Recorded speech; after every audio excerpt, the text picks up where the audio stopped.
శాసనసభ్యులు, శాసన మండలి సభ్యులు, అదేవిధంగా పెద్దలు మంత్రివర్యులు తుమ్మల నాగేశ్వరరావు గారు, పెద్దలు కృష్ణారావు గారు, పెద్దలు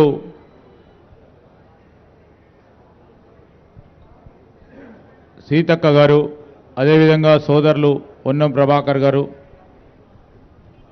శాసన మండలి గౌరవ సభ్యులు, గవర్నమెంట్ ప్రభుత్వ విప్ సోదరులకి, శాసన సభ్యులకి, శాసన మండలి సభ్యులకి అందరికీ కూడా హృదయపూర్వకంగా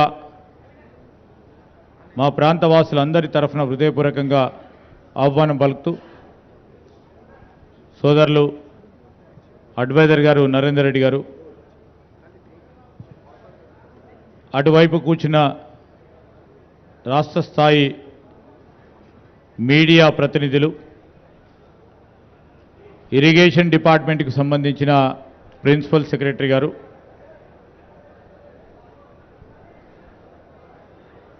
ఇరిగేషన్కి సంబంధించిన మా ఇన్ఛార్జ్ చీఫ్ ఇంజనీర్ గారు, ఇతర డిపార్ట్మెంట్లకు సంబంధించిన అధికారులకి,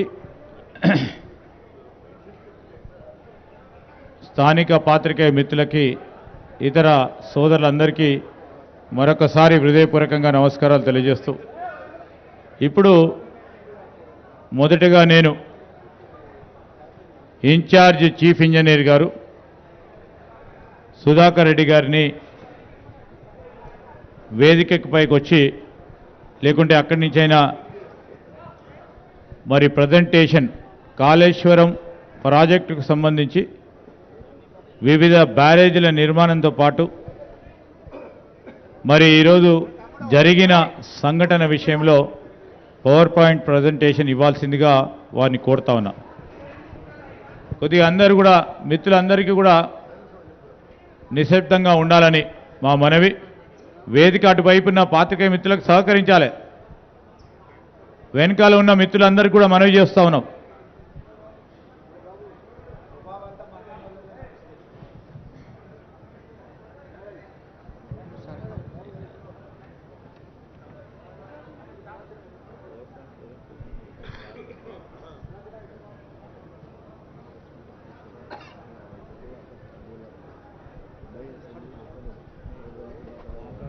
వేదికను అలంకరించిన గౌరవ ముఖ్యమంత్రి గారు, అలాగే అందరి మంత్రివర్యులు, ఎమ్మెల్యేలు, ఎంపీలు, అలాగే గౌరవ ఆఫీసర్లు, ప్రజాప్రతినిధులు అందరికీ కూడా నమస్కారం సార్.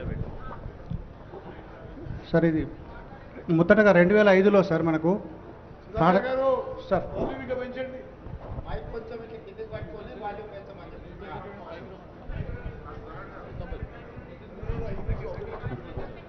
సార్ మనకు 2005లో అప్పుడే ప్రభుత్వం మనకు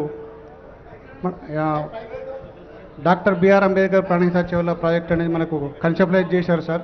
మొదటగా 16 తెలంగాణ ప్రాంతంలోని పాత 7 జిల్లాలలో 16,40,000 ఎకరాల ఆయకట్టుకు సాగునీరు, తాగునీరు మరియు ఇండస్ట్రియల్ వాటర్ అందించడానికి గాను 160 టీఎంసీని తుమ్మిడిహెట్టి దగ్గర బ్యారేజ్ నిర్మించి 152 లెవెల్తో మన అక్కడి నుంచి తరలింపు చేయడానికి కొరకు 38,500 కోట్లతో మొదటగా మనకు అడ్మినిస్ట్రేటివ్ అప్రూవల్ ఇవ్వడం జరిగింది సార్. తర్వాత దాన్ని మనం 7 లింక్స్ 28 ప్యాకేజ్ కింద డివైడ్ చేసి తర్వాత వర్క్స్ ప్రోగ్రెస్ చేసినాం సార్.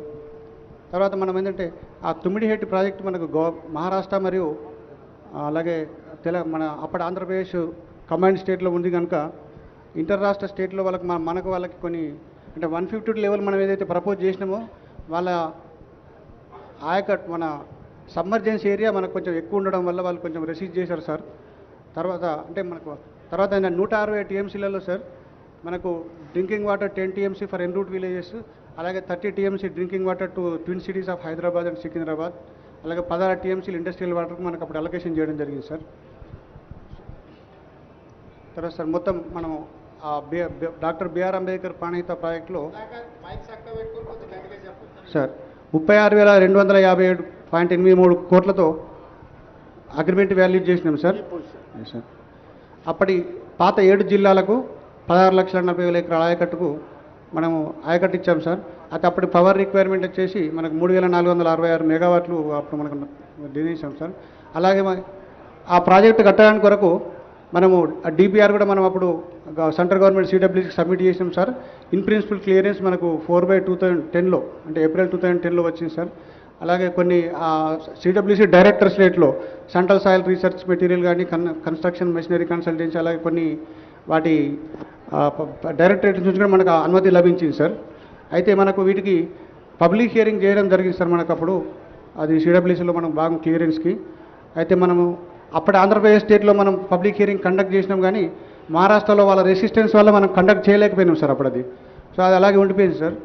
తర్వాత మనము సార్ ఇది 152 లెవెల్లో మనం అప్పుడు తుమ్మిడిహెట్టు బ్యారేజ్ కట్టినట్టయితే 5.09 టీఎంసీ మనకు స్టోరేజ్ ఉంటుంది సార్. కాకపోతే మనకు అప్పుడు 3,786 ఎకరాల మొత్తం ఎకరాల భూమి మనకు 152 లెవెల్లో సబ్మర్జెన్స్ వస్తుంది సార్. అంటే 85% మహారాష్ట్ర ఏరియా ఉంది, 15% మన ఆంధ్రప్రదేశ్ ఏరియా ఉంది సార్. సో వాళ్ళు అప్పుడు రెసీవ్ చేయడం వల్ల మనకు అవి వాళ్ళు 148 లెవెల్ తీసుకున్నట్టయితే మీకు తక్కువ సబ్మర్జెన్స్ వస్తుంది కనుక మీరు 148 లెవెల్లో పెట్టుకోమని మనకు పదే ప్రతి మీటింగ్లోనూ వాళ్ళు మనకు చెప్పడం జరిగింది సార్.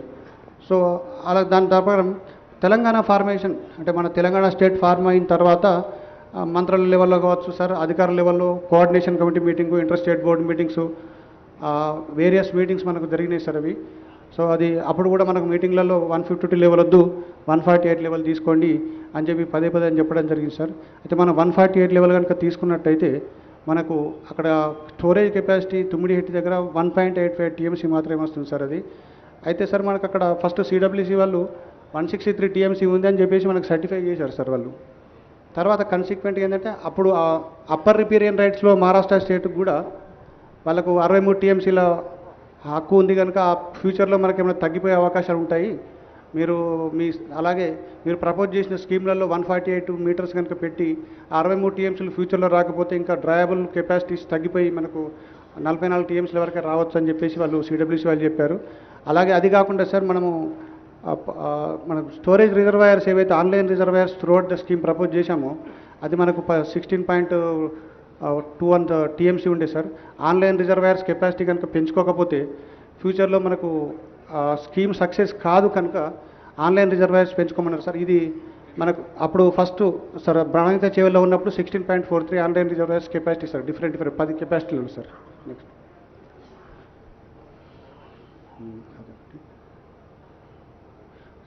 సార్ ఇది ఇంక్రీజ్ సార్ మనము తర్వాత అది 148 లెవెల్ వచ్చిన తర్వాత సార్ వాళ్ళు ఒప్పుకోకపోతే మనము ఆల్టర్నేట్ సోర్సెస్ చూడాలని చెప్పేసి అప్పటి గవర్నమెంట్ ప్రభుత్వం ఆర్డర్ చేసింది సార్. అలాగే దాని ప్రకారం మనము వ్యాప్కోస్కు దీన్ని డిపిఆర్ తయారు చేసి ఇన్వెస్టిగేట్ చేయమని ఆదేశాలు ఇవ్వడం జరిగింది సార్. దాని ప్రకారం వాళ్ళు ఇక్కడ లింక్ 1లో మనకంటే గోదావరి మీద 3 బ్యారేజ్లు, మన కాళేశ్వరం ప్రాజెక్టు అంటే మేడిగడ్డ, అన్నారం, సుందిలో దగ్గర 3 బ్యారేజ్లు 3 పంపౌలు కట్టేసి కట్టమన్నారు సార్. అయితే మొత్తం ఆన్లైన్ కెపాసిటీస్ రీఇంజనీరింగ్ తర్వాత 140 టీఎంసీకి పెరిగింది సార్ ఇది. Sir reasons for re-engineering sir మనం అప్పుడు అంటే ఫస్ట్ లింక్ 1 ఒకటి అంటే తుమ్మిడిహెట్టి నుంచి ఎస్వైపికి ఉన్న లింక్ 1 రీఇంజనీరింగ్ తర్వాత మనము మేడిగడ్డ నుంచి మనం అదే ఎల్లంపల్లికి మనం మార్చుకోవడం జరిగింది సార్. 3 బ్యారేజ్లు కట్టేసి ఇక్కడ అవైలబిలిటీ ఆఫ్ వాటర్ సిడబ్ల్యూసీ వాళ్ళు మనకు 286 టీఎంసీ ఉందని సర్టిఫై చేశారు sir.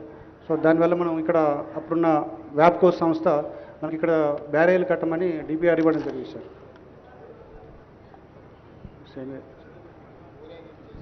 Sir on 8th March 2016 sir 3-tier inter state board constitute చేశారంటే కోఆర్డినేషన్ కమిటీ ఐఎస్బి ఫామ్ చేశారు సార్ అంటే డిస్కస్ చేసుకోవడానికి కొరకు. తర్వాత 19th March 2000లో కోఆర్డినేషన్ కమిటీ మీటింగ్ అయింది సార్ అది. అప్పుడు కూడా వాళ్ళు మహారాష్ట్ర అఫీషియల్స్ 148గా మాత్రమే పెట్టుకోమని పదే కోరడం జరిగింది సార్. దాని ప్రకారం రీఇంజనీరింగ్ చేసుకొని ఇక్కడికి చేసుకున్నాం సార్ అది. సార్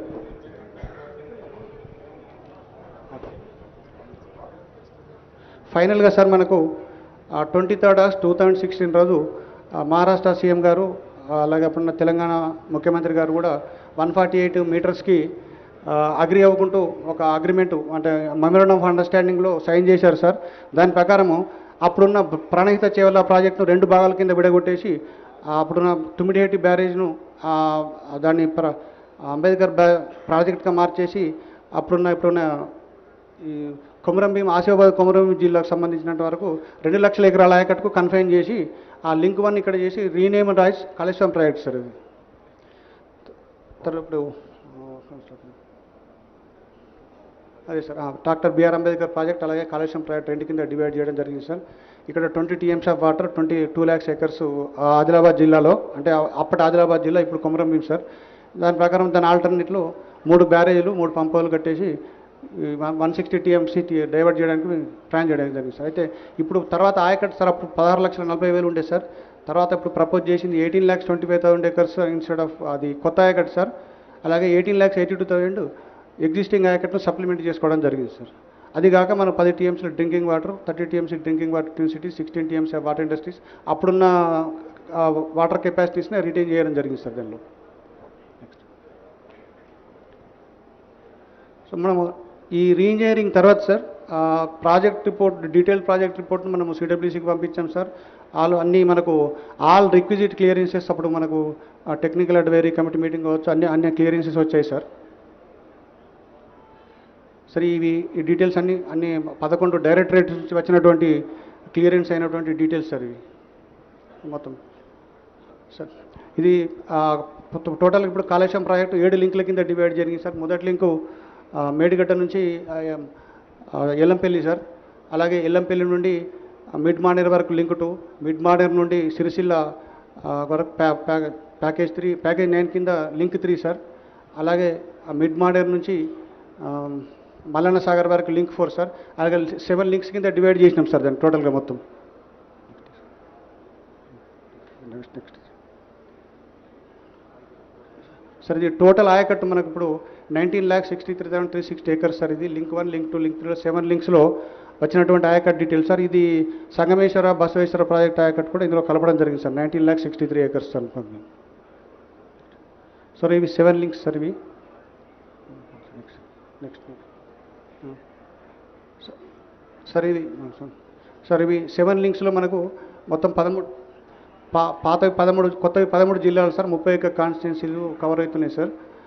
అలాగే లింక్స్ 7 లింక్స్ ప్యాకేజ్ 28, న్యూ ఆయకట్టు 19.63 lakhs, అలాగే స్టెబిలైజేషన్ ఆయకట్టు 18.82 lakhs sir. Total power requirement మనకి ఇప్పుడు కాళేశ్వరం ప్రాజెక్ట్కి వచ్చేసి సార్ 4,905 MW సార్. అంటే మనకు యూజ్ చేసేటప్పుడు 80% ఎఫిషియన్సీలో 3,967 MW మనకు మొత్తం ఒకసారి రన్ చేసినట్టయితే అంత పవర్ రిక్వైర్మెంట్ ఉంటుంది సార్. మనకు కాకపోతే అవసరాన్ని బట్టి మనం ఎక్కడ అవసరం ఉంటే బట్టి మనం వాడుకుంటుంటాం సార్. నెక్స్ట్ చెప్పాను సార్. వాటర్ డైవర్షన్లో మనము ఇంక్లూడింగ్ ఎస్వైపు నుంచి 215 TMC, అంటే కాళేశ్వరం మేడిగడ్డ నుండి ఎస్వైపు నుంచి 215 TMC సార్. అలాగే గ్రౌండ్ వాటర్ 25 TMCలు, టోటల్ మొత్తం 240 TMCలో మనం ఇప్పుడు ప్రపోజ్ చేశాం సార్ కాళేశ్వరం ప్రాజెక్ట్లో. చెప్పండి సార్. ఇప్పటివరకు సార్ మనము ఈ ప్రాజెక్టు కన్స్ట్రక్షన్ స్టార్ట్ అయిన తర్వాత ఇప్పటివరకు 98,570 acres ఆఫ్ కొత్త ఆయకట్టుకు సర్టిఫికేషన్ జరిగింది సార్. ఇప్పటివరకు ఇచ్చిన ఆయకట్టు ఎంత సార్? 98,570 acres sir. ఇప్పటివరకు మనం నీళ్ళు ఇచ్చింది కాళేశ్వరం ప్రాజెక్టు కింద 98,570 ఎకరాలు అంతేనా? కొత్త ఆయకట్టు సార్. కొత్తదే. Yes sir. కొత్తగా ఎంత ఖర్చు అయింది ఇప్పటికి సార్? 93,000 crores అయింది. ఇప్పటివరకు ఖర్చు పెట్టింది ఎంత ఒకసారి చెక్ చేసి చెప్పు. 93,872 crores సార్. ఇంకా ఎంత పేమెంట్స్ పెండింగ్ ఉన్నాయి? 3,600 crores పేమెంట్ ఉంది సార్. అంటే దాదాపుగా 97,000 కోట్ల రూపాయలు ఖర్చు పెట్టారు.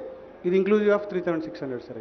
అంటే టు బి పేడ్ కలుపుకొని ఇప్పుడు 94,000 కోట్లు ఖర్చు పెట్టారు ఇప్పటికి. Yes sir. అది 3,600 అందులో కలిపి ఉంది సార్. అదే కలుపుకొని అంటే 94,000 కోట్లు ఖర్చు అయింది ఇప్పటికి. Yes sir.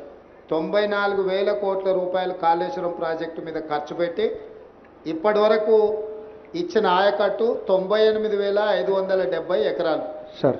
అంతేనా? Yes sir. టోటల్ ఇంతే కదా, కొత్తగా ఏం ఆయకట్టు క్రియేట్ చేయలేదు కదా? ఇవ్వలేదు, ఆయకట్టుకు నీళ్ళు ఇవ్వలేదు సార్, ఇంతవరకు ఇచ్చాం సార్. మీడియా మిత్రులు ఇది ఒకటి నోట్ చేసుకోండి స్పష్టంగా. మీరు గందరగోళం చంద్రశేఖరరావు గారు 1 కోటి ఎకరాలకు నీళ్ళు ఇచ్చినా అని ఏదైతే చెప్పు వచ్చిండో ఇంతకాలం, పచ్చి అబద్ధం. ఈ పవర్ పాయింట్ ప్రజెంటేషను గత ప్రభుత్వం పాజిటివ్గా చెప్పుకోవడానికి తయారు చేసిన పవర్ పాయింట్ ప్రజెంటేషన్. దాంట్లో మేము ఎలాంటి మార్పు చేయలే. చంద్రశేఖరరావు గారు ఏ విధంగా అయితే భ్రమలు కల్పించి తప్పుడు సమాచారాన్ని అంటే అవాస్తవాలను మనకందరికీ చొప్పించడానికి ప్రయత్నం చేసిండో, టోటల్గా ఇప్పటి వరకు ఈ ప్రాజెక్టులో 19 లక్షల చిల్లర ఎకరాలకే ఆయకట్టుకు ఒకవేళ 100% ఇది పూర్తి అయితే వచ్చేది కొత్త ఆయకట్టు 19 లక్షల ఎకరాల చిల్లర. అంతేనా? అంతే సార్. ఎంత అది ఎగ్జాక్ట్గా నెంబరు? 19 లక్షల 19,63,000 సార్. 19,63,000. అంటే ఇప్పటి వరకు కేసీఆర్ గారు కాళేశ్వరం కట్టి 1 కోటి ఎకరాలకు నీళ్ళు ఇస్తున్నా అని చెప్పింది అబద్ధం. ఈ ప్రాజెక్టులో మొత్తం ప్రతిపాదించిందే 19,63,000 ఎకరాల గురించి. ఇప్పటి వరకు 94,000 కోట్ల రూపాయలు ఖర్చు పెట్టి నీళ్ళు ఇచ్చింది 98,570 ఎకరాలకు మాత్రమే. పవర్ ఎంత అవసరము? పోనీ పవర్ బిల్ ఎంత అయింది? ఇప్పటికి 98,000 ఎకరాలకు ఇచ్చారు కదా. కరెంటు బిల్ ఎంత అయింది ఈ కాళేశ్వరం మీద పంపుల లిఫ్ట్కు? సార్ అది మనము పరాణం మనము కన్సాలిడేటెడ్గా పేమెంట్ చేస్తున్నాం సార్ వాళ్ళకి, ఎలక్ట్రిసిటీ బోర్డుకి. సార్ బడ్జెట్లో పరాణం 10% పెట్టి పేమెంట్ చేసి సంవత్సరానికి ఎంత అవుతుంది అని అంచనా ఇచ్చిన. ఇప్పుడు 4,900 చిల్లర మెగావాట్స్ అవసరం ఉంది అన్నారు కదా సార్. ఒక సంవత్సరంలో ఈ పంపులన్నీ పనిచేస్తే మనకు అయ్యే మెయింటెనెన్స్ పవర్ ఛార్జెస్ ఎంత అయితే అయ్యే అంచనా వేసి ఉంటారు కదా సార్. సార్ ఉంది సార్. ఒక్కసారి అది చూసి చెప్పండి. 10,000 కోట్ల పైన అవుతుంది అన్నది. 10,500. మీడియా మిత్రులు అర్థం చేసుకోవాల్సింది కేవలం కరెంటు బిల్లులే ప్రతి సంవత్సరం 10,500 కోట్ల రూపాయలు కట్టాలి. ఇతర ప్రాజెక్టుల నిర్వహణ, బ్యాంకు లోన్లు, బ్యాంకుకు మిత్తి ఇవన్నీ లెక్కేస్తే దాదాపుగా 20,000 కోట్ల పైన ప్రతి సంవత్సరం 25,000 కోట్లు టచ్ అవుతుంది. 25,000 కోట్ల రూపాయలు ప్రతి సంవత్సరం ఖర్చు పెట్టి 100% చంద్రశేఖరరావు గారు అనుకున్నట్టే ఈ ప్రాజెక్టు పూర్తి అయితే 19,63,000 ఎకరాలకు నీళ్ళు వస్తాయి. ఎప్పుడు దాదాపుగా 2.5 లక్షల కోట్లు అయితే ఈ ప్రాజెక్టు ఇప్పటికీ 1,00,000 కోట్లు ఖర్చు అయినాయి. 1,47,000 కోట్లకు అంచనాలు పెంచినారు. ఇప్పుడు అది కూడా పూర్తిగా సరిపోదు. ఈ కొత్త అంచనాలు వేసుకుంటూ పోతే దాదాపుగా 2 లక్షల పైన కోట్లు ఈ ప్రాజెక్టు ఖర్చు అవుతాయి. సో ప్రతి సంవత్సరం 2 లక్షల కోట్ల పైన ఖర్చు పెట్టి ప్రతి సంవత్సరం 25,000 కోట్ల రూపాయలు మెయింటెనెన్స్ కింద, మిత్తిల కింద, అప్పుల కింద కట్టి నీళ్ళు ఇస్తే వచ్చేది 19,63,000 ఎకరాలు. అంటే ఈరోజు వరకు పూర్తి స్థాయిలో అవాస్తవాలను చెప్పుకుంటూ అబద్ధపు ప్రచారాలు కల్పించుకుంటూ చంద్రశేఖరరావు గారు కాలం గడిపినరు. ఇదొక పాయింట్ అయితే ఇప్పుడు ఈ కఠిన ప్రాజెక్టే కూలింది. ఇవన్నీ అంత సక్రమంగా జరిగి అంత కేసీఆర్ గారు ఇంతకుముందు పవర్ పాయింట్ ప్రజెంటేషన్లో చూపించినట్టు మొత్తం ఆ రకంగా ముందుకు పోయిన ఉండే పరిస్థితి ఇది. ఈరోజు అది కూడా లేదు. మేడిగడ్డ కుంగింది చూసిర్రు, అన్నారం సుందిల్లో కూడా ఇదే సాంకేతిక నైపుణ్యంతో కట్టిరు. అవి కూడా మనకు ఆల్రెడీ సీపేజ్లు అంటే లీక్ అయితేనే ఉన్నది వాటర్. కాబట్టి ఇక్కడ మీకు ఈ పవర్ పాయింట్ ప్రజెంటేషన్లో ఇంకేమన్నా ఉన్నదా ఫర్దర్ చూపించాల్సింది సుధాకర్? అంటే నార్మల్గా దీన్ని మెడిగడ్డ కంక్లూడ్ చేయి. అదైనాక కూలింది అవి ఉన్నాయి కదా, వాటి పిక్చర్స్, వీడియోస్ ఏమైనా ఉంటే చూపించు.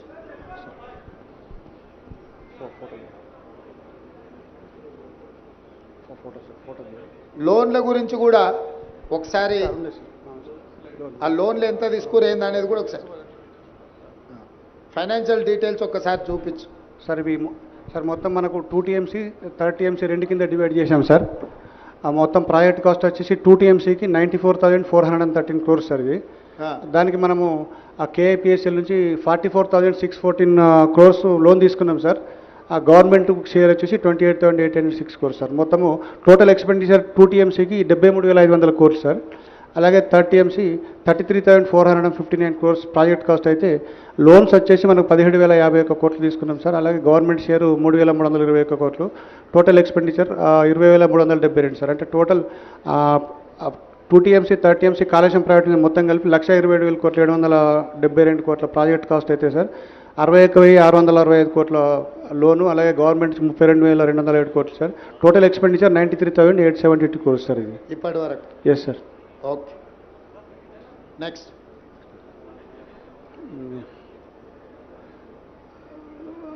సార్ ఇవి మనము ఆ ప్రిన్సిపల్ అమౌంట్లు మనము ఇయర్ వైజ్ మనం తీసుకున్న లోన్స్ ఇంట్రెస్ట్ సార్ ఇవి. ఆ ప్రిన్సిపల్ అమౌంట్ అంటే ఇయర్ వైజ్ సార్ 1920, 2021, 21-22, 22-23లో ఇంట్రెస్ట్ మనం గ్రాండ్ టోటల్ ఉంది కదా. Yes sir. రెండు సంవత్సరానికి వచ్చే ఖర్చు 21,157 కోట్లు ఉంది కదా. అది టోటల్గా సార్ 5 years సార్ అది మొత్తం టోటల్గా. అంటే 1920 నుంచి 23-24 వరకు మనము అది principal paid amount sir. Paid principal amount interest sir. Okay, మంచి. ఈ ల్యాండ్ ఎక్విజిషన్ సార్, ఇప్పుడు మనము టోటల్ ల్యాండ్ రిక్వైర్డ్లో మనం 97,477 ఎకరాలు మనకు మొత్తం ల్యాండ్ ఎక్విజిషన్ అవసరం ఉంది సార్. అందులో 66,190 ఎకరాలు అక్వైర్ చేసినాం సార్. దాంట్లో balance land to be acquired ఇంకా 31,200 ఎకరాలు చేయాలి. ఫండ్స్ రిక్వైర్డ్ ఫర్ బ్యాలెన్స్ వెళ్ళి 5,438 కోట్లు కావాలి సార్. అలాగే ఐపీ క్రియేషన్కి వచ్చేటప్పటికి మన టోటల్ కంటెంప్లేటెడ్ ఆయకట్టు 19,63,360 ఎకరాలు సార్. ఆయకట్టు క్రియేటెడ్ 98,570 సో ఫార్. బ్యాలెన్స్ ఆయకట్టు క్రియేటెడ్ 18,64,790 సార్. సో దానికి funds requirement sir. Creation of balance contemplated ఆయకట్టుకు చేయాలంటే మనకి ఈ అవైలబుల్ ఐపీ క్రియేషన్ అని ఇచ్చినావు కదా sir. Total ayacut contemplated 19,63,360 acres. అవును సార్. Ayacut created 98,570 acres. అవును సార్. బ్యాలెన్స్ ఆయకట్ వచ్చేసి 18,64,790. అవును సార్. అంటే మిగతా వర్క్ అంతా పూర్తి చేస్తే గానీ ఆ 18 లక్షల ఎకరాలు మనం ఇయ్యలేము. అవును సార్. ఇది అఫీషియల్ లెక్కనే కదా. అవును సార్. మీడియా మిత్రులు ఈ పాయింట్ను నోట్ చేసుకోండి. అంటే మనకు ఇప్పుడు అంటే ఇప్పటి వరకు కేసీఆర్ గారు 1,00,00,000 ఎకరాలు కాళేశ్వరం కట్టి 1,00,00,000 ఎకరాలకు నీళ్ళు ఇచ్చినా అని ఏదైతే చెబుతూ వచ్చిండో, 1,00,00,000 కాదు కదా 1,00,000 ఎకరాలకు కూడా నీళ్ళు ఇవ్వలేదు. 1,00,00,000 కోట్లు ఖర్చు అయినా 1,00,000 ఎకరాలకు నీళ్ళు ఇవ్వలేదు. ఇది వాస్తవం. Okay, next. సరే సరే సరే కాళేశ్వరం ప్రాజెక్టులో బాగా కట్టినట్టు Medigadda barrage over view sir ఇది. ఓకే, ఇది లింక్ 1 సార్. మనం కాళేశ్వరం నుంచి ఆ గ్రావిటీ కెనాల్ ద్వారా అన్నారం బ్యారేజ్, సుందిల్లా బ్యారేజ్, అలాగే ఎల్లంపల్లి 3 లింక్ 1 సార్ అది. నెక్స్ట్ సార్ ఇవి అంటే టెక్నికల్ డీటెయిల్స్ బ్యారేజ్ సార్. ఇవన్నీ అంటే రాఫ్ట్ లెంత్లు, లెవెల్స్ అవన్నీ ఉన్నాయి సార్. నెక్స్ట్ సార్ అంటే మనకి క్రోనలాజికల్ ఈవెంట్స్ అంటే మనం మేడిగడ్డ కట్టినప్పటి నుంచి ఇప్పటి వరకు జరిగినటువంటి ఈవెంట్స్ సార్. ఇవి ఇన్సిడెంట్ జరిగింది సార్. అంటే ఇప్పుడు మనకు ఆ రోజు October 21 రోజు ఫస్ట్ మనకి 19, 20, 21 ఆ పియర్లు సింక్ అవ్వడం జరిగింది సార్. అది మనకు అప్పుడు మొత్తం ఎన్ని పిల్లర్స్ ఉన్నాయి దీంట్లో ఇప్పుడు మేడిగడ్డలో? మొత్తం 85 వెంట్స్ సార్. మొత్తం 85. Yes sir. ఎన్ని యూనిట్ల కింద ఉంది 85లో? ఎన్ని బ్లాక్స్ కింద ఉంది? మొత్తం 8 బ్లాక్స్ ఉన్నాయి సార్. 8. Yes sir. 85 పిల్లర్లు, 8 బ్లాక్లు సార్. ఇప్పుడు ఏ బ్లాక్? 7th బ్లాక్ ఇప్పుడు మనం పోయి చూసింది. అవును సార్. 7th బ్లాక్లో పిల్లర్లు కుంగిపోయినాయి. అవును సార్. అంతే కదా. అంతే. కారణం ఏంది? కారణాలు అంటే మనం ఇప్పుడు కొన్ని టెస్టులు చేస్తున్నాం సార్. మనము దాన్ని రూట్ కాజ్ ఏందో ఫైండ్ అవుట్ చేయడానికి వరకు జీపీఆర్ టెస్టులని, తర్వాత ఈఆర్టీ టెస్టులు బ్లాక్ 7కు కంప్లీట్ అయినాయి సార్. ఇంకా బ్యాక్ 6 and 8 కూడా ఒక 3-4 డేస్లో కంప్లీట్ అవుతాయి సార్. వాటిని అనాలిసిస్ చేసిన తర్వాత మనకు అసలు దాని రీజన్స్ ఎంత శాండ్ మైన్ అయిందా లేకపోతే ఏమైనా ఫెయిల్యూర్ అయిందా మనకు తెలుస్తుంది sir. National dam safe authority ఒక నివేదిక ఇచ్చింది కదా, అందులో ఏం రాసిండ్రు సార్? వాళ్ళు కొన్ని ఫైండింగ్స్ ఇచ్చారు సార్. వాళ్ళు ఏమిచ్చిండ్రు సార్? ఒకటి వాళ్ళు ఫస్ట్ వాళ్ళు వచ్చిన తర్వాత 20 లిస్ట్ ఇచ్చారు సార్. ఐటమ్స్ ఈ డేటా ఇవ్వమని చెప్పారు సార్. అందులో మనకు కొంత డేటా ఇచ్చారు సార్. పాసిబుల్ అన్ని డేటా ఇచ్చేశారు సార్. వాళ్ళ ఆబ్జర్వేషన్లో sir piers combination of issues involving planning, design, quality control, operation and maintenance లోపల కొన్ని రీజన్స్ ఉన్నాయని చెప్పేసి పాయింట్అవుట్ చేశారు సార్.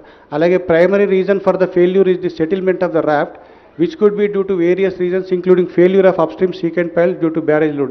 అంటే అప్స్ట్రీమ్ సెకండ్ పైల్లో బ్యారేజ్ కనుక లోడ్ ఇంక్రీజ్ అయిపోయి కింద ఏమైనా జరిగినప్పుడు అప్లిఫ్ట్ లేకపోతే అది కూడా ఒక రీజన్ కావచ్చు అని చెప్పి చెప్పారు సార్. అలాగే construction deficiency due to lack of stringent quality control అని అన్నారు సార్ వాళ్ళు. అంటే కన్స్ట్రక్షన్లో నాణ్యత లోపం అన్నట్టే కదా దాని అర్థం? ఎస్ సార్, ఉండొచ్చు అని అవకాశం అన్నారు సార్. అది కూడా కారణం కావచ్చు అని అన్నారు సార్. అదే తర్వాత అబ్జర్వేషన్ సంథింగ్ కాబట్టి ఇన్ని ఉన్నాయి sir. The barrage has been ఎప్పుడు గుర్తించారు దీంట్లో? ఇప్పుడు 2023 నువ్వు మీరు రాసిన డేట్ ప్రకారము వెనక్కి వెళ్ళండి ఒక్కసారి. లేదు ఇప్పుడు మీరు ఫస్ట్ గుర్తించిన మనం రాసింది కదా 24th October 2023 కదా. 21 October sir evening. 21st October ఇదైంది, 24th October అన్నారు కదా సార్. 2020లోనే ఇది ప్రాబ్లం ఉందని లెటర్ రాసింది ఉంది కదా, దాని వివరాలు ఏడున్నాయి సార్? అది మనము వాటర్ ఇంపోర్ట్ చేసిన తర్వాత 2020లో మనకు 10,68,000 అరౌండ్ క్యూసెక్స్ డిశ్చార్జ్ వచ్చింది సార్. అయితే ఇప్పుడు కంటిన్యూస్గా మనకు రెయిన్స్ రావడం జరిగింది, ఫ్లడ్ కూడా ఫ్లో అయినప్పుడు మనము నార్మల్గా గేట్లన్నీ ఫ్రీ ఫ్లో కండిషన్లో పెడతాం సార్. బోత్ సైడ్స్ మొత్తం లిఫ్ట్ చేసి పెట్టుకుంటాం sir. Up stream down stream రెండు ఫేస్లు సేమ్ ఉంటాయి సార్. అప్పుడు అక్కడ మనము డౌన్ స్ట్రీమ్ ప్రొటెక్షన్ వర్క్స్ అంటే సీకెంట్ పైల్ వేసిన తర్వాత డౌన్ స్ట్రీమ్ ప్రొటెక్షన్ వర్క్స్ అంటే ఫ్లెక్సిబుల్ ఆప్రాన్స్ సీసీ బ్లాక్స్ ఫిల్టర్లు వేసి పెడదాం సార్, అప్లిఫ్ట్ ప్రెషర్ రిలీఫ్ కావడానికి కొరకు. సో అవి ఆ బ్లాక్స్ 2020లో ఏదో సమస్య ఉందని మీరు ఎల్ఎన్టీకి లేఖ రాసిండ్రు కదా. అదే సార్, ఈ బ్లాక్స్ మనకు వాష్అవుట్ అయినాయి సార్ ఆ విలాసితో. అవి రెక్టిఫై చేయమని చెప్పి అప్పుడున్న అధికారులు రాయడం జరిగింది సార్. Okay, next. అంటే ఈ సమస్య 2020లోనే గుర్తించి లేఖ రాసి అధికారులు ఎల్ఎన్టీకి చెప్పడం జరిగింది. ఎస్ సార్, దీంట్లో సమస్య ఉన్నదని. అవును సార్. దాన్ని రెక్టిఫై చేసుకోకుండా అట్లే ముందుకెళ్ళి 2023కి వచ్చే వరకల్లా కుంగిపోయే పరిస్థితి వచ్చింది, అంతే కదా. నెక్స్ట్. అంటే సార్ ఇంకా ఫర్దర్ అబ్జర్వేషన్స్లో the barrage has been designed as a floating structure but constructed as a grid structure taking downstream cut off up to impervious strata alternate and uplift pressure due to blocking surface. అంటే వాళ్ళు impervious స్టాటా దాకా తీసుకుపోయినారేమో అని వాళ్ళకు ఒక అనుమానం sir. అంటే data వాళ్ళు first ఇనిషియల్గా ఇచ్చిన రిపోర్ట్లో. తర్వాత dam owners have not maintain the cement concrete blocks అది లాంచింగ్ అప్రాన్స్. అంటే మనం ఇంతకుముందు డిస్కస్ చేసింది సార్, మీరు అడిగారు కదా సార్. అది ఆ బ్లాక్స్ మనకు డిస్ప్లేస్ అయిపోయి కొన్ని వాష్ అవుట్ అయిన దాంట్లో కూడా వాళ్ళు సరిగా మెయింటైన్ చేయలేదు తర్వాత కన్సిక్వెంట్గా అని చెప్పేసి అడిగారు సార్. తర్వాత non complaints of dam safety act 2021 in pre and post monsoon inspection to check for unusual behaviour. Okay, next. తర్వాత అప్పుడు ఉన్న స్పెషల్ చీఫ్ సెక్రటరీ గారు అవి మీరు కొంచెం మాకు టైం ఇవ్వాలి, డేటా ఇస్తామని చెప్పి అన్నారు సార్. తర్వాత అవన్నీ మీరు ఏదైతే అబ్జర్వేషన్ చేశారో మీరు ఫుల్గా టెస్ట్ చేసి అసర్టైన్ చేసుకున్న తర్వాత కామెంట్ చేస్తే బాగుంటుంది సార్. మీరు వీల్ ఆల్సో టేక్ దట్ అని చెప్పి మనకు ఒక లెటర్ రాశారు సార్. అప్పుడు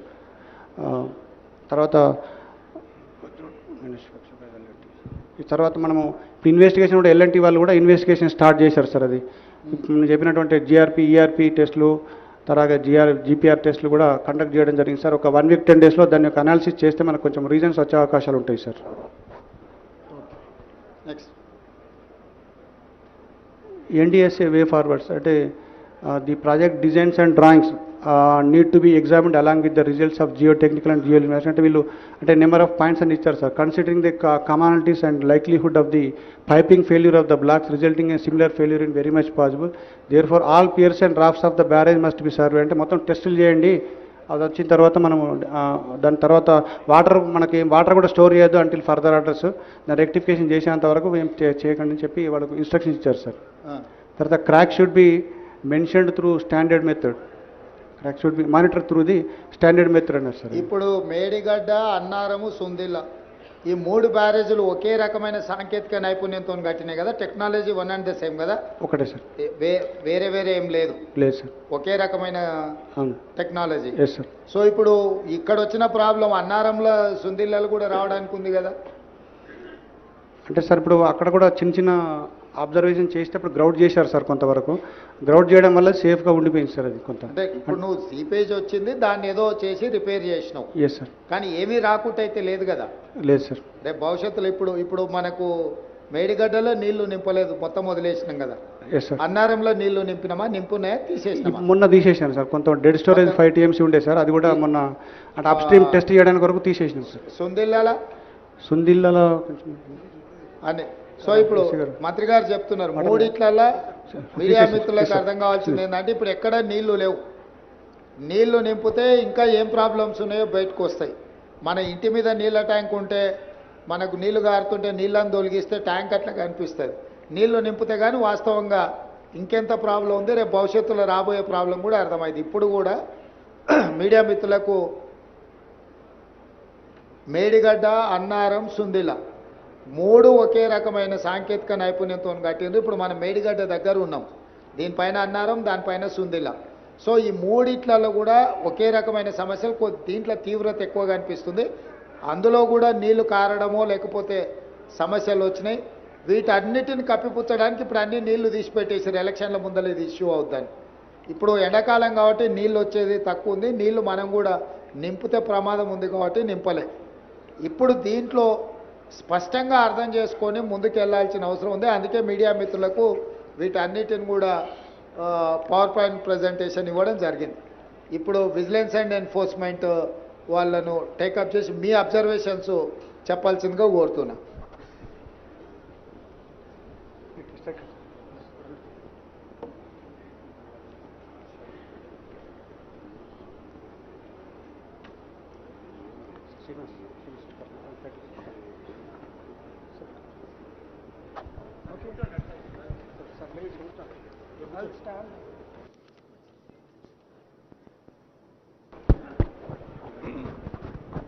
Thank you.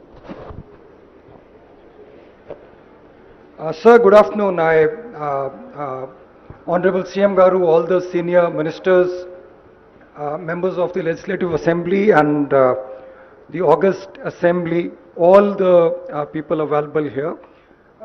I'm Rajiv Ratan. I'm DG Vigilance Enforcement for the state, and I'm making a tiny little report on the Medigada barrage incident, what exactly happened and how we see things in our investigation.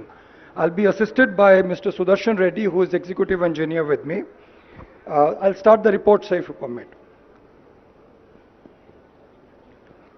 So this is a brief overview.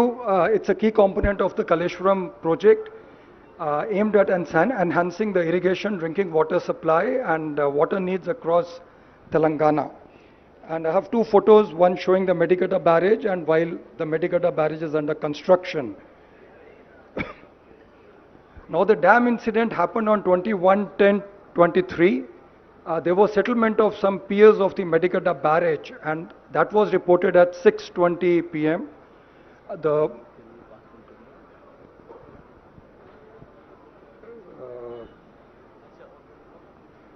My presentation, okay.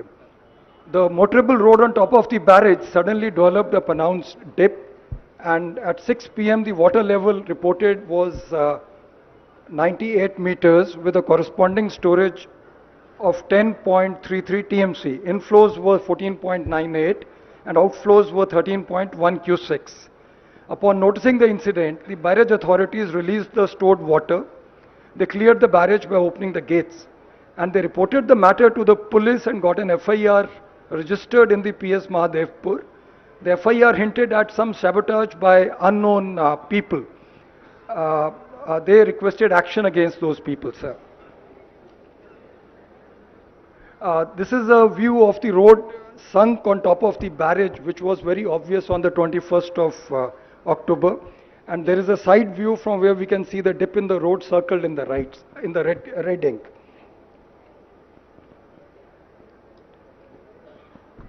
This is a little video I have inserted showing the crack which we have seen today in the afternoon, sir. It will also in the end show the dip in the floor.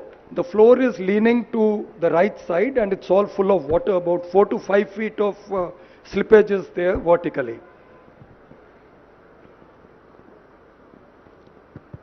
Hello. Rajiv ji, all these photos and videos, please release to the press directly. Yes, sir, I'll do that, sir. Okay.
Here, sir, we can see the dip in the floor.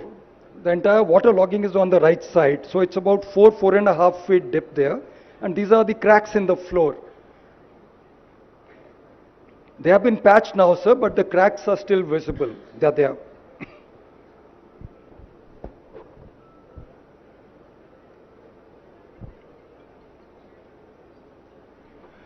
These are the fractal cracks on the front side on the top of the pillars, sir. We went up on the walkway and took the photos there.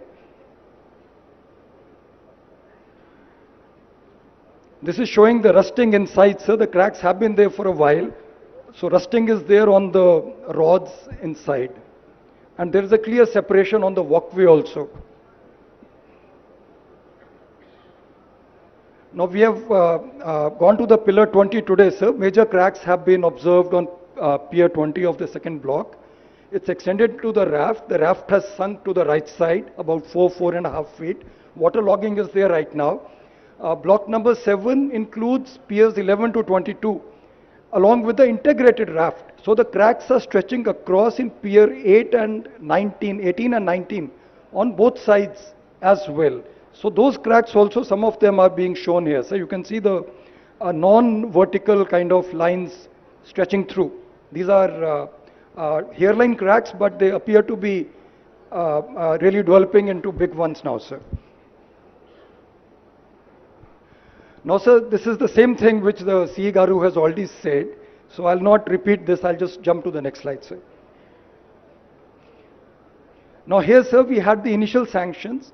Estimated cost was about 80,000 crores, and for Medigada was 1853, and then there was a sanction of 25.91 crores for Medigada on 1316. Then L&T was the lowest bidder with the JV, and contract stipulated that the work has to be done by 26/8/2016. Medigada barrage had several revisions in the administrative approvals. I have a timeline chart in the end, sir, so I'll show whole thing there. Contract value has been rising from 1849 crores all the way to 4321 crores, which is about a 35% increase, sir. And the Kaleshwaram project's design capacity is 180 TMC per annum, that is 90-day working cycle, against the old project Pranita Chavela's of 160 TMC. But the actual water lifted in the last 5 years I've shown in the table, sir. So the total water lifted in 1920 is 34%. That is, we lifted 61% of 180 TMC capacity. After that, there has been a reduction. Next year it was 31 TMC, 33 TMC, and in 23-24 we have done 8.9. So if we take the average percentage, total lift has been done for 18.04% of the installed capacity of 180 TMC. So over the 5 years, we have not yet achieved the 180 TMC installed capacity here. It's only 162.36. Rajiv ji, 23-24 they have lifted only 8.9 TMC. That's right, sir. Out of 180. Yes, sir. So every year almost 180 TMC is the proposed thing. They have lifted 23-24 8.9 TMC. They have lifted 23-24, 22-23. Come on. మళ్ళొకసారి చూపించండి, అదే పెట్టండి screen మీద. 25 TMC, 21-22లో 33 TMC, 20-21లో 31 TMC, 19-20లో 61 TMC. These are the water yes, they have sir. lifted. Water they have lifted, sir. So media మిత్రులకు వాళ్ళు ప్రతి సంవత్సరం ఎంత నీళ్లు లిఫ్ట్ చేసిండ్రో అక్కడ ఉన్నది మూడో కాలంలో.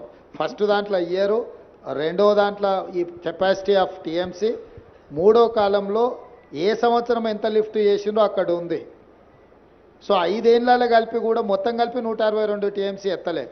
ప్రతి సంవత్సరం 180 టీఎంసీ ఎత్తుతామని కట్టి 1,00,000 కోట్లు ఖర్చు పెట్టి ఇప్పటికీ ఈ పోయిన సంవత్సరం అయితే 8 టీఎంసీ. సో అంటే 4% యువతల పర్సంటేజ్ రాసిండ్రు. ఒక సంవత్సరం 4.9%, ఒక సంవత్సరం 14%, ఇంకో సంవత్సరం 18%, ఒక సంవత్సరం 17%, ఇంకొక సంవత్సరం 34%. సో ఏ సంవత్సరం కూడా ప్రతిపాదించిన దాంట్లో వాళ్ళ సక్సెస్ రేషియో ఏముందో దీన్ని బట్టి అర్థం చేసుకోండి. Next.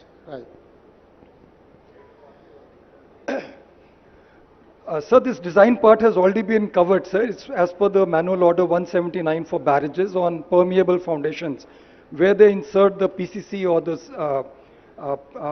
secondary piles and primary piles. One is only to prevent the water from rising, and the other is the load bearing. And there is a representative photo, not of this barrage, but that just shows the secant pipes being laid, sir.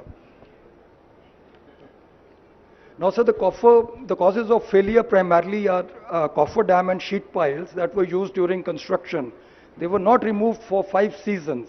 In fact, today when we went there, we could have actually seen that entire thing. There is a lot of overload material towards the last set of piers and this side piers, both But ends. they have claimed the bills and they have not cleared the material. Yes, sir, we are checking that now. So that's a very serious thing, because that will get everybody in serious trouble. The MBs are being verified, sir. Okay. Now, that is going to reflect a lot of water from the edges towards a specific set of piers which are going to be doubly impacted. There is going to be a water punch impacting them. A lot of extra water is going to flow into those pillars and piers, and they are going to be seriously inundated with high-speed water. That water should have been actually distributed across the entire riverbed upstream, sir. So that problem is there. Second, the recommendations of the 3D model study to trim the upstream, downstream overburdens. That is the debris that's there.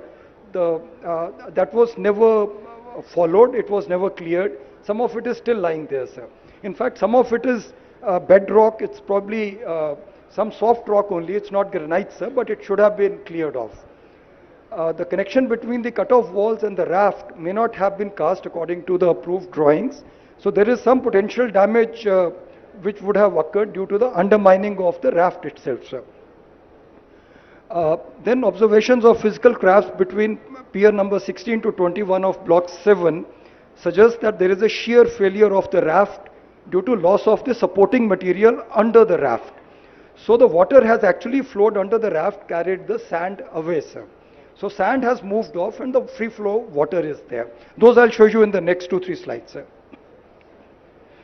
Now this is the old coffer dam. This is being dismantled. Part of it is still there. This was all done in January, February of 2024. These are very recent photos. This photo probably is of last week only, sir. So they have cut the whole thing and carried off most of the material. This is towards the block number 8, the last block, sir. The same photos of the sheet piles which are being dismantled now, sir. So you'll see somebody cutting with the gas and all.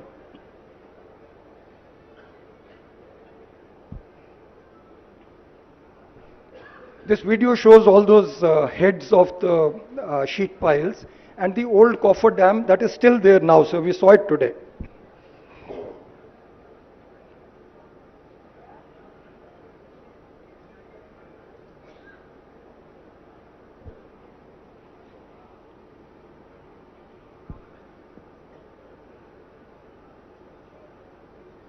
So a coffer dam contributes to uneven flow of water, sir. So some of the areas get inundated much more. There is high-speed water there, and some areas are left brand new. They don't even get any water in those gates and blocks, sir.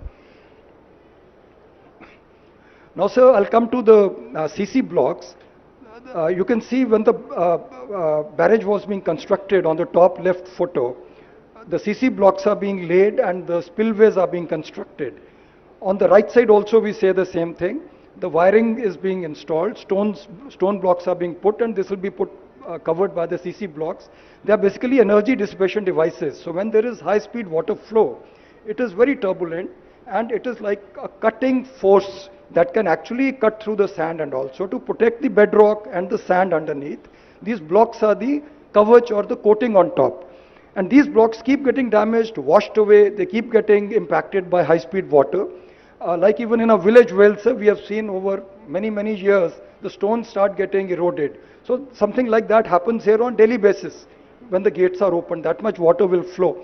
So these blocks are put in place basically to protect the front side of the barrage. And once these blocks get damaged, every year they are supposed to be replaced. And repair and all that work needs to be done. New blocks are cast and they are inserted, sir. You can see on the bottom right side, there is a crane installing the blocks. The blocks have hooks in them. They are normally 1.5 meter by 1.5 meter by 90 centimeters. That's the normal size of the blocks installed. Now, sir, I'm comparing the three barrages. We see Anaram barrage on top. It's a Google map. Right side from the Google map, we can see the blocks. They are visible, but there is damage to the blocks. It is not continuous. Grinda, we have taken photographs standing there. You can see the condition of the blocks on both sides. These blocks are one of the major reasons, their lack of maintenance, why the sand underneath got dug up. And once the sand gets dug up, we start getting pipes from the backside. There is water pressure. It comes like a fountain from underneath. It digs up the sand and there's a continuous water, and like a fountain it will rise. I'll show you the fountain also, sir. I'll move to the next barrage. This is the Sundila barrage, sir. You can see some CC blocks there. In fact, there are circles developing. Some maintenance has been there, but we need to actually maintain this. This is a desperate, this is the reason, one of the reasons of failures of our barrage here, sir. Lack of maintenance. Lack of maintenance, sir. This is the Medigada barrage from the Google Earth, sir. We don't see any blocks anywhere. Here, in fact, we found 10 meter by 10 meter by 90 centimeter blocks. The blocks are not of the standard size. So I think some special permissions have been given here to cast odd size blocks. So that is recorded, so we are verifying that, how it has occurred, and we'll be reporting the matter. Because all the three barrage blocks are not identical. Replacing 1.5 by 1.5 block is probably a different matter than replacing a 10 meter by 10 meter block, sir. And the 10 meter block will behave in a very different manner physically when it's hit by high speed water. Now in Medigada, sir, we see this. We don't see any blocks whatsoever. We see these displaced 10 meter blocks. The kind of mosaic of blocks we saw in Anaram and Sundila is not visible here, sir. Now this is the front side of Medigada, sir. So here we don't see any blocks, we just see some blocks strewn here. Some blocks are seen here, but rest of it is all filled with water. So when there is a high-speed water flow by lifting of the gate, the water goes straight into the spillway and there's no protection there, it's only sand. So it cuts through the sand like a jet and creates a hollow space. Once that hollow space gets created, then these are not floating barrages. Floating barrage essentially is if we have excavated X amount of weight, then that much weight is put. That is called a floating barrage. These are heavier than floating barrages. So barrage is exerting a downward force on the substrata. The substrata starts filling the space in front of it. So sand starts moving, it's wet sand. And there is pressure on the backside, there's a vacuum in front. So mele the whole thing starts moving upwards. So we can see there are no blocks, there's no protection, and huge dips have formed there, and people are catching fish there in that area, sir. Similarly, sir, we see a lot of stripping of the spillway and the flows. The rods on the left photo are visible. On the right side, we see a big heap of... What is that, Rajiv? So that is all the spillway coating that has got stripped off and separated from the floor, sir. Okay. On number 20 pillar, sir, we saw the floor sunk to the right side. So here it has been lifted and separated from the lower flooring. The top coat has got separated. Now, sir, since the barrage commissioning in 1920, the project authorities have not conducted inspections of all this, and they have not conducted maintenance of the CC blocks or the launching aprons. So aprons, spillways, everything has been kind of left to its fate. The dislodged CC blocks... Even left side you are getting some cracks, no? Yes, sir, that patch is... Some of the cracks are... Top layer is gone, sir. Okay. So you can see the saria below that, the torch steel is visible, sir. Okay. Now the torch steel is standing out, it has got separated, the layer has gone away. That's got washed off, sir. Now the dislodged CC blocks and the damage to the plinth slabs parametric joints were observed as early as November 2019. That is the first damage report we have, sir. This negligence has left the barrage at risk of piping and potential progressive failure. So piping is when the water starts flowing from under the barrage, sir. This is pillar 18, sir. You'll see piping here. This is the water bubbling through the sand. There is water stored on the back side. It's coming from under the barrage pillar and bubbling up. And you will see this about 10 meters, 20 meters downstream also. This is also there in Anaram barrage we have seen, sir. Media మిత్రులకి ఈ visual చూడండి. ఆ నీళ్ళు ఆ pillar దాని కింది నుంచి పైకి వస్తున్నాయి. అవతల సైడ్ ఉన్న నీళ్ళు Now you will see that big fountain, పైకి వస్తున్న పెద్ద fountain there, sir. నేను go back Yes, sir. To the pillar Rajiv. Yes, sir. ఈ పిల్లర్ దగ్గర చూడండి, ఆ నీళ్లు కింది నుంచి ఉబ్బికి వస్తున్నాయి. అంటే అవతల సైడ్ ఉండాల్సిన నీళ్ళు యువతలకి ఆ కింద మొత్తం పోవడం వల్ల, అంటే కింద ఏం బునాది ఏం లేదు దాన్ని ఆపడానికి, ఆ కింది నుంచి నీళ్ళు వస్తున్నాయి చూడండి. దానికి కింది నుంచి లీక్ అయి పైకి వచ్చి ఇట్లా వెళ్ళిపోతున్నాయి. అంటే రేపు ఇప్పుడు కొంచెం వాటర్ ఉంటేనే అట్లుంది, మొత్తం నీళ్లు నింపినాం అనుకోండి అసలు ఏ పిల్లరు ఉండదు. ఇప్పుడు అక్కడ ఉన్న దగ్గర చూపిస్తున్నాం కదా, టోటల్గా కింద బునాది అనేది గట్టిగా లేకపోవడం వల్ల నీళ్లు కింది నుంచి వస్తున్నాయి. ఇక్కడ కంట్రోల్ చేసి గేట్లు ఎత్తుతూ వెళ్ళాల్సిన నీళ్లు భూమిలో నుంచి కింది నుంచి పైకి వచ్చి బయటికి పోతున్నాయి. Okay Rajiv, next.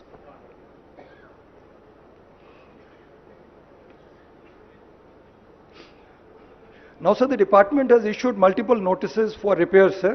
On 18/5/20, they have requested the L&T to come and... important కొంచెం నోట్ చేసుకోండి. అది 20లోనే 18/5/2020లోనే దీంట్లో ప్రాబ్లం ఉందని L&Tకి నోటీస్ ఇచ్చిండ్రు, 21లో నోటీస్ ఇచ్చిండ్రు, 22లో నోటీస్ ఇచ్చిండ్రు, 23లో ఈ డ్యామేజ్ వచ్చింది. అంటే మా లయబిలిటీ పీరియడ్ అయిపోయింది, మాకేం సంబంధం లేదు, మాకు ఇప్పుడు బాధ్యతనే లేదు అని L&T ఏదైతే చెప్తుందో, ఈ ప్రాజెక్టులో సమస్యలు ఉన్నాయని 18/5/2020లో డ్యామేజ్ ఉందని చెప్పి సీసీ బ్లాక్లో వేరింగ్ కోట్ వాట్ల ప్రాబ్లం ఉందని రాసిండ్రు.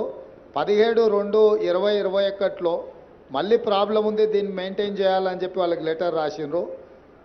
6/4/2022లో మళ్ళీ ఈ ప్రాబ్లం ఉన్నదని లెటర్ రాసిండ్రు. లాస్ట్కు 28/4/2023 నాడు ఇది మొత్తం లేచిపోయి మొత్తం కుంగిపోయింది. అంటే ప్రభుత్వము ఇన్ని రోజులు 20లో మొదలైన డ్యామేజ్ 19లో కంప్లీట్ అయింది. అంటే ఇమ్మీడియట్గా 20లోనే ప్రాజెక్టు పూర్తయిన వెంబడే సమస్యలు మొదలైనవి. అధికారులు లెటర్లు రాసినా అసలు ప్రభుత్వం పట్టించుకోకపోవడంతో ఈరోజు మొత్తం కుంగిపోయి కూలిపోయే కాడికి వచ్చింది. ఇప్పుడు సింపుల్గా మేము దిగిపోయినాం కాబట్టి మాకేం బాధ్యత లేదని కేసీఆర్ చెప్తున్నాడు, మా లయబిలిటీ పీరియడ్ అయిపోయింది కాబట్టి మాకేం సంబంధం లేదని L&T చెప్తున్నారు.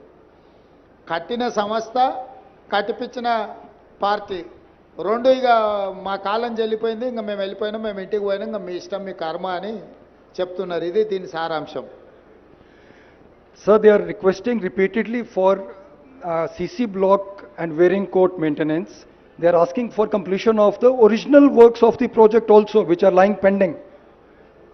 If you look at the 17-2 serial number 2, sir, it's restructuring CC blocks and wearing court. Second is finishing of the original works, that is approach roads and maintenance bays, gantry cranes, lots of work. Originally that was part of the contract, has not been done. Now, sir, there are contradictions to the agreement conditions. We have substantial completion certificate issued on 10/9/19 indicating the project had met the agreement conditions for quality and safety. Second, we have a completion certificate granted on 15/3/21, although the project was not completed. Performance securities amounting to 159 crores were released without addressing notices from the engineer in charge.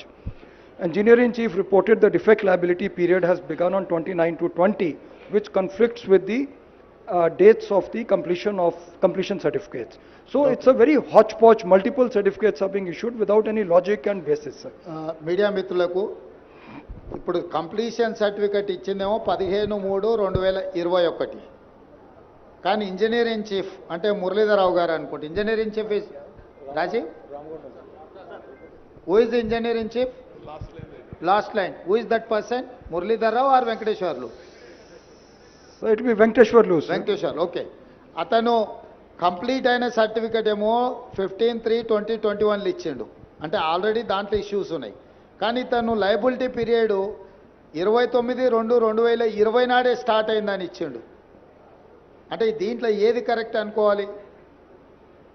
అంటే వెంకటేశ్వర్లని service నుంచి కంప్లీట్గా terminate చేసింది ఎందుకంటే ఇట్లాంటి mistakes ఉన్నాయని vigilance and enforcement ఇచ్చిన వాళ్ళ facts and ఫిగర్స్తో ఇచ్చిన నివేదికతోని plus 159 crores they have released performance securities, అంటే సెక్యూరిటీ గ్యారంటీస్ ఉన్నాయన్నిటిని కూడా ఈ అన్ని ఛార్జెస్ వాళ్ళ మీద ఉండి ప్రాబ్లమ్స్ ఉన్నాయని నోటీస్ ఇచ్చినా కూడా అవి ఫుల్ఫిల్ చేయకపోయినా కూడా ఈ పేమెంట్లు కూడా రిలీజ్ చేసిండ్రు. Next Raju. So the scheduled inspections under the Dam Safety Act 21 are essential for assessing the condition of the dams and structures. The inspections are pre-monsoon, post-monsoon and other scheduled checks, and the field engineers are responsible. All deficiencies identified during the inspections have to be reported to the SDSO, State Dam Safety Organization, for evaluation, etc. That is the rules, rule position. Okay. Dam Safety Act 21 mandates meticulous recording of all the maintenance activities. Records have to detail the type, date, weather conditions, water flow, everything. And they have to include the description of work, duration, etc. We have not seen any maintenance records so far. On requesting, a follow-through letter has been written to L&T, but department daggare em ledu, nothing is there, sir. Thank you. Now, sir, this is a small timeline I prepared, sir. This will show a lot of events. So the first event is on March 3, 2016, when the initial GO sanctioning 2591 crores, that is GORT 231, was issued. After that, 26th August, project agreement was entered into. Next activity was on May 19th. This one, sir. GO 707. Enhancement happened to 3,260 crores for the project value. Krinda, sir, we see supplemental agreements being made on 2nd July 18 and also 31st Raju December. will do one thing. Sir. As it is you push to media people, they will go through that report. The Yes, sir. final conclusion is that October 21st, 2023, sinking of the pillar number 20. Was sinking, sir. Madhyalo, sir, you will see a small photo of Rajiv, see, just give the entire presentation to Hanumantrao, Commissioner NPR. Hanumantrao Garu, just pass it on to the entire media. Yes, sir. Sir, if you see the small May, September, small picture is there, that is the inaugural photograph. And after that, there are lots of substantial completion certificates, 3 in purple, one after the other. On top is the request for maintenance. There are 4 different requests for maintenance which have not been adhered to. And Antlo, the barrage has collapsed without any repair maintenance. But Madhyalo, on 6th of September 21, we have GO 330 sanctioning 4,613 crores, cost escalation of the project. So on one side, we have given completion certificates. On second side, sir, we are issuing GOs enhancing the project cost and paying the money. Money is being released. So both the things are going on together. So if L&T is not responding to us, at least the money flow should have stopped immediately, and we should have corralled them and taken them to some kind of. So I'll move to the last slide, sir. This is the inauguration of the barrage, sir. It's on 21/6/2019. 3 honorable CMs and 1 governor of Telangana are seen here. If you look at the background, this area, you will find that the aprons are not yet ready. It's a little premature inauguration, sir. So I thought I'll just bring it to your notice, sir. So we are here right now, sir, and then we have some findings and conclusions. First is the construction of Block 7 had deviated from the plan, and the raft and secant piles were not laid in specified sequential manner. So we are holding L&T and the department both responsible for this, sir. They should have handled this work. Operation and maintenance was not done since the inauguration, that is 21/6/19. Both are responsible, sir, the agency and the department. Mandatory post-monsoon sounding, probing, which is mandated as per IS 7349, was not performed. Department is responsible, they have to get this done, sir. Construction remnants like the coffer dam and sheet piles have not been removed. L&T is to be held responsible because it's part of the contract, sir, clause number 14. contractual obligations under agreement handing over clause 50 of the agreement remain unfulfilled till this day. Further, sir, the allegations suggest that the major blocks were taken up by some subcontractors. We are investigating that part and we are verifying the money trail and accounts and everything, sir. Apart from that, sir, the bank guarantees have been released despite works being pending. So that is again the department's responsibility. We hope an expert committee will go into the entire causes of failure and suggest a rehab plan, sir. That's all I have, sir. Thank you, sir. Thank you, Rajiv ji.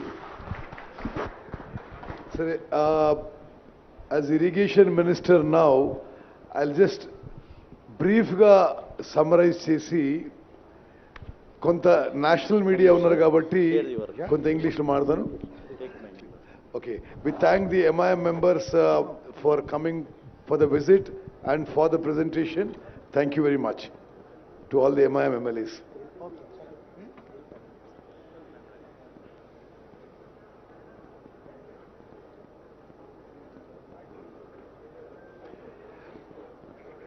సరే, media మిత్రులకి నమస్కారం. మీరు state and national media చాలా ఎఫర్ట్తో చాలా time కేటాయించి you have spent your valuable time in a long travel from Hyderabad to here. We are very grateful to you.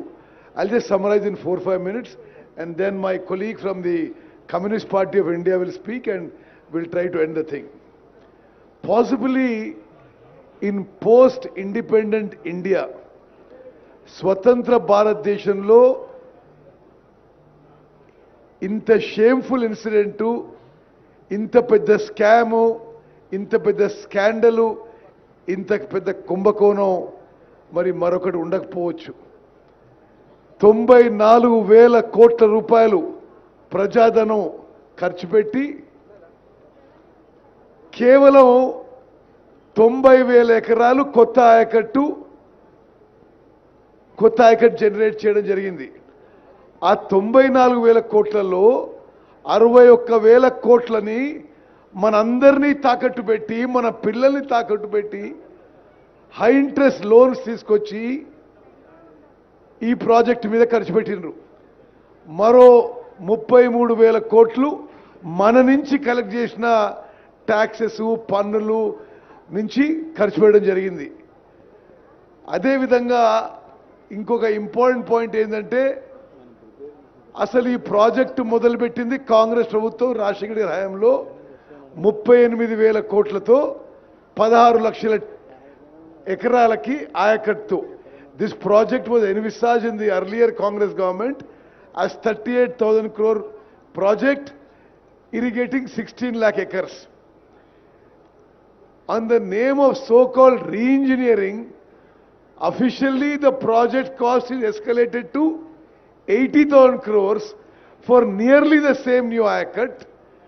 Now already expenditure is 94,000 crores and at the minimum another 40,000 crores are required to complete the project. This is the official figures as per the chief engineer's thing. కొన్ని విషయాలు నేను highlight చేస్తున్నాను. అసలు ఎంత తుగ్లక్, ఒక Mohammed bin Tughlaq కూడా వీళ్ళు చేసిన పనులు చూసి సిగ్గుపడతాడు. In all the barrages there is a difference between barrages and dams. Dams are meant for storage. Barrage is for regulating flow of water. ఎక్కడ కూడా ప్రపంచంలో ఉన్న బ్యారేజ్లలో బ్యారేజ్ కట్టి నీళ్లు స్టోరేజ్ చేసిన వీళ్ళే చేసారు.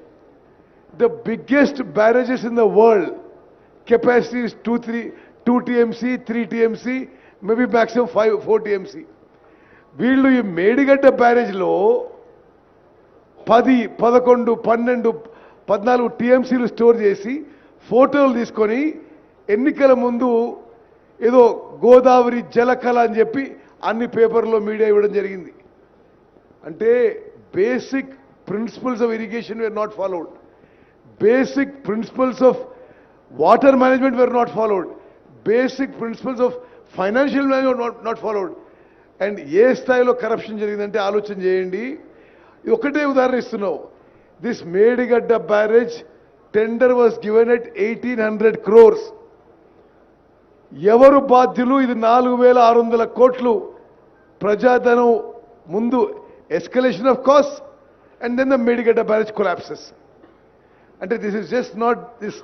నేను ఇప్పుడు 2 months అయింది ఇరిగేషన్ మినిస్టర్ అయ్యి. ఏ వర్క్ చూసినా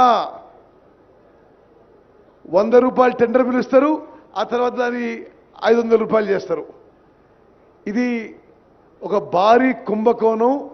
తప్పనిసరిగా క్యాబినెట్లో చర్చించి ఇది క్రిమినల్ ఇన్వెస్టిగేషన్ కూడా ముందుకు పోతామని చెప్పి నేను మనవి చేస్తున్నాను. అదేవిధంగా ఒక చాలా ముఖ్యమైన విషయం, 21st October ఈ సంఘటన జరిగింది. Today is what date? 13th అనుకుంటా, 13th February. ఈ రోజు వరకు కూడా ఈ కాళేశ్వరం ప్రాజెక్టుకి చీఫ్ డిజైనర్, చీఫ్ ఇంజనీర్ అంతా తానే కట్టిన కేసీఆర్ ఒక్క మాట కూడా మాట్లాడలేదు. 21st October when it collapsed, till we were sworn in the government on 7th for 40-45 days, ఆయనే ముఖ్యమంత్రి, నోరు తెరవలేదు. ఆ రోజు నుంచి ఈ రోజు కూడా ఒక్క మాట కూడా మాట్లాడకపోవడం ఇది చాలా దురదృష్టకరం. మీడియా కూడా గమనించాలని చెప్పి నేను మనం చేస్తున్నాను. అదేవిధంగా నేషనల్ డ్యామ్ సేఫ్టీ అథారిటీ ఒక constitutional body created by an act of Parliament. They have given a damning indictment of the state government on design, construction, maintenance, all aspects of Medigadda barrage, calling it a total failure of the earlier government and the earlier irrigation department. Memu further ga kuda National Dam Safety Authority, which is a government of India body constituted with experts on dams and created by an act of parliament, the further inquiry investigation we are going to cooperate with them.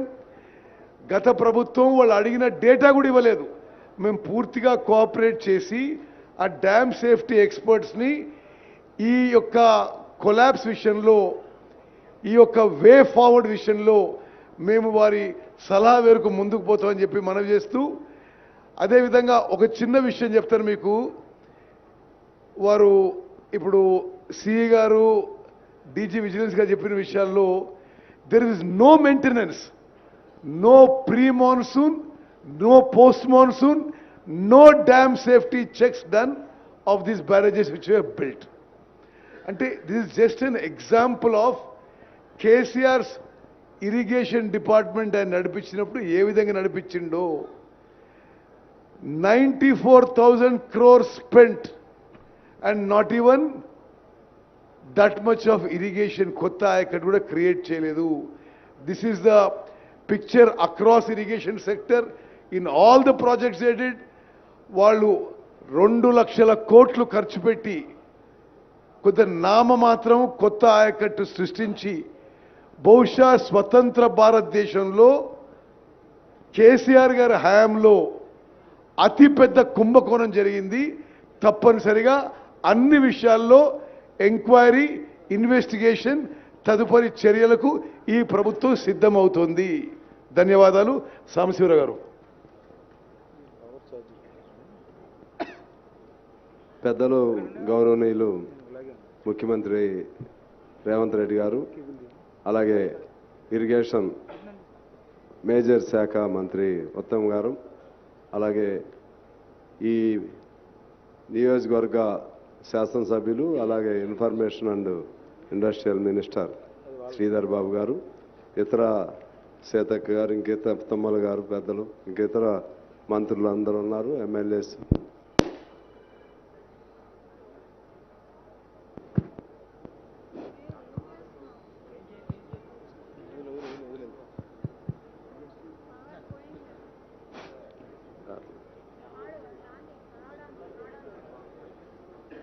KCR ఇక్కడ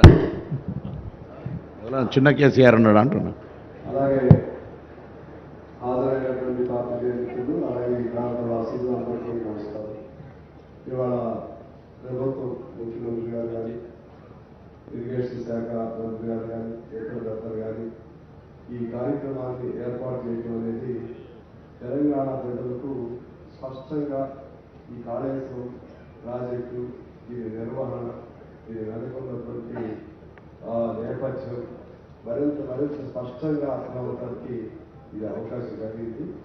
ఇటువంటి కార్యక్రమాన్ని చేపట్టినందుకు ఒకవైపు వారికి అభినందనలు తెలియజేస్తున్నాయి. మరోవైపు ఇటువంటి బాధాకరమైనటువంటి స్థితిలో ఈ ప్రాజెక్టును చూస్తున్నందుకు విచారం కూడా ఉంది. ఇది మేడిగడ్డ ప్రాజెక్టు పగులు కాదండి, తెలంగాణ ప్రజల గుండె పగుళ్ళు, గుండె పైన పడినటువంటి కోటలు. ఎందువల్లంటే ఎంత 2016లో అగ్రిమెంట్, దాని విజువల్స్ ప్రకారం 2019లో కంప్లీషన్, 16లో అగ్రిమెంట్, 19లో కంప్లీషన్.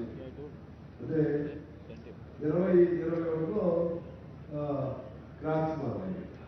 వీళ్ళు బయటకు వచ్చేసి 20 ఇది పరిస్థితి. అంటే ప్రతి ప్రాజెక్టు 3 ఏళ్లలోనే కంప్లీట్ చేయటం, మరో 2 ఏళ్లలోనే పగిలిపోవటం.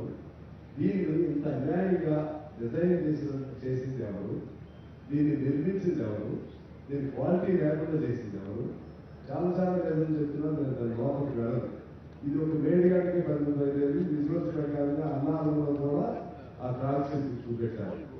ఇటువంటి సేమ్ మంత్రి గారు, ముఖ్యమంత్రి గారు చెప్పినట్టుగా same technology, same procedure, same design తో ఉంది. కాబట్టి ఈ 3 ప్రాజెక్టులు కూడా మాకు కూడా చూపెట్టిన దానిలో రాశారు. ఈ 3 ప్రాజెక్టులు కూడా పనికి రావనే పద్ధతిలో చెప్పడం జరిగింది. మరి ఏమైపోవాలి, ఈ ఖర్చు పెట్టినటువంటి ఈ డబ్బులన్నీ ఏమైపోవాలి?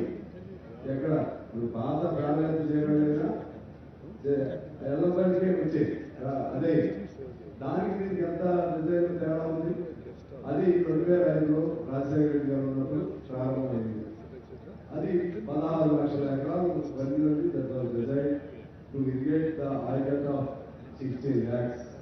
వీళ్ళ ఆయకట్ ప్రకారం 18 lakhs, only 2 lakhs acres extra. ఏడు ప్లేసులేంటి? ఇక్కడైతే నీళ్లు బాగుంటాయి. ముందు ఏం ఉపయోగమైంది? నీళ్లు 2 లక్షలే కదా తేడా. దాన్ని ఏ పద్ధతి లేదు. ఇంకా అంతిమంగా ఏం చేశారు? ప్రాణాయామ చేయడం వదిలేసి ఆదిలాబాద్ జిల్లా మొత్తాన్ని వదిలేసి ఇక్కడ నుంచి మొదలుపెట్టి అది తర్వాత చేపడతామన్నారు.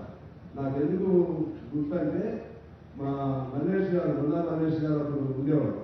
ఆయన మా పార్టీ వాళ్ళు కూడా చాలా, శంకర్కి చాలా మంది నాకు చాలాసార్లు ఆందోళన చేశారు. మేము అందరం కూడా వచ్చాం. అసలు మా జిల్లాకి లేకుండా, మా ప్రాణాయామ చేయడం లేకుండా చాలా బాగా చేశారు. తర్వాత అది కూడా ప్రయత్నం చేస్తాం, ఇంకో 2 లక్షల ఎకరాలు వచ్చే విధంగా చెప్పి అప్పుడున్న ప్రభుత్వం చెప్పడం జరిగింది. ఇక్కడ నేను ఒక పాయింట్ చెప్పి సెలవు తీసుకుంటాను.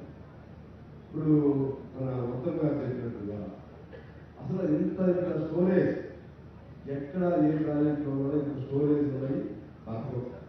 రేపు పోలవరం కూడా డౌటే, ఇంకా పెద్ద అనుకుని ఏదైనా డౌటే. సరే, అంత ఎంత అన్యాయంగా కన్స్ట్రక్షన్ ఉందా అనేది ఎవరికి తెలియదు. మీరు చెప్తున్నారు కదా, దాన్ని మొదలెట్టిన తర్వాత 5 ఏళ్ళు దీన్ని చూస్తానికి ఎవరు రాదు. అసలు మెయింటెనెన్స్ లేదు.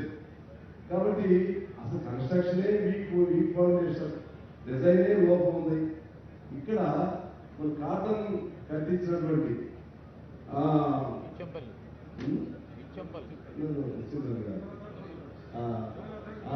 కాటన్ కృష్ణా బ్యారేజ్ ధవళేశ్వరం మట్టితో కట్టించిన ప్రాజెక్ట్, మట్టితో కట్టించారు. కేవలం 2.5-3 TMC మాత్రమే డిపాజిట్ అవుతుంది. కానీ లక్షల ఎకరాలు సాగు అవుతుంది.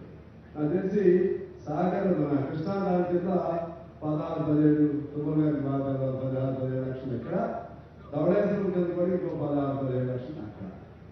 ఓన్లీ 3 TMC దాని స్టోరేజ్ కెపాసిటీ.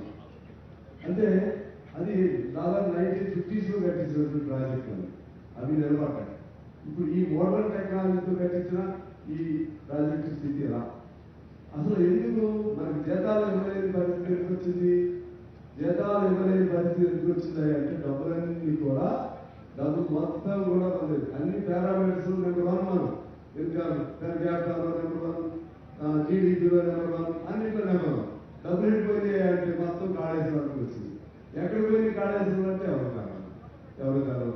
ఇంత అన్యాయమైనటువంటి డిజైన్ చేసిన వాళ్ళని ఏం చేయాలి? ఇంత అన్యాయమైనటువంటి నాణ్యత లోపంతో ఈ ప్రాజెక్టు నిర్మించిన వాళ్ళని ఏం చేయాలి? ఎలాంటి కంపెనీ వాళ్ళు మాకు బాధ్యత లేదంటున్నారు. రిపేర్ చేయాలంటే కూడా వాళ్ళు బతిలాడాల్సి వస్తుంది. గవర్నమెంట్ వాళ్ళని కానీ డిజైన్ చేసిన వాళ్ళందరూ కానీ జైల్లో పెట్టాల్సిన అవసరం ఉంది. ఆ డబ్బులకి వెనక్కి కట్టియాల్సినటువంటి అవసరం ఉన్నది. ప్రజల సొమ్ము, ప్రజలు ఈ బాకీ ఇప్పుడు పేరుతో 2024 నుంచి ప్రిన్సిపల్ అమౌంట్ ఇక్కడ కట్టాలని చెప్పి ఇందులో చూసాం. 24 నుంచి మొదలైంది. మనం తీసుకున్నప్పుడు మన రీపే చేసి మొదలవుతుంది. ఏమైపోతుంది తెలంగాణ ఏమవుతుంది? మనం ఇక కొత్త ప్రభుత్వం వచ్చింది, చాలా ఆశలతో ప్రజలు ఓటు వేసి గెలిపించారు. ఇవన్నీ చూపెట్టే మీరేదో ఎగ్గొట్టానికి మీరు చేసిన వాగ్దానాలు 6 గ్యారెంటీస్ ఎగ్గొట్టాలని అంటున్నారు. ఇంత అన్యాయం చేసి లక్షల వేల కోట్లు ఈ విధంగా దాన్ని దుర్వినియోగం కాదు, పెద్ద ఇంకా ఉత్తర భాషలు చెప్పాలంటే it is the biggest scandal in the I think in the country, not world, I can't say world. In our country, it might be the biggest scandal. 1 lakh అనేది ఆ గోదావరిలో పోసినా ఎదిగితే దొరికే ఒకటి ఎక్కడ పోసినా తెలవదు, ఆ డబ్బులు వేసుకుని తెలవదు. దీని మీద చాలా సీరియస్గా ప్రభుత్వం ఉండాలని నేను కోరుకుంటూ, భవిష్యత్తులో మరి ఏమవుతుందో నాకు తెలియదు. ఆ ప్రాణాయత చేయగల ఆ బోర్డు డిజైన్ నుంచి తీసుకెళ్తారా ఎట్లా, లేకపోతే దీన్ని ఏమైనా రిపేర్కి అవకాశం ఉంటుందా, అదంతా ఇంజనీర్స్ ఎక్స్పర్ట్స్ సలహా తీసుకుని చేస్తామని చెప్తున్నారు. ఏదేమైనా కూడా తెలంగాణకి తీవ్ర నష్టం జరిగింది. ఇవాళ ఇక్కడికి రావటం వల్ల చాలా నేను అతన్నింటిలో వచ్చాను, కానీ ఈ పగుడు అయిన తర్వాత రాలేదు. ఇవాళ యాక్చువల్లీ నేను I have some other work, I wanted to speak this programme. ఎందుకంటే వాళ్ళు అందరూ అనుకున్నాం ఇవాళ ఉన్నారు. If I absent, so it was some wrong signal. That's why I changed my mind. I have attended here. Coming here, just I learned so much. ఇక్కడ రావడం చాలా నాకు అవగాహన అయింది. ఖచ్చితంగా ఈ అంశాన్ని ప్రజల దృష్టికి తీసుకెళ్లడంలో మా పార్టీగా నేను నా బాధ్యత వహిస్తాను. ప్రభుత్వాన్ని అన్ని రకాలుగా మీరు ఎందుకంటే మీ ముఖస్థితికి చెప్తున్నది ఇది తెలంగాణ జరిగిన నష్టం కాబట్టి ఈ నష్టాన్ని ఎలా రిపేర్ చేస్తారు, ఎలా పూడుస్తారు, పరంగా మనకి రావాల్సిన ఈ భూమి రాయిగట్ట అంతా తొందరలో ఎలా పూర్తి చేస్తారు. ఇప్పుడు ఎంత పూర్తయింది కూడా అర్థం కావట్లేదు. 1,00,000 ఎకరాలే అంటే నీకు 18 లక్షల ఎకరాలు ప్రజలని ల్యాండ్ రాయిగట్టు, ఇంకా 17 లక్షల ఎకరాలకి ఎప్పుడు రావాలి, ఇంకెన్నేళ్ళకి రావాలి? 2016 నుంచి మొదలైనటువంటి ప్రాజెక్టు ఇంక 17 ఏళ్ళు కూడా రాదు. మళ్ళీ ఏమైపోయిందో తెలవదు. వీటన్నిటినీ మీ మీద చాలా బాధ్యత ఉంది. వీటిని మీరు అంతా సందేహాల్సిన అవసరం ఉందని తెలియజేస్తూ ముఖ్యమంత్రి గారికి, ఉత్తమ్ గారికి, మిత్రుల గారికి మీ అందరికీ నమస్కారాలు తెలియజేస్తూ సార్ థ్యాంక్ యూ. ఇప్పుడు ఈ సందర్శన సందర్భంగా గౌరవ ముఖ్యమంత్రి వర్యులు శ్రీ రేవంత్ రెడ్డి గారిని వారి సందేశంగా కోరుతారు.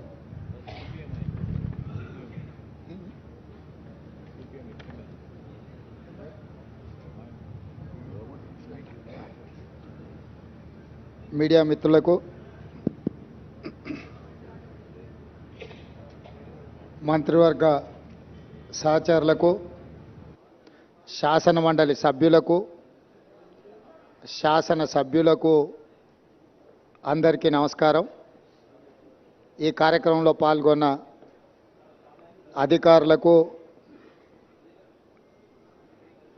ఈ అవగాహన, ఈ పర్యటన గత కొంతకాలం నుంచి రాష్ట్రంలో జరుగుతున్న చర్చ, ఎన్నికల సందర్భంగా మీకు అందరికీ తెలుసు, మేడిగడ్డ బ్యారేజ్ కుంగినప్పుడు మేమందరం ఇక్కడికి రావాలనుకుంటే పోలీసు నిర్బంధాలతో రానివ్వలేదు. అయినా శ్రీ రాహుల్ గాంధీ గారు, నేను, మిత్రుడు శ్రీధర్ బాబు గారు ఎన్నో వ్యయ ప్రయాసాలు కోర్చి ఎన్నికల అధికారులను పట్టుబట్టి అనుమతి సాధించి మేడిగడ్డ బ్యారేజ్ సందర్శనకు ఆ రోజు మేము రావడం జరిగింది. అయితే ఆ రోజు ఎన్నికల ప్రణాళికలో భాగంగా పూర్తి స్థాయిలో ప్రాజెక్టు యొక్క కుంగుబాటు కానీ జరిగిన అవకతవకల మీద పూర్తిగా చూడడానికి సమయము సరిపోలేదు. అదేవిధంగా గత ప్రభుత్వము ఏమాత్రం ఇటువైపు ఎవరిని రానియకుండా వాళ్ళు చేసిన తప్పిదాలు, కుంగిపోయిన మేడిగడ్డ బ్యారేజ్ను ఎవరు చూడకుండా కప్పిపుచ్చి తమ తప్పిదాల నుంచి తప్పించుకోవాలనే ప్రయత్నం చేయడము, అదేవిధంగా మా ప్రభుత్వం అధికారంలోకి వచ్చిన తర్వాత నేషనల్ డ్యామ్ సేఫ్టీ అథారిటీ ఏదైనా ఇచ్చిన నివేదిక, ఈ ప్రాతిపదికన విజిలెన్స్ అండ్ ఎన్ఫోర్స్మెంట్ని ఉత్తమ్ కుమార్ రెడ్డి గారు ఆదేశాలు ఇచ్చి జరిగిన అవకతవకల మీద విచారణ చేపట్టి ప్రాథమికంగా ఒక నివేదికను ఇవ్వమని చెప్పడంతో వారు నివేదికను రాష్ట్ర ప్రభుత్వానికి ఇవ్వడం జరిగింది. ఆ నివేదికలో ప్రాజెక్టుల యొక్క డిజైన్స్లో లోపము, ప్రాజెక్టుల యొక్క నిర్మాణంలో లోపము, ప్రాజెక్టుల యొక్క నిర్వహణలో లోపము, ప్రాజెక్టుల యొక్క అంచనా, ఒక్క మేడిగడ్డ విషయానికి వస్తే 1800 చిల్లర కోట్లతో మొదలుపెట్టి 4000కు పైగా కోట్లకు పెంచి అంచనాలను పెంచి పాల్పడిన అవినీతి. ఇదే కాకుండా ఈ మధ్యకాలంలో పత్రికలలో చూస్తున్నాం, కాగ్ నివేదిక ఇచ్చింది, పెద్ద ఎత్తున కాళేశ్వరం ప్రాజెక్టులో అవినీతి జరిగింది, 1000 కోట్ల రూపాయల దోపిడీ పాల్పడ్డారు అని చెప్పి ప్రతిపక్ష పార్టీలుగా మేము చేసిన ఆరోపణ కాదు, కాగ్ ఇచ్చిన నివేదిక, విజిలెన్స్ అండ్ ఎన్ఫోర్స్మెంట్ ఇచ్చిన నివేదిక. వీటి నేపథ్యంలో శాసనసభ బడ్జెట్ సమావేశంలో శ్వేతపత్రం సాగునీటి ప్రాజెక్టుల మీద విడుదల చేయడమే కాకుండా జరిగిన అవినీతి మీద పూర్తి స్థాయిలో చర్చ చేపట్టాలి అని చెప్పి ఉత్తమ్ కుమార్ రెడ్డి గారు ప్రభుత్వం దృష్టికి తీసుకొస్తే ప్రభుత్వం కూడా ఆమోదించి ఈ బడ్జెట్ సమావేశాలలో ఆ చర్చకు మేము మొదలు పెడదాం అనుకున్నాం. ఎప్పుడైతే గోదావరి జలాల మీద నిర్మించాలనుకున్న కాళేశ్వరం ప్రాజెక్టు రీడిజైనింగ్ పేరు మీద చంద్రశేఖరరావు కొల్లగొట్టిన 1000 కోట్ల రూపాయల మీద చర్చకు శాసనసభలో తెరలేపాలనుకున్నామో చంద్రశేఖరరావు గారికి పూర్తిగా అర్థమైపోయింది. తను ముఖ్యమంత్రిగా ఉన్నప్పుడు పాల్పడిన 1000 కోట్ల రూపాయల దోపిడీకి సంబంధించి విజిలెన్స్ అండ్ ఎన్ఫోర్స్మెంట్ ఎన్డీఏసీఐ ఇచ్చిన నివేదికల మీద చర్చ జరిగితే తన బండారం అంతా బయటపడి ప్రజల ముందు అవినీతిపరుడుగా, దోపిడీదారుడుగా, దోషిగా నిలబడాల్సి వస్తుందని వ్యూహాత్మకంగా కృష్ణానది జలాలను, కృష్ణానది మీద ఉన్న ప్రాజెక్టులను కేఆర్ఎంబీకి అప్పజెప్పినరు అని కాంగ్రెస్ మీద ఎదురుదాడి చేసి నల్గొండ జిల్లాలో ఒక సభను పెట్టి ఆ సభ ద్వారా కాంగ్రెస్ మీద ఎదురుదాడి చేయాలన్న ఆలోచనతోటి ఈరోజు నల్గొండలో సభ పెట్టారు. ఇవాళ నల్గొండ సభలో వారు ఎంత శుద్ధపూసలాగా మాట్లాడుతుండే అంటే, ఇక సత్యహరిశ్చంద్రుడే ఇంకో అవతారం ఎత్తి చంద్రశేఖరరావు రూపంలో జన్మెత్తిండు, ఈ సత్యహరిశ్చంద్రుడి శీలాన్ని మీరు శంకిస్తారా? చావు నోట్లో తలబెట్టి నేను తెలంగాణ సాధించిన అని మళ్ళీ 1,01,000 అబద్ధం చెప్పిండు. ఇప్పటి వరకు 1,00,000 సార్లు చెప్పిండు అబద్ధం, సావు నోట్లో తలబెట్టి తెలంగాణ తెచ్చినా అని. ఎన్నిసార్లు బిచ్చమెత్తుకుంటావా సావు నోట్లో తలబెట్టినా అని? 2 సార్లు ముఖ్యమంత్రి పదవి ఇచ్చారు, 10 సంవత్సరాలు ఈ రాష్ట్రాన్ని పట్టి పీడించినావు, దోసుకున్నావు. ఇంకా కూడా సావు నోట్ల తలకాయ పెట్టినా, సావు నోట్ల తలకాయ పెట్టినా అని మాటలు చెప్తున్నావు. సావు నోట్ల తలకాయ పెట్టిన చంద్రశేఖరరావు శాసనసభలో నీ అవినీతి మీద చర్చ పెడితే నువ్వు నిజంగా సత్యహరిశ్చంద్రునివే, సత్యహరిశ్చంద్రునికి మరో జన్మని ఎత్తినోనివి అయితే అక్కడ వచ్చి కూర్చొని మాట్లాడేది ఉండే. మేమేమడిగినాము? అయ్యా, కృష్ణానది జలాల మీద శాసనసభలో ఏకగ్రీవ తీర్మానం చేసి కేంద్ర ప్రభుత్వం ప్రాజెక్టుల స్వాధీనానికి చేస్తున్న ప్రయత్నాన్ని అందరము తీర్మానం పాస్ చేసి కేంద్ర ప్రభుత్వ విధానాలను వ్యతిరేకిద్దాం రమ్మని మేము అడిగినాం. మీరు రాలేదు. కేంద్ర ప్రభుత్వానికి కాంగ్రెసే అప్పచెప్పిందని అబద్ధాలు నువ్వు చెప్తే వాస్తవాలను డిసెంబర్ 1, 2023 నాడు మీరు ముఖ్యమంత్రిగా మీ కార్యదర్శి స్మితా సబర్వాల్ గారు రాసిన లేఖను అప్పచెప్పడానికి పూర్తిగా మీరు చేసిన ప్రయత్నాన్ని ఆధారాలతో సహా శాసనసభలో ప్రభుత్వం బయటపెట్టింది. దాని తర్వాత నేనేమన్నా కాళేశ్వరం మీద ఎంతోమందికి అపోహలు ఉన్నాయి, అనుమానాలు ఉన్నాయి, అక్కడికి ఎవరిని రాణిస్తలేరు, అక్కడికి ఎవరైనా వెళ్తే పోలీసులు అడ్డుకుంటున్నారని తెలంగాణ సమాజంలో ఎన్నో అనుమానాలు ఉన్నాయి. ఈ అనుమానాలను నివృత్తి చేయడానికి మంత్రులను, ప్రజాప్రతినిధులను, పత్రికా మిత్రులను అందరినీ తీసుకొని వెళ్ళి వాళ్ళకి చూపిద్దాము, అందరం కలిసికట్టుగా వెళ్దామని మా మంత్రి గారు మీకు లేఖ రాయడం జరిగింది. లేఖతో పాటు 13 తారీఖు నాడు వెళ్దామని మేము అన్నాము. ఒకవేళ మీకు ఏవైనా ఇతరత్ర కార్యక్రమాలు ఉంటే మీరు తారీఖు మార్చమన్నా మారుస్తామని చెప్పి శాసనసభలోనే స్వయంగా నేనే మీకు చెప్పడం జరిగింది. ఒకవేళ బీఆర్ఎస్ నాయకులకు 13 తారీఖు నాడు ఇతర కార్యక్రమాలు ఉంటే మీరు నిర్ణయించిన తారీఖు నాడు అఖిలపక్షం అందరము అక్కడికి వెళ్దాము, పత్రికల వాళ్ళని తీసుకెళ్దాము, అక్కడ జరుగుతున్న పరిణామాలు, నిర్మాణంలో లోపాలను, దాని మీద తీసుకోవాల్సిన చర్యల్ని ప్రజల సమక్షంలోనే ప్రజా కోర్టులోనే చర్చించుకుందామని రమ్మని చెప్పినాము. మీరు రాలేదు, రాకపోను, శాసనసభలో చర్చకు కూడా మీరు రాలేదు, శాసనసభలో జరిగిన చర్చలో మీరు పాల్గొనలేదు, శాసనసభకే మీరు రావడానికి కాలు విరిగిందనే ఒక నెపాన్ని అడ్డం పెట్టుకున్నారు. కాలు ఇరిగిన చంద్రశేఖరరావు ఈరోజు నల్గొండకు పోయిండు. నేను అడుగుతున్నాయా, శాసనసభ దగ్గరుందా, నల్గొండ జిల్లా దగ్గరుందా? నల్గొండకి వెళ్ళి బహిరంగ సభలో సానుభూతి పొందాలనే ప్రయత్నం చేస్తున్నాడు చంద్రశేఖరరావు. సానుభూతి పొందడానికి మీరు దవాఖానలు ఉన్నప్పుడు మేమందరం వచ్చినాం, సానుభూతి చూపించినాం. సానుభూతి చూపించాల్సిన సందర్భంలో ప్రజలు కానీ ప్రతిపక్షాలు కానీ మేమందరం సానుభూతి చూపించినాం. ఈరోజు కేవలం కాళేశ్వరం అవినీతి మీద చర్చ జరగకుండా, కాళేశ్వరంలో మీ దోపిడీని ప్రజల దృష్టిలో పడకుండా ఉండడానికే ఈరోజు మీరు నల్గొండ అక్కడ ఏదో పెద్ద సభ పెట్టినా అని మీరు మాట్లాడుతున్నారు. ప్రజలకి ఈ మాత్రము అవగాహన లేదని మీరు అనుకుంటున్నారా చంద్రశేఖరరావు గారు? కాళేశ్వరం అవినీతి మీద, దోపిడీ మీద చర్చకు వచ్చిన సందర్భంలో మీరు కృష్ణానది జలాల మీద ఉన్న ప్రాజెక్టులన్నిటిని కూడా కేంద్రానికి అప్పజెప్పినరు అని చెప్పి నల్గొండ జిల్లాలో మీరు బహిరంగ సభ పెట్టి ఇక్కడికి రాకుండా తప్పించుకున్నారు. ఇవాళ మీరు ఏం మాట్లాడుతున్నారు? అక్కడ ఓ 4-5 పిల్లర్లు కూలినాయి, కూలితే పెద్ద తప్ప? అయ్యా, నీకేది తప్పు కాదు. ఎందుకనంటే తప్పులకు పాల్పడ్డదే నువ్వు. నీకు నువ్వే తప్పు జరిగిందని నీకు నువ్వే శిక్ష విధించుకునేటంత నిజాయితీపరుడు అని మన తెలంగాణ సమాజం భావిస్తుంది అనుకుంటున్నారా? మీ దోపిడీకి మేడిగడ్డ బలైపోయింది, అన్నారం సుందిల్లా సున్నమైపోయినాయి. ఈరోజు కాళేశ్వరము మీ 1,00,000 కోట్ల దోపిడీకి బలైపోయింది. అందుకే మీరు దీన్ని చాలా అల్కగా తీసుకుంటున్నారు. ఇక్కడ వచ్చిన వాళ్ళని చులకన చేసి మాట్లాడుతున్నారు. మీరు ఈరోజు ఇక్కడికి రాకపోవడం ఒక తప్పిదమైతే, ఇక్కడ తీసుకున్న కార్యక్రమాన్ని చులకన చేసి తిట్టడం అనేది మీ దిగజారుడు తనానికి నిదర్శనం చంద్రశేఖరరావు గారు. ఈరోజు ఆయన మాట్లాడుతున్నాడు, మీరు కేఆర్ఎంబి మీద మీకు అవగాహన లేకపోతే నడితే అన్నా ఎట్లా చేద్దామని మాట్లాడితే నేను సలహా చెప్పటని. అయ్యా, శాసనసభలో చర్చ పెట్టినాం, సలహా చెప్పమని అడిగినాం.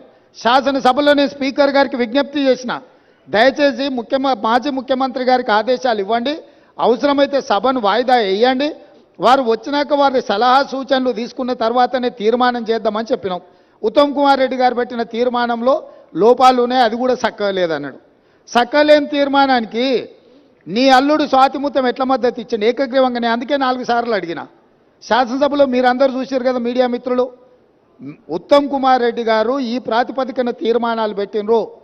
దీనికి టీఆర్ఎస్ పార్టీ వైఖరి ఏందో స్పష్టంగా చెప్పండి అని అంటే, హరీష్ రావు గారు మాజీ సాగునీటి పారుదల శాఖ మంత్రిగా, కేసీఆర్ కుటుంబ సభ్యుడిగా స్పష్టంగా ఈ తీర్మానానికి సంపూర్ణమైన మద్దతు పలుకుతున్నా అని చెప్పిండు. అప్పుడే నేను లేచి ఏం చెప్పినా, వీళ్ళు మాట్లాడేదానికి ఏం విలువలేదా చంద్రశేఖరరావు, ఇవి విలువలేని మాటలను కొట్టిపడేస్తాడు, ఆయననే యజమాని, ఆయన ఓనర్, ఆయన వచ్చి చెప్తే తప్ప దీంట్లో విషయం లేదని నేను చెప్పిన. ఇవాళ సరిగ్గా నల్గొండలో అదే మాట్లాడండి. ఏం తీర్మానమే? దిక్కుమాలిన తీర్మానం, దాంట్లో ఏమైనా విషయం ఉందా? అదో పనికిమాలిన తీర్మానం, ఆ తీర్మానానికి వీళ్ళందరూ మద్దతు అని.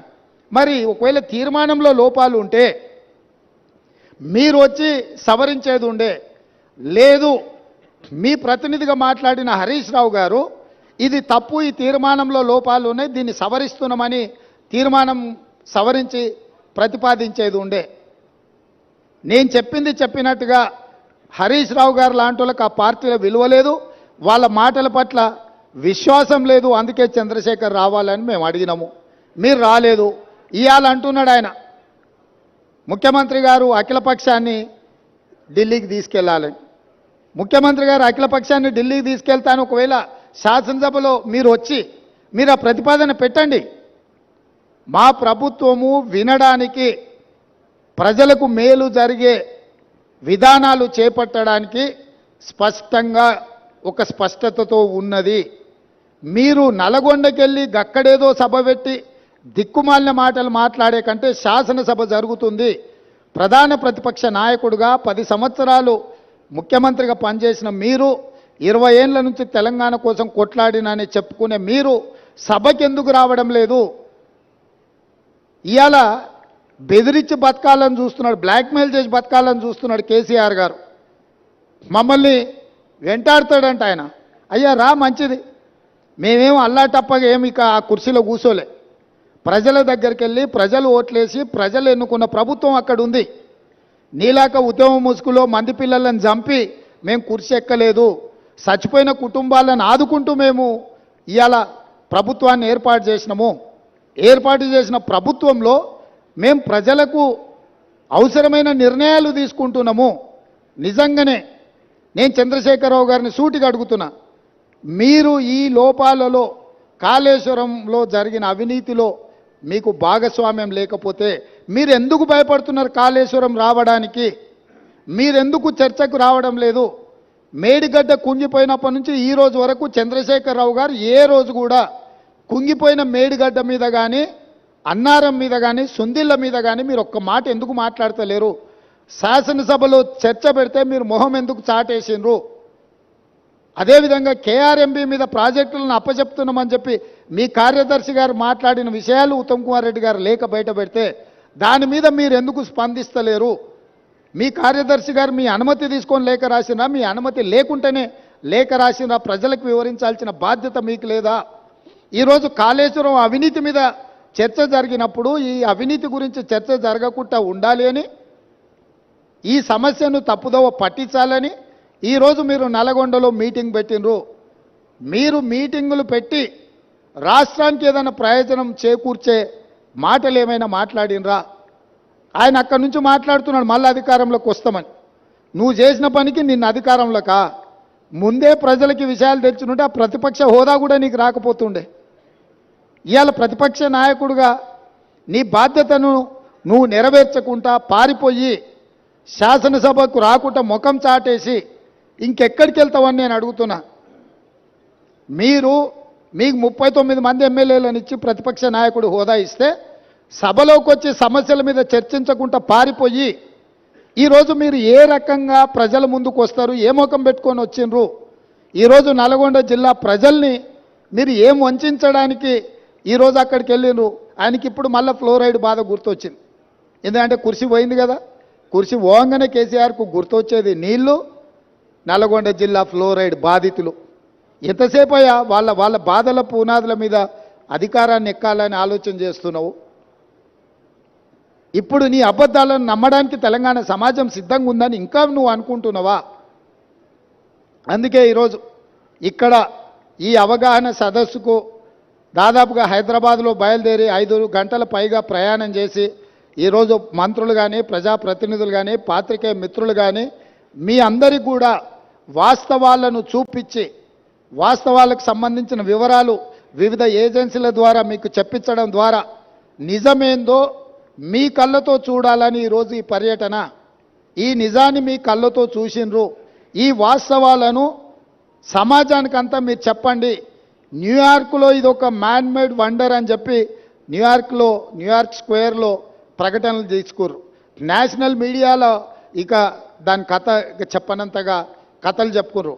అందుకే నేను నేషనల్ మీడియా వాళ్ళని కూడా ఈరోజు రిక్వెస్ట్ చేస్తున్నా, మీ నేషనల్ మీడియాలో చూపించండి కుంగిపోయిన మేడిగడ్డను, పగిలిపోయిన బ్యారేజ్ను, దోపిడీ జరిగిన నిధులు, అదేవిధంగా విజిలెన్స్ అండ్ ఎన్ఫోర్స్మెంట్ ఇచ్చిన నివేదికను, నేషనల్ డ్యామ్ సేఫ్టీ అథారిటీ వాళ్ళు ఇచ్చిన రిపోర్ట్స్ని, టెక్నికల్ అండ్ అదర్ ఇష్యూస్లో వాళ్ళు ఇచ్చిన నివేదికలను అన్నిటిని కూడా మీరు చర్చకు పెట్టండి.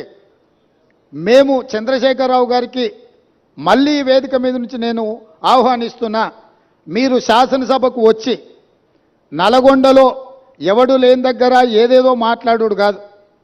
మీ గౌరవాన్ని మేమేం తగ్గించం. ప్రధాన ప్రతిపక్ష నాయకుడిగా సభలో మీరు తెలంగాణ సమాజానికి ప్రయోజనం చేకూర్చే ఏ సూచనలు ఇచ్చినా ఈ ప్రభుత్వం వినడానికి సిద్ధంగా ఉంది. రేపు ఉదయం సభకు రాండి దయచేసి. ప్రత్యేకమైన ఎట్లాగూ శ్వేతపత్రం సాగునీటి ప్రాజెక్టుల మీద ఉత్తమ్ కుమార్ రెడ్డి గారు ప్రవేశపెట్టబోతున్నారు. చర్చలో పాల్గొనండి, మీరు సూచనలు ఇవ్వండి. ప్రతిపక్ష పార్టీ నాయకుడిగా మీ బాధ్యతల్ని నెరవేర్చండి. మీ స్వార్థం, మీ అధికారం కోసం కాకుండా ప్రజల కోసం ఒక్క క్షణమైన ఆలోచన చేయమని నేను అడుగుతున్నా. నేను మొన్న కూడా చెప్పిన, ఈరోజు చెప్తున్నా, కృష్ణానది జలాలు కేంద్ర ప్రభుత్వానికి అప్పచెప్పడంలో ఏనుగు పోయింది, తోక మాత్రమే మిగిలింది. ఇప్పుడు ఆ తోక పట్టుకొని ఏనుగును గుంజే ప్రయత్నం మా ప్రభుత్వం చేస్తుంది. అన్ని పాపాలకు నువ్వే కారణం. నువ్వే అప్పచెప్పినావు, అప్పచెప్పడానికి నిధులు పెట్టినావు, బడ్జెట్ ఆమోదింపజేసినావు, అప్పచెప్పడానికి అవసరమైన లేఖలు రాసినావు. ఇవాళ తోక మిగిలింది, ఆ తోక పట్టుకొని మేము గుంజే ప్రయత్నం చేస్తుంటే ఇక చూసిరా ఏనుగును కూడా టీఆర్ఎస్ కాపాడితే కాంగ్రెస్ వాళ్ళు కేంద్రానికి అప్పచెప్పారు. అదేవిధంగా కాళేశ్వరం అవినీతి మీద ఏదో ఆయన ఎంత అల్కగా మాట్లాడుతుండే, ఏముందా 4-5 పిల్లర్లు కుంగిపోయినాయి అంటే ఆయన ఎంత బాధ్యతారహితంగా మాట్లాడుతుండు. ఈ తప్పిదాలల్లా ఆయనకు భాగస్వామ్యం లేకపోతే ఇంత అల్కగా మాట్లాడతాడా? ప్రతిపక్ష నాయకుడిగా ఇదేనా మీ వ్యవహారము? ఇవాళ నీళ్లు నింపలేదు కాబట్టి మిగిలినాయి. నీళ్లు నింపితే అది ఉంటుందా, ఊడుతుందా, ఏమైద్దో తెలుస్తుంది. నీళ్లు లేకుంటే మన ఇంటి మీద నీళ్ళ ట్యాంక్ ఉంటే అది ఒకవేళ కారుతుంటే పగిలేటట్టు ఉంటే మనం నీళ్లు తీసేస్తే అది అట్లా కొంతకాలంగా అనిపిస్తుంది. నీళ్లు నింపితే 2 రోజులకు అది కూలిపోతుంది. సేమ్ ఈరోజు మేడిగడ్డ బ్యారేజ్ కానీ సుందిళ్ళ కానీ అన్నారంలో నీళ్లు నింపలేదు. నీళ్లు నింపితే పెను ప్రమాదం పొంచి ఉన్నది. నీళ్లు నింపినామంటే అంత కొట్టుకపోతుంది. ఈరోజు నీళ్లు లేకుంటే ఎండబెట్టినాం కాబట్టి అది అట్లా నిలబడి ఉన్నది. అది ఏ క్షణమైనా కుప్పగూలడానికి సిద్ధంగా ఉంది. మీరే కళ్ళతో చూసినారు. మేడిగడ్డ బ్యారేజు 1.5 మీటర్ దాదాపుగా 5 ఫీట్లు భూమిలోకి కుంగిపోయింది. ఇది మేం చెప్పడం లేదు, సాంకేతిక నిపుణులు చెప్తున్నారు. కళ్ళకు గట్టినట్టుగా పగుళ్ళు కనిపిస్తున్నాయి. కాంక్రీట్ స్ట్రక్చర్సు అంత వర్టికల్గా క్రాక్స్ వచ్చి ఉంటే దాని ఒక చిన్న సంఘటన కింద ముఖ్యమంత్రి గారు, మాజీ ముఖ్యమంత్రి గారు మాట్లాడుతున్నారు అని అంటే అసలు చంద్రశేఖరరావు గారి ఆలోచన, చేసిన తప్పిదాలను కప్పిపుచ్చుకోవడానికి చేస్తున్న ప్రయత్నము ఈరోజు తెలంగాణ సమాజం అంతా గమనించాల్సిన అవసరం ఉన్నది. అందుకే చంద్రశేఖరరావు గారు దయచేసి రేపటి శాసనసభ సమావేశాలకు మీరు హాజరు కండి. శాసనసభ సమావేశాలలో బడ్జెట్తో పాటు సాగునీటి పారుదల శాఖ మంత్రి ఉత్తమ్ కుమార్ రెడ్డి గారు ప్రవేశపెట్టే శ్వేతపత్రము సాగునీటి ప్రాజెక్టుల మీద మీరు చర్చలో పాల్గొనండి. మీరు ఆ చర్చలో శాసనసభలో మీ అనుభవాన్నంతా రంగరించి కృష్ణానది జలాల మీద నిర్మించిన ప్రాజెక్టులను ఏ విధంగా మనం కాపాడుకోవాలి, కేంద్ర ప్రభుత్వం కొట్లాడాలనో మీ అనుభవాన్ని అంతా ఉపయోగించి సూచనలు ఇవ్వండి. అదేవిధంగా 1000 కోట్ల దోపిడీ జరిగిన కాళేశ్వరం ప్రాజెక్టులు ఈరోజు ఎల్ఎన్టీ సంస్థను బ్లాక్ లిస్ట్ చేయాలనా వద్దా?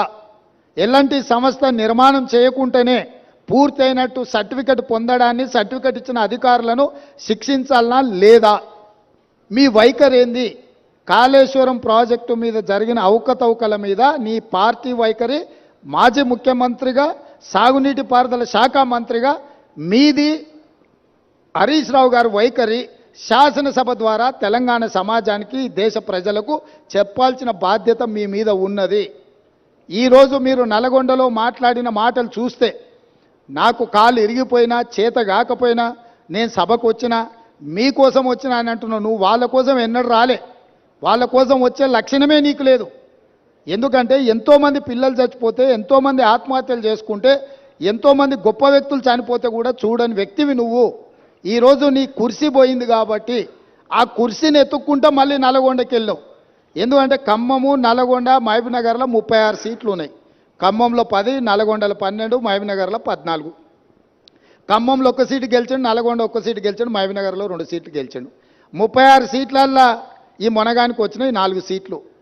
రేపు పార్లమెంట్లో పూర్తిగా కాంగ్రెస్ పార్టీ గెలవడానికి అవకాశం ఉంది కాబట్టి ఏదో రకంగా సానుభూతి పొందైన నాకు కాలు లేదు, నేను అవిటివాడిని, నేను నడవలేకపోతున్నా అని అడుక్కోవడానికి, ఓట్లు అడుక్కోవడానికి వేసిన ఎత్తుగడ. ఈరోజు నువ్వు నల్గొండ జిల్లాకు నీ పట్ల సానుభూతి చూపించారు చంద్రశేఖరరావు. ఎందుకనంటే నువ్వు పచ్చిగా పట్టుబడ్డావు అవినీతి పరుడుగా. ఈ తెలంగాణను దోసుకున్నావు కాబట్టి నిన్న కుర్చీలకెళ్ళి దించిండ్రు. దించి 60 రోజులు కూడా కాలేదు, అప్పుడే అడుక్కునే పని మొదలుపెట్టిన అవతారం మార్చి. ఇప్పుడు ఎక్స్ట్రా ఏమొచ్చిందంటే వీల్ చైర్ వచ్చింది.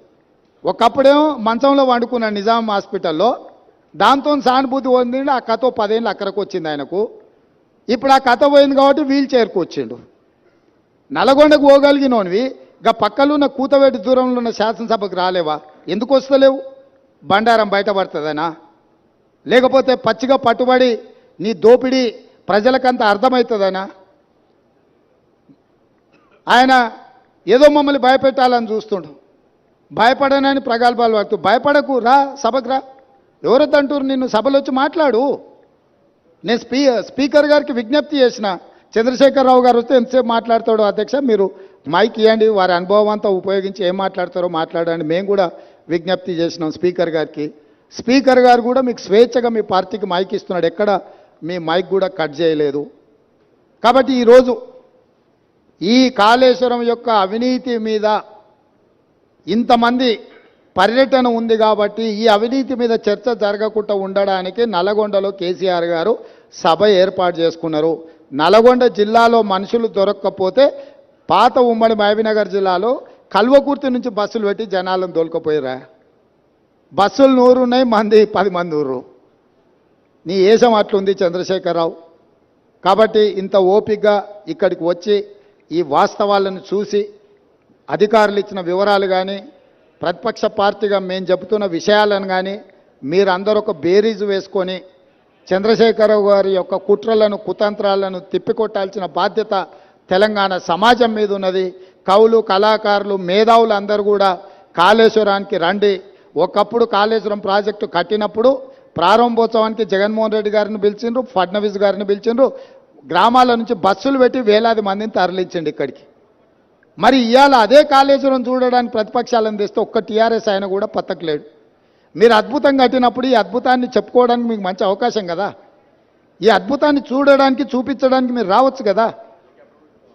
మర్చిపోయినా, కరెక్టే. పొద్దున వచ్చేటప్పుడు చెప్పినాం, అయ్యా మీకు ఏదైనా ఇబ్బంది ఉంటే హెలికాప్టర్ కూడా ఉన్నది, దాంట్లో రాని, మేము బై రోడ్ పోతున్నాం, మీకోసం హెలికాప్టర్ సిద్ధంగా పెట్టినామని. ఆయన ఇప్పుడు చెప్తున్నాం మేము కూడా పోతాం తర్వాత అని. ఏడిపోతావా? కాళేశ్వరం కాదు, కాశీకి పోవాలి నువ్వు. ఇంకా బిచ్చం ఎత్తుకోవడానికి ఇంకా నీకు మిగిలింది అది ఒకటే. కాశీకి పోయి సన్యాసం పుచ్చుకోవాల్సిందే చంద్రశేఖరరావు నువ్వు.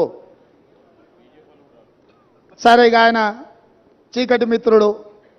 బీజేపీ వాళ్ళు కూడా ఎవరు రాలే ఇప్పటి వరకు. కేసీఆర్ అవినీతి మీద గొప్ప గొప్ప మాటలు మాట్లాడిన కిషన్ రెడ్డి గారు వాళ్ళ ఎమ్మెల్యేలు రాకుండా అడ్డుకున్నాడు. మీరు పొత్తు పెట్టుకుంటే పొత్తు పెట్టుకోండి, ఎవరో అన్నారు. ఎన్ని రోజులు చీకట్లో పొత్తు పెట్టుకుంటారు? రాబోయే పార్లమెంట్ ఎన్నికలలో మీ పొత్తు సంగతి ప్రజలకు ఎట్లాగో చెప్పాల్సే వస్తుంది. ఈరోజు ఎంతసేపు ఉన్నా జ్యుడిషియల్ ఎంక్వైరీ వద్దు, మా చేతికి రాని. ఎందుకంటే మీ చేతికి ఇస్తే మీరు వాళ్ళు కలిసి కూర్చొని మాట్లాడుకుంటారు చీకట్ల. బీజేపీ వాళ్ళు వస్తారని మేము ఆశించినాం. ఎందుకంటే ఇంతకాలం కేసీఆర్ అవినీతి మీద సిబిఐ కేసులు అప్పచెప్పారు, కేసీఆర్ అవినీతిని తేల్చాలి అని అన్నారు. మరి కేసీఆర్ అవినీతిని తేల్చే అవకాశం వస్తే బీజేపీ ఎమ్మెల్యేలు ఎందుకు రాలేదు? సిపిఐ వచ్చింది, ఎంఐఎం వచ్చింది, బీజేపీ వాళ్ళు ఎందుకు రాలే? ఇవాళ రానోళ్ళు ఇద్దరే, బీఆర్ఎస్, బీజేపీ. మీ ఇద్దరు వైఖరి ఒకటేనా? మీరిద్దరు ఒకే రకంగా ఆలోచన చేస్తురా? మీరిద్దరు కలిసే ఈ విషయంలో ఒకే రకమైన విధానంతో ఉన్నారా?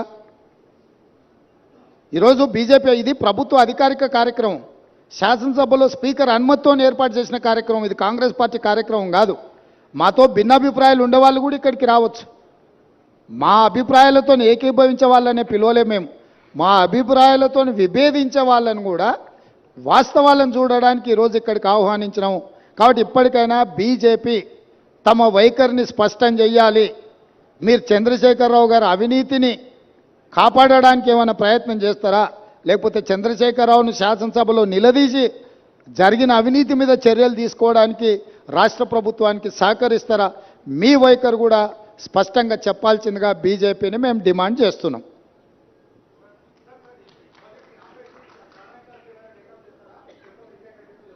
రాహుల్ గారు, ఈరోజు ఈ జరిగిన అవినీతి అక్రమాల మీద మీ అందరికి అవగాహన కల్పించడానికే మీరు చెప్పే విషయాలను అన్నిటిని కూడా ప్రభుత్వంలో చర్చించి మళ్ళీ తప్పకుండా వెనక్కి చెప్తాం.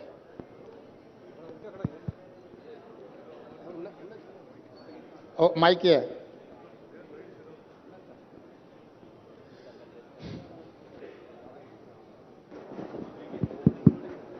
మేడిగడ్డ బ్యారేజ్ అనేది 94,000 కోట్లు ఖర్చు పెట్టారు ఇప్పటిదాకా.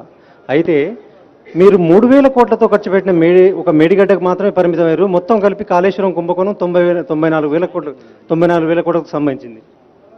అయితే పక్కన ఉన్న Kannepalli pump house, Annaram pump హౌజులు పోయిన సంవత్సరం మునిగిపోయినాయి 2022లో. అయితే అవి మొత్తం కలిపి దాదాపు 15,000 కోట్లు. కేవలం 3,000 కోట్ల దాని మీద కాన్సన్ట్రేషన్ చేశారు. 15,000 కోట్లు మీ పక్కనే ఉన్నాయి. దాని మీద ఎందుకు దృష్టి సారిస్తలేరు? మీరు ఇప్పుడు మేము పర్యటనకి ఇది ఒకటే వచ్చిన విచారణలో మీరు చెప్పేటు అన్ని విషయాలు ఉన్నాయి కాబట్టి దీంట్లో ఒక మేడిగడ్డకే పరిమితమైన విచారణ కాదు. మేడిగడ్డ, అన్నారం వీటికి సంబంధించిందో 3 బ్యారేజ్లను కూడా కేంద్ర ప్రభుత్వం చట్టం ద్వారా ఏర్పాటు చేసిన NDSAకు లెటర్ రాసి వీటన్నిటిని కూడా పరిశీలించి నివేదిక ఇవ్వమని మేము లేఖ రాయడం జరుగుతుంది. ఈ ప్రభుత్వం ఎక్కడ తప్పిదాలు జరిగినా కూడా అన్ని తప్పిదాల మీద చర్య తీసుకోవడానికి సిద్ధంగా ఉంది. సార్ ఇప్పుడు ఒకవైపు ఒకవైపు విచారణ చేస్తామని చెప్తున్నారు. సిట్టింగ్ జడ్జితో విచారణ అన్నారు. హైకోర్టు జడ్జి మీకు సిట్టింగ్ జడ్జిని ఇవ్వలేము, రిటైర్డ్ జడ్జితో విచారణ చేస్తామన్నారు. ఆ విచారణ ఎప్పుడు కొనసాగుతుంది? ఉత్తమ్ గారి ఇంతకుముందు ఒక క్రిమినల్ ప్రాసిక్యూషన్ కూడా చేస్తామన్నారు. రెండో విషయం భాషకు సంబంధించినటువంటి విషయం. మీరు మొన్న మాట్లాడినటువంటి దానికి బీఆర్ఎస్ వాళ్ళంతా అభ్యంతరం చెప్పారు. ఇవాళ కేసీఆర్ కూడా సన్నాసులు, దద్దమ్మలు అనే భాషను ఎత్తుకున్నారు. దాన్ని ఎట్లా చూస్తారు? ఇప్పుడు భాష మీద మనం ఎంత తక్కువ మాట్లాడుకుంటే అంత మంచిది. ఎందుకంటే చంద్రశేఖరరావు గారి వ్యవహారం మీకు అందరికీ తెలుసు. ఇప్పుడు ఆయన సందర్భాన్ని తప్పుదోవ పట్టించడానికి ఏదో ప్రయత్నాలు చేస్తుండు. మేము అటు ఇటు దారి తప్పదలుచుకోలేదు. కాళేశ్వరంలో జరిగిన అవినీతిని నిగ్గుదేల్చడానికి ప్రభుత్వం కట్టుబడి ఉన్నది. దాని మీద మాత్రమే ఫోకస్ పెడతాం. డెఫినెట్గా శాసనసభ సమావేశాలలో చర్చ జరిగిన తర్వాత ముగిసిన ఎంబడే మిగతా కార్యాచరణ చేపడుతుంది ప్రభుత్వం.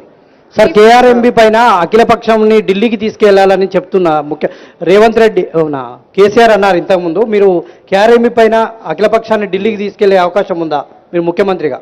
అంటే చంద్రశేఖరరావు గారిని సభలో వచ్చి మాట్లాడమని వారికి విజ్ఞప్తి చేస్తున్నాం. మాజీ ముఖ్యమంత్రిగా, చాలా కేంద్ర మంత్రిగా, రాష్ట్ర మంత్రిగా వివిధ హోదాలలో పనిచేసిన అనుభవాన్ని అంత ఉపయోగించి శాసనసభలోకి వచ్చి వారు ఏమేమి సూచనలు చేస్తారో చేయమని వారి సూచనల్ని ప్రతిపక్షాలు అందరితో చర్చించిన తర్వాత ప్రభుత్వం నిర్ణయం తీసుకుంటుంది. Sir, has any action been initiated against L&T? Yeah, we have demanded that L&T take up their own investigation and take up the repair work at their cost. As of now, about 400 odd crores payment is due to L&T. We have held back the payment. Now L&T has produced evidence that they have been pointing out that there are defects in the design and which are not attributable to them. However, our demand with L&T is that they take up this further inquiry and complete repair and revival of the barrage at their cost. Until then, we would hold back all the payment that is due to them. It's about 400 crores.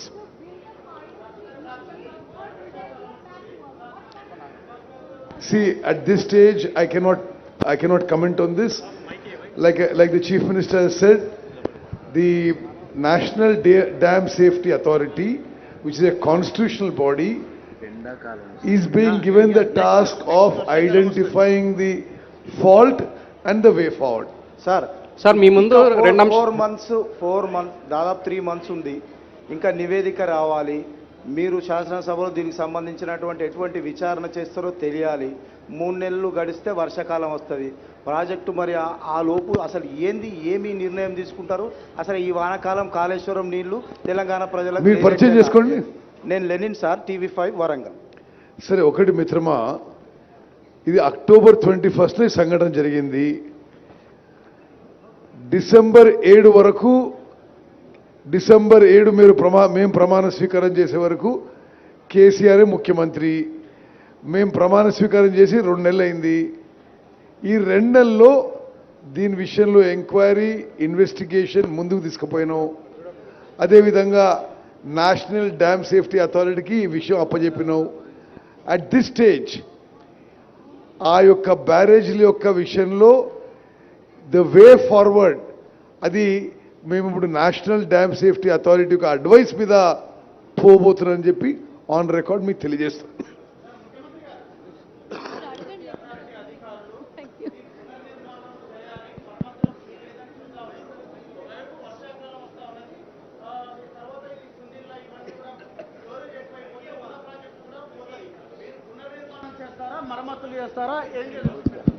ఇప్పుడే మంత్రి గారు చెప్పిండ్రు, సాంకేతిక నిపుణులు ఇచ్చే నివేదికల ఆధారంగా ప్రభుత్వం చర్యలు ఉంటాయని. మీరే చెప్తున్నారు ఆ సాంకేతిక నిపుణులు ఇది పనికిరాదు, కొత్తది నిర్మించాలని చెప్పినని మీరే అంటున్నారు. ఇప్పుడు అది ఆపి దాంట్లో నీళ్లు నింపితే అది కొట్టుకపోతే జరిగే పరిణామాలను కూడా దృష్టిలో పెట్టుకోవాలి. అందుకే ఇంకా ఫర్దర్గా దీన్ని విశ్లేషించుకొని సాంకేతిక నిపుణుల సూచనల మేరకే ప్రభుత్వం ముందుకెళ్తుంది. హడావిడిగా ముందుకెళ్తే ఇప్పుడు కేసీఆర్ చేసినట్టే అవుద్ది. సో కేసీఆర్ చేసిన తప్పిదాలు ఈ ప్రభుత్వం కొనసాగించదలుచుకోలేదు. పూర్తి స్థాయిలో సాంకేతిక నిపుణులకు సూచన మేరకే ముందుకెళ్తాం. మేమెవరు ఇంజనీర్స్ కాదు, టెక్నికల్ ఎక్స్పర్ట్స్ కాదు మేము. కాబట్టి సాంకేతిక నిపుణుల నివేదిక ప్రకారమే మా ప్రభుత్వం ముందుకెళ్తుంది. रेवंत जी, एक सवाल ये कि जिस तरीके से आपके विपक्षी पार्टी आप बीजेपी ये कह रही है कि सीबीआई की जांच हो, क्यों मीडिया को लेकर जाया जा रहा है, बीआरएस कहती है जैसे आपने भी कहा कि 3 या 4 ही तो पिलर टूटे हैं. क्या कहना चाहेंगे जब वो कहते हैं कि इसको राजनीतिक तौर पर कीचड़ उछालने की कोशिश की जा रही है? और दूसरा सवाल, ये जो पैसा जनता का पैसा है, आपकी तरफ से भी कहा गया है, पैसा वसूली कैसे होगी, क्या सरकार की रणनीति है इस पर? मैं सीधा एक सवाल आपसे पूछना चाहता हूं, आपके माध्यम से मैं केसीआर साहब को एक सवाल पूछना चाहता हूं. केसीआर साहब के लिए 2 टांगे हैं, एक टांगे टूटे हुए तो क्या फर्क पड़ता है? अभी इसमें भी पिलर 2-4 टूटा हुआ है, क्या हो रहा है बोल के केसीआर जो बात बोल रहे हैं ना, उनके लिए भी 2 टांगे हैं. एक टांगे अगर टूट गए तो भी कुछ नहीं होने वाले हैं. क्यों दवाखाने को गया उन्होंने, क्यों डॉक्टर का नहीं गए? ये कोई बात है क्या? कोई ईमानदार आदमी बोलने का भाषा है क्या ये? तो इसीलिए मैं साफ कहना चाहता हूं, हमारे तरफ से जो कार्रवाई करना है हम वो हिसाब से हम कार्रवाई करेंगे. आगे हमारे सरकार जो इसमें जिसने कल्प्रिट से सबको पनिशमेंट दिलवा देंगे. वो ये एक तरीका से हम लोग ये प्रोसेस इनिशिएट किए. हम कोई पर्सनल जज्बाती से हम कुछ कार्रवाई करना नहीं चाह रहा है. एक हिसाब से एक तरीका से हम कार्रवाई करेंगे.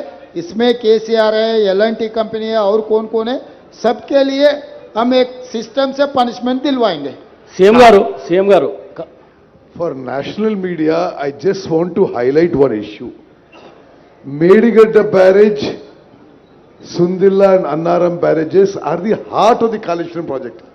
How shameful of a former chief minister to say that these barrages which form the core, the heart of the whole Kaleshwaram project costing 94,000 crores, they are now, one has collapsed, the other 2 NDSA said may collapse. So we can't do any water storage. So we are not doing any water storage and the entire project is non-operational. Now the people of Telangana on a total expenditure of 94,000 crores are paying 10,000 crores per year as interest and principal and loan repayment, and there is not a drop of water being used. Is how irresponsible and shameful for a former chief to say 3 pillars are gone, what is the big deal? You can't use the whole project. And how much of loss for the people of Telangana? No water, and you're paying 10,000 crores a year on this debt repayment. CM గారు కేంద్ర ప్రభుత్వము CBI ఎంక్వైరీకి లేఖ రాసింది. రాష్ట్ర ప్రభుత్వము గతంలో ఉన్న సీఎం గారు ఏమీ చెప్పలేరు. ఇప్పుడు రేవంత్ రెడ్డి గారు అంటే ఇప్పుడు ప్రభుత్వం కూడా ఏం డిమాండ్ చేయట్లేదు అనేది ఇంతకుముందు కిషన్ రెడ్డి గారు అన్నారు. దీనిపైన మీ స్పందన? ఇక ఆయన అతి తెలివితేటలకు నిదర్శనము.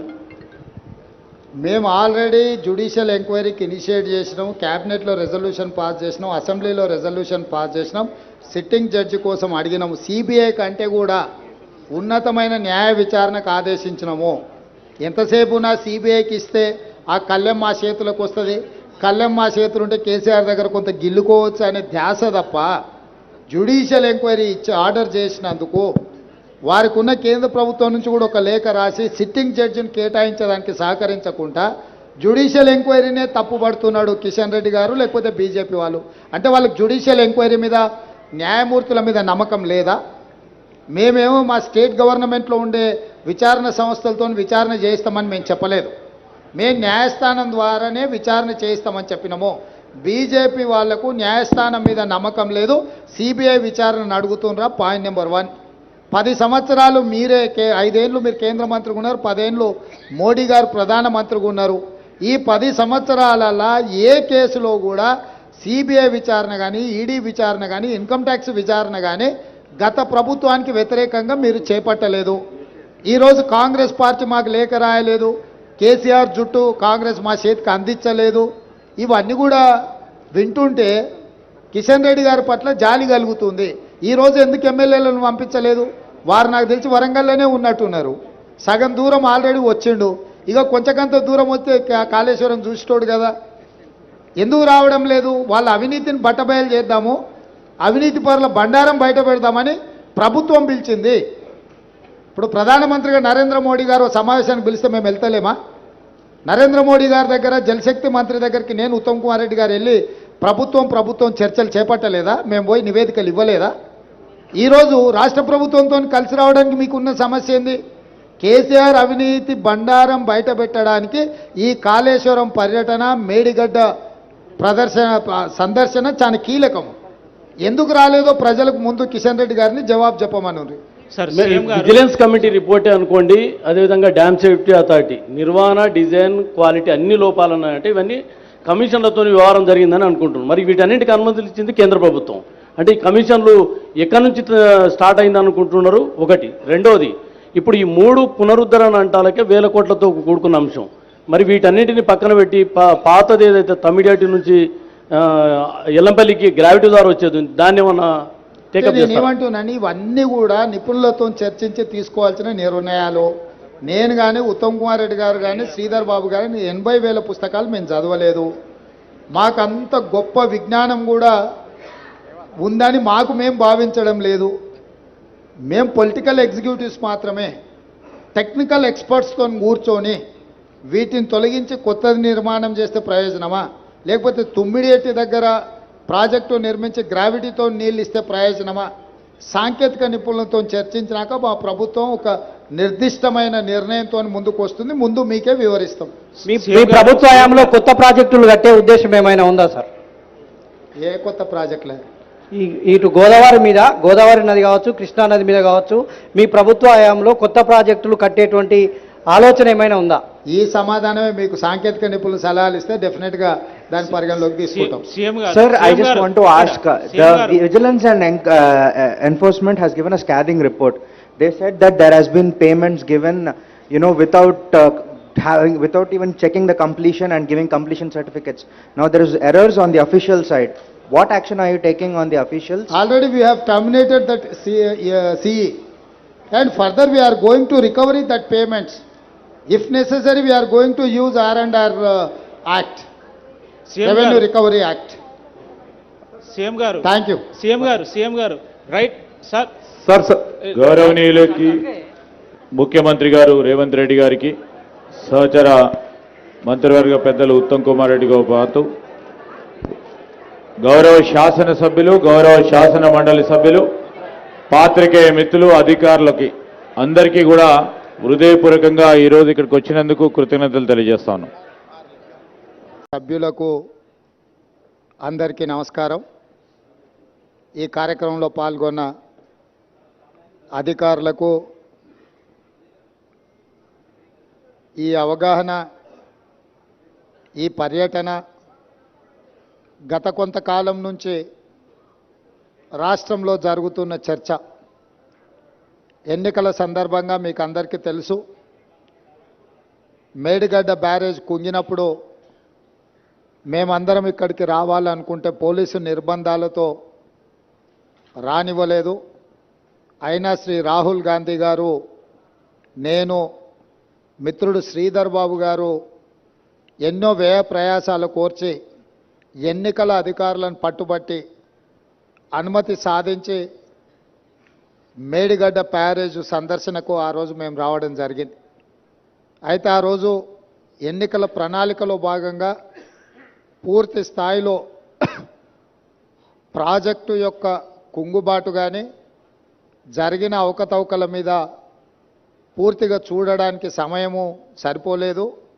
అదేవిధంగా గత ప్రభుత్వము ఏమాత్రం ఇటువైపు ఎవరిని రానియకుండా వాళ్ళు చేసిన తప్పిదాలు, కుంగిపోయిన మేడిగడ్డ బ్యారేజ్ను ఎవరు చూడకుండా కప్పిపుచ్చి తమ తప్పిదాల నుంచి తప్పించుకోవాలనే ప్రయత్నం చేయడము, అదేవిధంగా మా ప్రభుత్వం అధికారంలోకి వచ్చిన తర్వాత నేషనల్ డ్యామ్ సేఫ్టీ అథారిటీ ఏదైనా ఇచ్చిన నివేదిక, ఈ ప్రాతిపదికన విజిలెన్స్ అండ్ ఎన్ఫోర్స్మెంట్ని ఉత్తమ్ కుమార్ రెడ్డి గారు ఆదేశాలు ఇచ్చి జరిగిన అవకతవకల మీద విచారణ చేపట్టి ప్రాథమికంగా ఒక నివేదికను ఇవ్వమని చెప్పడంతో వారు నివేదికను రాష్ట్ర ప్రభుత్వానికి ఇవ్వడం జరిగింది.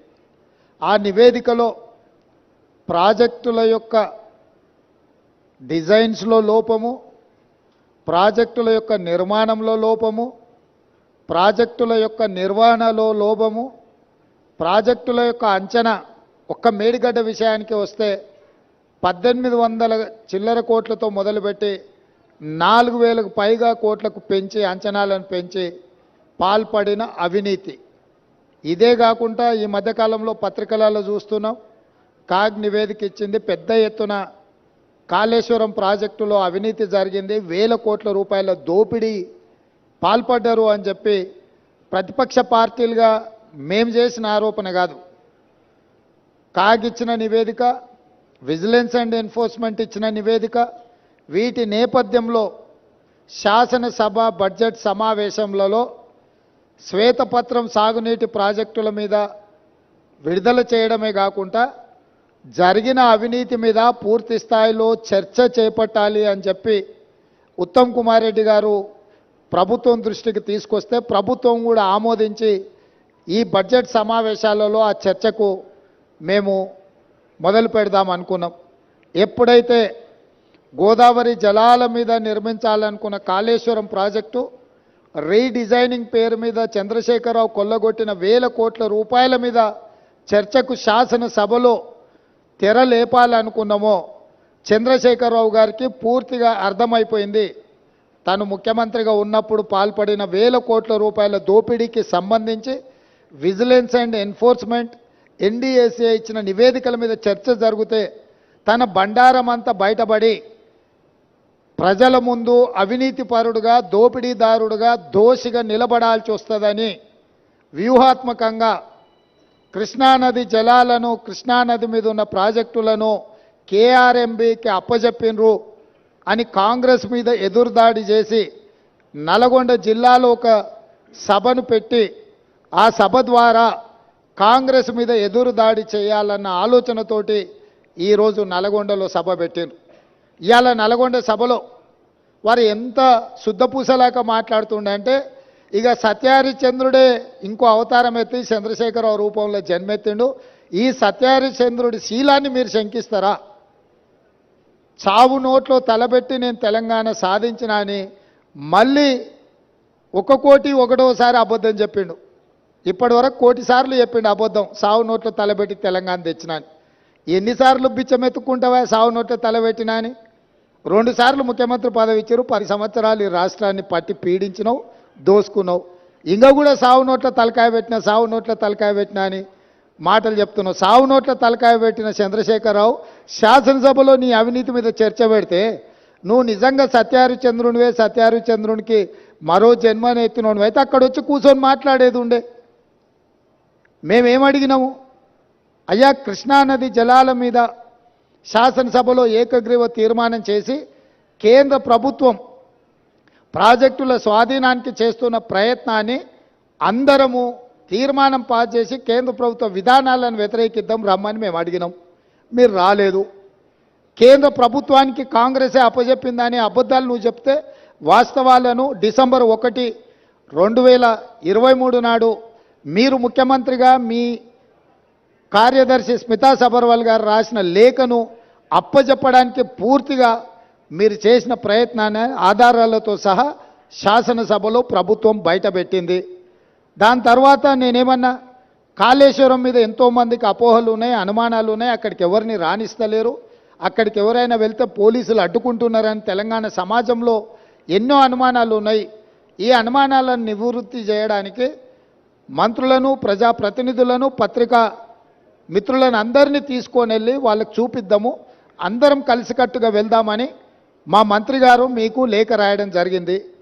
లేఖతో పాటు 13 తారీఖు నాడు వెళ్దామని మేము అన్నాము. ఒకవేళ మీకు ఏవైనా ఇతరత్ర కార్యక్రమాలు ఉంటే మీరు తారీఖు మార్చమన్నా మారుస్తామని చెప్పి శాసనసభలోనే స్వయంగా నేనే మీకు చెప్పడం జరిగింది. ఒకవేళ బీఆర్ఎస్ నాయకులకు 13 తారీఖు నాడు ఇతర కార్యక్రమాలు ఉంటే మీరు నిర్ణయించిన తారీఖు నాడు అఖిలపక్షం అందరము అక్కడికి వెళ్దాము, పత్రికల వాళ్ళని తీసుకెళ్దాము, అక్కడ జరుగుతున్న పరిణామాలు, నిర్మాణంలో లోపాలను, దాని మీద తీసుకోవాల్సిన చర్యల్ని ప్రజల సమక్షంలోనే ప్రజా కోర్టులోనే చర్చించుకుందామని రమ్మని చెప్పినాము. మీరు రాలేదు, రాకపోను, శాసనసభలో చర్చకు కూడా మీరు రాలేదు, శాసనసభలో జరిగిన చర్చలో మీరు పాల్గొనలేదు, శాసనసభకే మీరు రావడానికి కాలు విరిగిందనే ఒక నెపాన్ని అడ్డం పెట్టుకున్నారు. కాలు ఇరిగిన చంద్రశేఖరరావు ఈరోజు నల్గొండకు పోయిండు. నేను అడుగుతున్నాయా, శాసనసభ దగ్గరుందా, నల్గొండ జిల్లా దగ్గరుందా? నల్గొండకి వెళ్ళి బహిరంగ సభలో సానుభూతి పొందాలనే ప్రయత్నం చేస్తున్నాడు చంద్రశేఖరరావు. సానుభూతి పొందడానికి మీరు దవాఖానలు ఉన్నప్పుడు మేమందరం వచ్చినాం, సానుభూతి చూపించినాం. సానుభూతి చూపించాల్సిన సందర్భంలో ప్రజలు కానీ ప్రతిపక్షాలు కానీ మేమందరం సానుభూతి చూపించినాం. ఈరోజు కేవలం కాళేశ్వరం అవినీతి మీద చర్చ జరగకుండా, కాళేశ్వరంలో మీ దోపిడీని ప్రజల దృష్టిలో పడకుండా ఉండడానికే ఈరోజు మీరు నల్గొండ అక్కడ ఏదో పెద్ద సభ పెట్టినా అని మీరు మాట్లాడుతున్నారు. ప్రజలకి ఈ మాత్రము అవగాహన లేదని మీరు అనుకుంటున్నారా చంద్రశేఖరరావు గారు?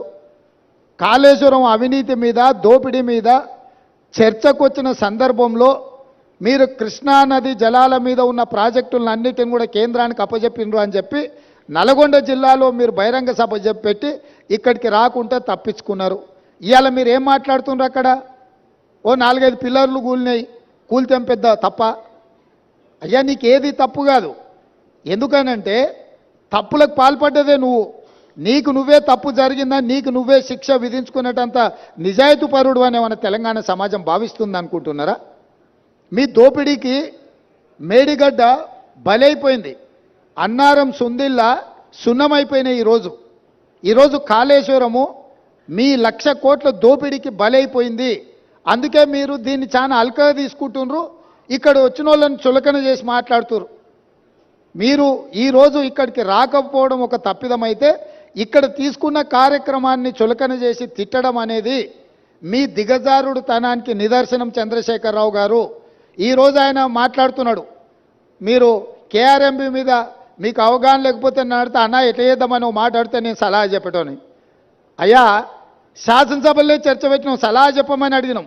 శాసనసభలో నేను స్పీకర్ గారికి విజ్ఞప్తి చేసిన, దయచేసి మాజీ ముఖ్యమంత్రి గారికి ఆదేశాలు ఇవ్వండి, అవసరమైతే సభను వాయిదా వేయండి, వారు వచ్చినాక వారి సలహా సూచనలు తీసుకున్న తర్వాతనే తీర్మానం చేద్దామని చెప్పినాం. ఉత్తమ్ కుమార్ రెడ్డి గారు పెట్టిన తీర్మానంలో లోపాలు ఉన్నాయి, అది కూడా సక్కలేదన్నాడు. సక్కలేని తీర్మానానికి నీ అల్లుడు స్వాతిముత్యం ఎట్లా మద్దతు ఇచ్చింది ఏకగ్రీవంగానే? అందుకే 4 సార్లు అడిగిన. శాసనసభలో మీరందరూ చూశారు కదా మీడియా మిత్రులు. ఉత్తమ్ కుమార్ రెడ్డి గారు ఈ ప్రాతిపదికన తీర్మానాలు పెట్టినరు. దీనికి టీఆర్ఎస్ పార్టీ వైఖరి ఏందో స్పష్టంగా చెప్పండి అని అంటే, హరీష్ రావు గారు మాజీ సాగునీటి పారుదల శాఖ మంత్రిగా, కేసీఆర్ కుటుంబ సభ్యుడిగా స్పష్టంగా ఈ తీర్మానానికి సంపూర్ణమైన మద్దతు పలుకుతున్నా అని చెప్పిండు.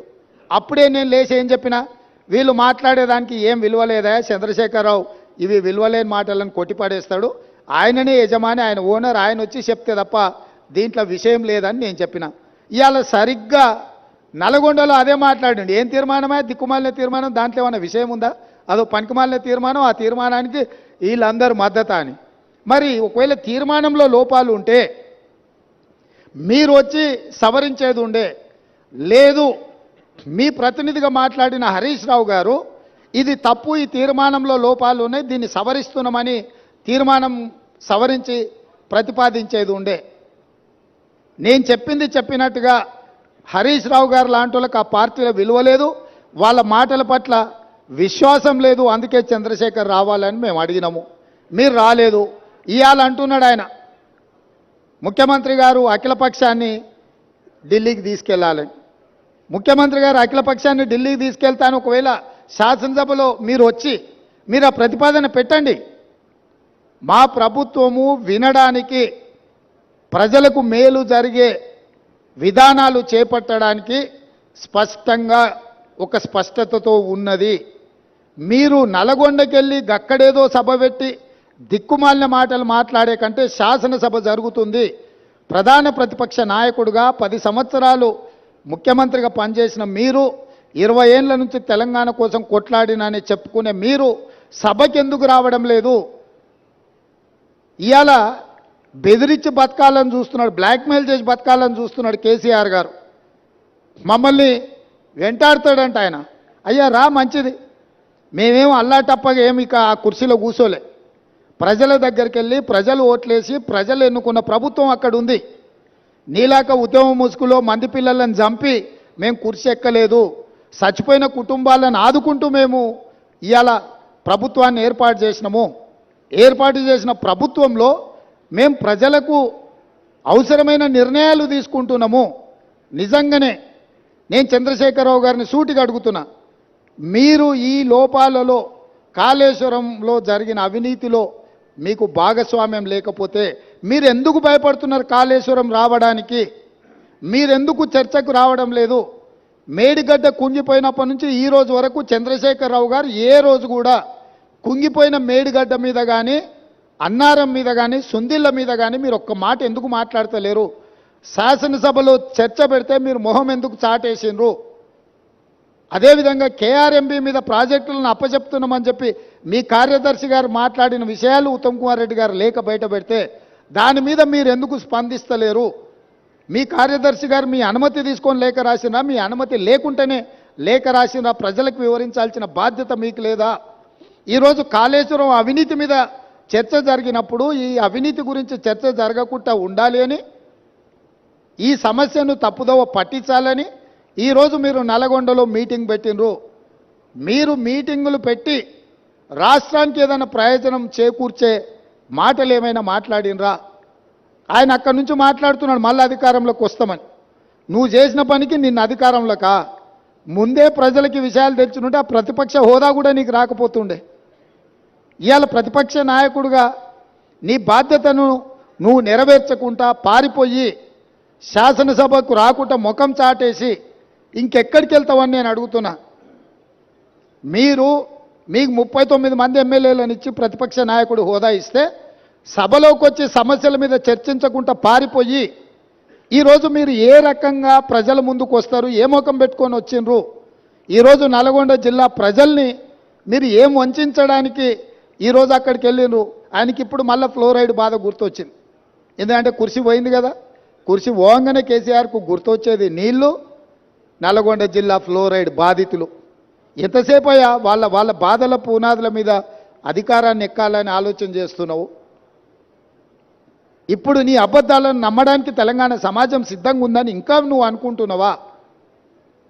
అందుకే ఈరోజు ఇక్కడ ఈ అవగాహన సదస్సుకు దాదాపుగా హైదరాబాద్లో బయలుదేరి 5 గంటల పైగా ప్రయాణం చేసి ఈరోజు మంత్రులు కానీ, ప్రజాప్రతినిధులు కానీ, పాత్రికేయ మిత్రులు కానీ మీ అందరికీ కూడా వాస్తవాలను చూపించి వాస్తవాలకు సంబంధించిన వివరాలు వివిధ ఏజెన్సీల ద్వారా మీకు చెప్పించడం ద్వారా నిజమేందో మీ కళ్ళతో చూడాలని ఈరోజు ఈ పర్యటన. ఈ నిజాన్ని మీ కళ్ళతో చూసిండ్రు. ఈ వాస్తవాలను సమాజానికంతా మీరు చెప్పండి. న్యూయార్క్లో ఇది ఒక మ్యాన్ మేడ్ వండర్ అని చెప్పి న్యూయార్క్ స్క్వేర్లో ప్రకటనలు తీసుకుర్రు. నేషనల్ మీడియాలో ఇక దాని కథ చెప్పనంతగా కథలు చెప్పుకుర్రు.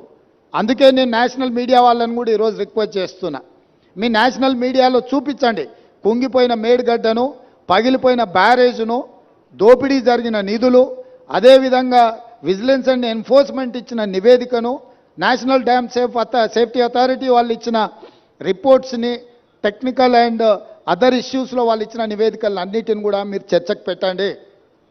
మేము చంద్రశేఖరరావు గారికి మళ్ళీ ఈ వేదిక మీద నుంచి నేను ఆహ్వానిస్తున్నా, మీరు శాసనసభకు వచ్చి నల్గొండలో ఎవడు లేని దగ్గర ఏదేదో మాట్లాడు కాదు.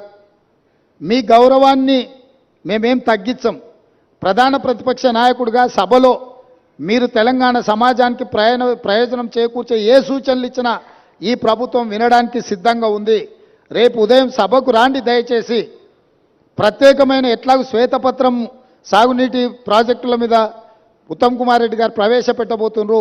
చర్చలో పాల్గొనండి, మీరు సూచనలు ఇవ్వండి. ప్రతిపక్ష పార్టీ నాయకుడిగా మీ బాధ్యతల్ని నెరవేర్చండి. మీ స్వార్థం, మీ అధికారం కోసం కాకుండా ప్రజల కోసం ఒక్క క్షణమైన ఆలోచన చేయమని నేను అడుగుతున్నా. నేను మొన్న కూడా చెప్పిన, ఈరోజు చెప్తున్నా, కృష్ణానది జలాలు కేంద్ర ప్రభుత్వానికి అప్పచెప్పడంలో ఏనుగు పోయింది, తోక మాత్రమే మిగిలింది. ఇప్పుడు ఆ తోక పట్టుకొని ఏనుగును గుంజే ప్రయత్నం మా ప్రభుత్వం చేస్తుంది. అన్ని పాపాలకు నువ్వే కారణం. నువ్వే అప్పచెప్పినావు, అప్పచెప్పడానికి నిధులు పెట్టినావు, బడ్జెట్ ఆమోదింపజేసినావు, అప్పచెప్పడానికి అవసరమైన లేఖలు రాసినావు. ఇవాళ తోక మిగిలింది, ఆ తోక పట్టుకొని మేము గుంజే ప్రయత్నం చేస్తుంటే ఇక చూసిరా ఏనుగును కూడా టీఆర్ఎస్ కాపాడితే కాంగ్రెస్ వాళ్ళు కేంద్రానికి అప్పచెప్పారు. అదేవిధంగా కాళేశ్వరం అవినీతి మీద ఏదో ఆయన ఎంత అల్కగా మాట్లాడుతుండే, ఏముందా 4-5 పిల్లర్లు కుంగిపోయినాయి అంటే ఆయన ఎంత బాధ్యతారహితంగా మాట్లాడుతుండు. ఈ తప్పిదాలల్లా ఆయనకు భాగస్వామ్యం లేకపోతే ఇంత అల్కగా మాట్లాడతాడా? ప్రతిపక్ష నాయకుడిగా ఇదేనా మీ వ్యవహారము? ఇవాళ నీళ్లు నింపలేదు కాబట్టి మిగతా మిగిలినాయి. నీళ్లు నింపితే అది ఉంటుందా, ఊడుతుందా, ఏమైద్దో తెలుస్తుంది. నీళ్లు లేకుంటే మన ఇంటి మీద నీళ్ళ ట్యాంక్ ఉంటే అది ఒకవేళ కారుతుంటే పగిలేటట్టు ఉంటే మనం నీళ్లు తీసేస్తే అది అట్లా కొంతకాలం కనిపిస్తుంది. నీళ్లు నింపితే 2 రోజులకు అది కూలిపోతుంది. సేమ్ ఈరోజు మేడిగడ్డ బ్యారేజ్ కానీ సుందిళ్ళ కానీ అన్నారంలో నీళ్లు నింపలేదు. నీళ్లు నింపితే పెను ప్రమాదం పొంచి ఉన్నది. నీళ్లు నింపినామంటే అంత కొట్టుకపోతుంది. ఈరోజు నీళ్లు లేకుంటే ఎండబెట్టినాం కాబట్టి అది అట్లా నిలబడి ఉన్నది. అది ఏ క్షణమైనా కుప్పగూలడానికి సిద్ధంగా ఉంది. మీరే కళ్ళతో చూసినారు. మేడిగడ్డ బ్యారేజు 1.5 మీటర్ దాదాపుగా 5 ఫీట్లు భూమిలోకి కుంగిపోయింది. ఇది మేం చెప్పడం లేదు, సాంకేతిక నిపుణులు చెప్తున్నారు. కళ్ళకు కట్టినట్టుగా పగుళ్ళు కనిపిస్తున్నాయి. కాంక్రీట్ స్ట్రక్చర్సు అంత వర్టికల్గా క్రాక్స్ వచ్చి ఉంటే దాని ఒక చిన్న సంఘటన కింద ముఖ్యమంత్రి గారు, మాజీ ముఖ్యమంత్రి గారు మాట్లాడుతున్నారు అని అంటే అసలు చంద్రశేఖరరావు గారి ఆలోచన, చేసిన తప్పిదాలను కప్పిపుచ్చుకోవడానికి చేస్తున్న ప్రయత్నము ఈరోజు తెలంగాణ సమాజం అంతా గమనించాల్సిన అవసరం ఉన్నది. అందుకే చంద్రశేఖరరావు గారు దయచేసి రేపటి శాసనసభ సమావేశాలకు మీరు హాజరు కండి. శాసనసభ సమావేశాలలో బడ్జెట్తో పాటు సాగునీటి పారుదల శాఖ మంత్రి ఉత్తమ్ కుమార్ రెడ్డి గారు ప్రవేశపెట్టే శ్వేతపత్రము సాగునీటి ప్రాజెక్టుల మీద మీరు చర్చలో పాల్గొనండి. మీరు ఆ చర్చలో శాసనసభలో మీ అనుభవాన్నంతా రంగరించి కృష్ణానది జలాల మీద నిర్మించిన ప్రాజెక్టులను ఏ విధంగా మనం కాపాడుకోవాలి, కేంద్ర ప్రభుత్వం కొట్లాడాలనో మీ అనుభవాన్ని అంతా ఉపయోగించి సూచనలు ఇవ్వండి. అదేవిధంగా 1000 కోట్ల దోపిడీ జరిగిన కాళేశ్వరం ప్రాజెక్టులు ఈరోజు ఎల్ఎన్టీ సంస్థను బ్లాక్ లిస్ట్ చేయాలనా వద్దా? ఎల్ఎన్టీ సంస్థ నిర్మాణం చేయకుంటేనే పూర్తయినట్టు సర్టిఫికెట్ పొందడాన్ని, సర్టిఫికెట్ ఇచ్చిన అధికారులను శిక్షించాలనా లేదా? మీ వైఖరి ఏంది? కాళేశ్వరం ప్రాజెక్టు మీద జరిగిన అవకతవకల మీద నీ పార్టీ వైఖరి, మాజీ ముఖ్యమంత్రిగా సాగునీటి పారుదల శాఖ మంత్రిగా మీది, హరీష్ రావు గారి వైఖరి శాసనసభ ద్వారా తెలంగాణ సమాజానికి, దేశ ప్రజలకు చెప్పాల్సిన బాధ్యత మీ మీద ఉన్నది. ఈరోజు మీరు నల్గొండలో మాట్లాడిన మాటలు చూస్తే నాకు కాలు ఇరిగిపోయినా, చేత కాకపోయినా, నేను సభకు వచ్చినా, మీకోసం వచ్చినా అని అంటున్నావు. నువ్వు వాళ్ళ కోసం ఎన్నడూ రాలే. వాళ్ళ కోసం వచ్చే లక్షణమే నీకు లేదు. ఎందుకంటే ఎంతోమంది పిల్లలు చచ్చిపోతే, ఎంతోమంది ఆత్మహత్యలు చేసుకుంటే, ఎంతోమంది గొప్ప వ్యక్తులు చనిపోతే కూడా చూడని వ్యక్తివి నువ్వు. ఈరోజు నీ కుర్సీ పోయింది కాబట్టి ఆ కుర్సీని ఎత్తుక్కుంటా మళ్ళీ నల్గొండకి వెళ్ళావు. ఎందుకంటే ఖమ్మము, నల్గొండ, మహబూబ్నగర్లో 36 సీట్లు ఉన్నాయి. ఖమ్మంలో 10, నల్గొండలో 12, మహబూబ్నగర్లో 14.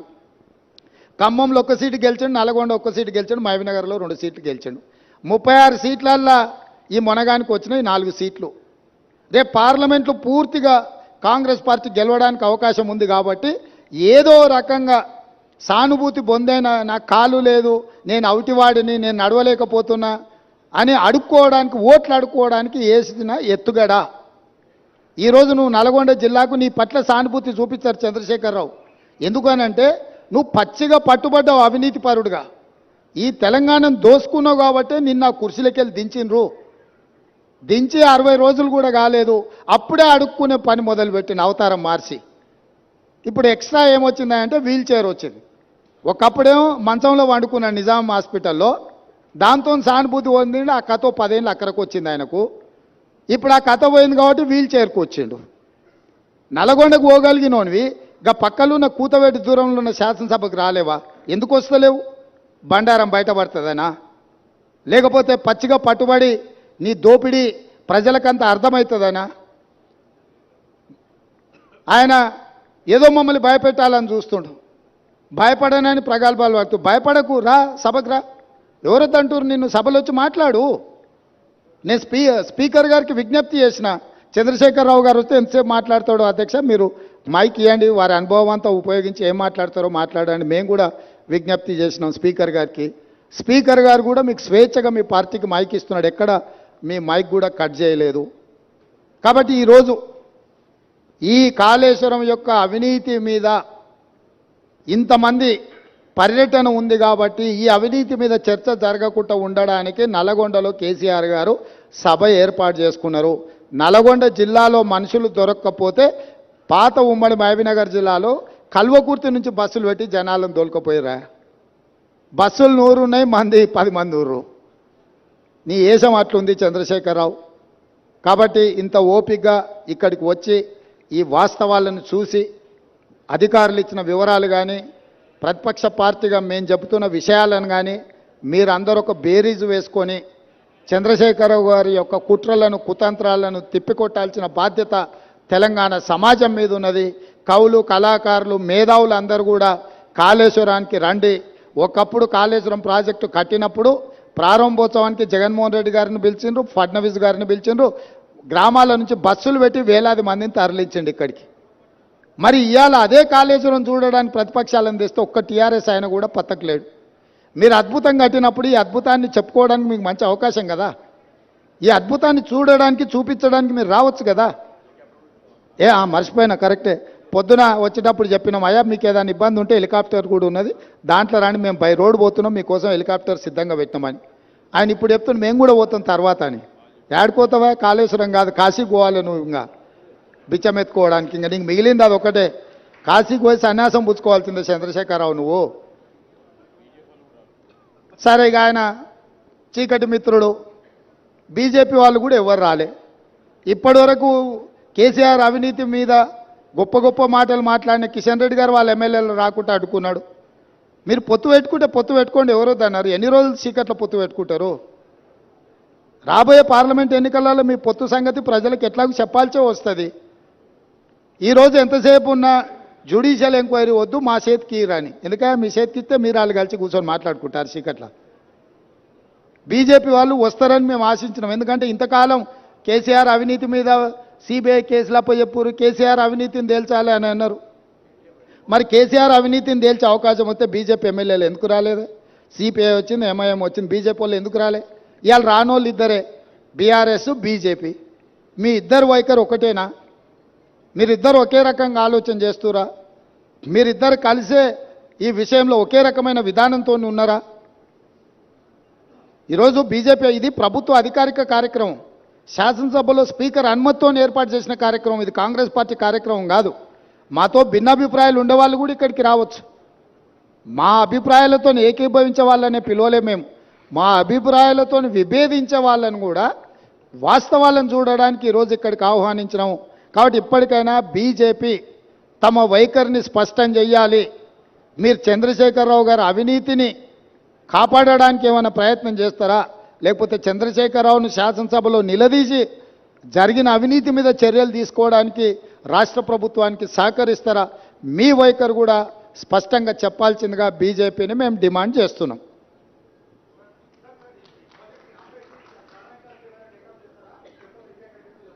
రాహుల్ గారు, ఈరోజు ఈ జరిగిన అవినీతి అక్రమాల మీద మీ అందరికి అవగాహన కల్పించడానికే మీరు చెప్పే విషయాలను అన్నిటిని కూడా ప్రభుత్వంలో చర్చించి మళ్ళీ తప్పకుండా వెనక్కి చెప్తాం.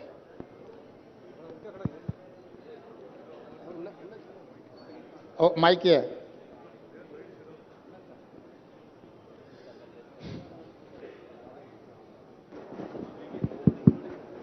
మేడిగడ్డ బ్యారేజ్ అనేది 94,000 కోట్లు ఖర్చు పెట్టారు ఇప్పటిదాకా. అయితే మీరు 3,000 కోట్లతో ఖర్చు పెట్టిన మేడిగడ్డకు మాత్రమే పరిమితమయ్యారు. మొత్తం కలిపి కాళేశ్వరం కుంభకోణం 94,000 కోట్లకు సంబంధించింది. అయితే పక్కన ఉన్న Kannepalli pump house, Annaram pump హౌస్లు పోయిన సంవత్సరం మునిగిపోయినాయి 2022లో. అయితే అవి మొత్తం కలిపి దాదాపు 15,000 కోట్లు. కేవలం 3,000 కోట్ల దాని మీద కాన్సన్ట్రేషన్ చేశారు. 15,000 కోట్లు మీ పక్కనే ఉన్నాయి. దాని మీద ఎందుకు దృష్టి సారిస్తలేరు? మీరు ఇప్పుడు మేము పర్యటనకి ఇది ఒకటే వచ్చిన విచారణలో మీరు చెప్పేటు అన్ని విషయాలు ఉన్నాయి కాబట్టి దీంట్లో ఒక మేడిగడ్డకే పరిమితమైన విచారణ కాదు. మేడిగడ్డ, అన్నారం వీటికి సంబంధించిందో 3 బ్యారేజ్లను కూడా కేంద్ర ప్రభుత్వం చట్టం ద్వారా ఏర్పాటు చేసిన NDSAకు లెటర్ రాసి వీటన్నిటిని కూడా పరిశీలించి నివేదిక ఇవ్వమని మేము లేఖ రాయడం జరుగుతుంది. ఈ ప్రభుత్వం ఎక్కడ తప్పిదాలు జరిగినా కూడా అన్ని తప్పిదాల మీద చర్య తీసుకోవడానికి సిద్ధంగా ఉంది. సార్, ఇప్పుడు ఒకవైపు ఒకవైపు విచారణ చేస్తామని చెప్తున్నారు. సిట్టింగ్ జడ్జితో విచారణ అన్నారు. హైకోర్టు జడ్జి మీకు సిట్టింగ్ జడ్జిని ఇవ్వలేము, రిటైర్డ్ జడ్జితో విచారణ చేస్తామన్నారు. ఆ విచారణ ఎప్పుడు కొనసాగుతుంది? ఉత్తమ్ గారి ఇంతకుముందు ఒక క్రిమినల్ ప్రాసిక్యూషన్ కూడా చేస్తామన్నారు. రెండో విషయం, భాషకు సంబంధించినటువంటి విషయం. మీరు మొన్న మాట్లాడినటువంటి దానికి బీఆర్ఎస్ వాళ్ళంతా అభ్యంతరం చెప్పారు. ఇవాళ కేసీఆర్ కూడా సన్నాసులు, దద్దమ్మలు అనే భాషను ఎత్తుకున్నారు. దాన్ని ఎట్లా చూస్తారు? ఇప్పుడు భాష మీద మనం ఎంత తక్కువ మాట్లాడుకుంటే అంత మంచిది. ఎందుకంటే చంద్రశేఖరరావు గారి వ్యవహారం మీకు అందరికీ తెలుసు. ఇప్పుడు ఆయన సందర్భాన్ని తప్పుదోవ పట్టించడానికి ఏదో ప్రయత్నాలు చేస్తుండు. మేము అటు ఇటు దారి తప్పదలుచుకోలేదు. కాళేశ్వరంలో జరిగిన అవినీతిని నిగ్గుదేల్చడానికి ప్రభుత్వం కట్టుబడి ఉన్నది. దాని మీద మాత్రమే ఫోకస్ పెడతాం. డెఫినెట్గా శాసనసభ సమావేశాలలో చర్చ జరిగిన తర్వాత ముగిసిన ఎంబడే మిగతా కార్యాచరణ చేపడుతుంది ప్రభుత్వం. సార్, కేఆర్ఎంబి పైన అఖిలపక్షంని ఢిల్లీకి తీసుకెళ్లాలని చెప్తున్న రేవంత్ రెడ్డి కేసీఆర్ అన్నారు ఇంతకుముందు. మీరు కేఆర్ఎంబి పైన అఖిలపక్షాన్ని ఢిల్లీకి తీసుకెళ్లే అవకాశం ఉందా మీరు ముఖ్యమంత్రిగా? చంద్రశేఖరరావు గారిని సభలో వచ్చి మాట్లాడమని వారికి విజ్ఞప్తి చేస్తున్నాం. మాజీ ముఖ్యమంత్రిగా, చాలా కేంద్ర మంత్రిగా, రాష్ట్ర మంత్రిగా వివిధ హోదాలలో పనిచేసిన అనుభవాన్ని అంత ఉపయోగించి శాసనసభలోకి వచ్చి వారు ఏమేమి సూచనలు చేస్తారో చేయమని వారి సూచనల్ని ప్రతిపక్షాలు అందరితో చర్చించిన తర్వాత ప్రభుత్వం నిర్ణయం తీసుకుంటుంది. Sir, has any action been initiated against L&T? Yeah, we have demanded that L&T take up their own investigation and take up the repair work at their cost. As of now, about 400 odd crores payment is due to L&T. We have held back the payment. Now L&T has produced evidence that they have been pointing out that there are defects in the design and which are not attributable to them. However, our demand with L&T is that they take up this further inquiry and complete repair and revival of the barrage at their cost. Until then, we would hold back all the payment that is due to them. It's about 400 crores.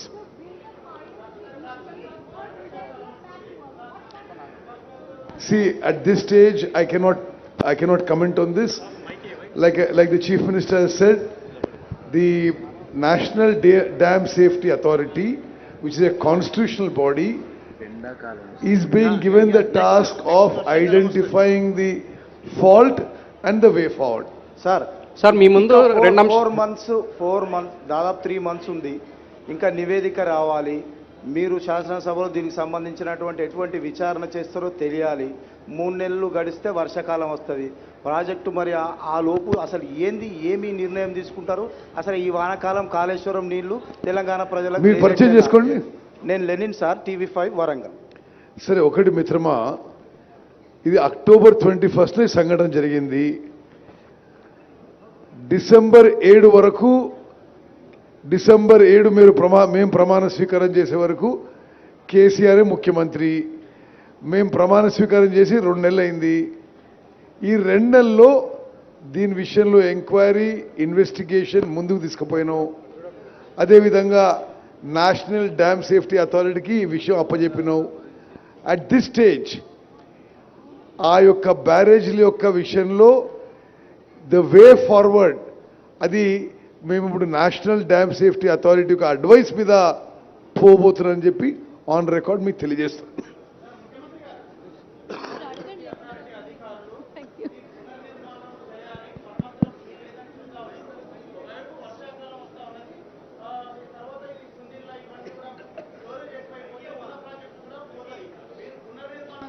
మరమ్మతులు చేస్తారా? ఇప్పుడే మంత్రి గారు చెప్పిండ్రు, సాంకేతిక నిపుణులు ఇచ్చే నివేదికల ఆధారంగా ప్రభుత్వం చర్యలు ఉంటాయని. మీరే చెప్తున్నారు ఆ సాంకేతిక నిపుణులు ఇది పనికిరాదు, కొత్తది నిర్మించాలని చెప్పినని మీరే అంటున్నారు. ఇప్పుడు అది ఆపి దాంట్లో నీళ్లు నింపితే అది కొట్టుకపోతే జరిగే పరిణామాలను కూడా దృష్టిలో పెట్టుకోవాలి. అందుకే ఇంకా ఫర్దర్గా దీన్ని విశ్లేషించుకొని సాంకేతిక నిపుణుల సూచనల మేరకే ప్రభుత్వం ముందుకెళ్తుంది. హడావిడిగా ముందుకెళ్తే ఇప్పుడు కేసీఆర్ చేసినట్టే అవుద్ది. సో కేసీఆర్ చేసిన తప్పిదాలు ఈ ప్రభుత్వం కొనసాగించదలుచుకోలేదు. పూర్తి స్థాయిలో సాంకేతిక నిపుణులకు సూచన మేరకే ముందుకెళ్తాం. మేము ఎవరు ఇంజనీర్స్ కాదు, టెక్నికల్ ఎక్స్పర్ట్స్ కాదు మేము. కాబట్టి సాంకేతిక నిపుణుల నివేదిక ప్రకారమే మా ప్రభుత్వం ముందుకెళ్తుంది.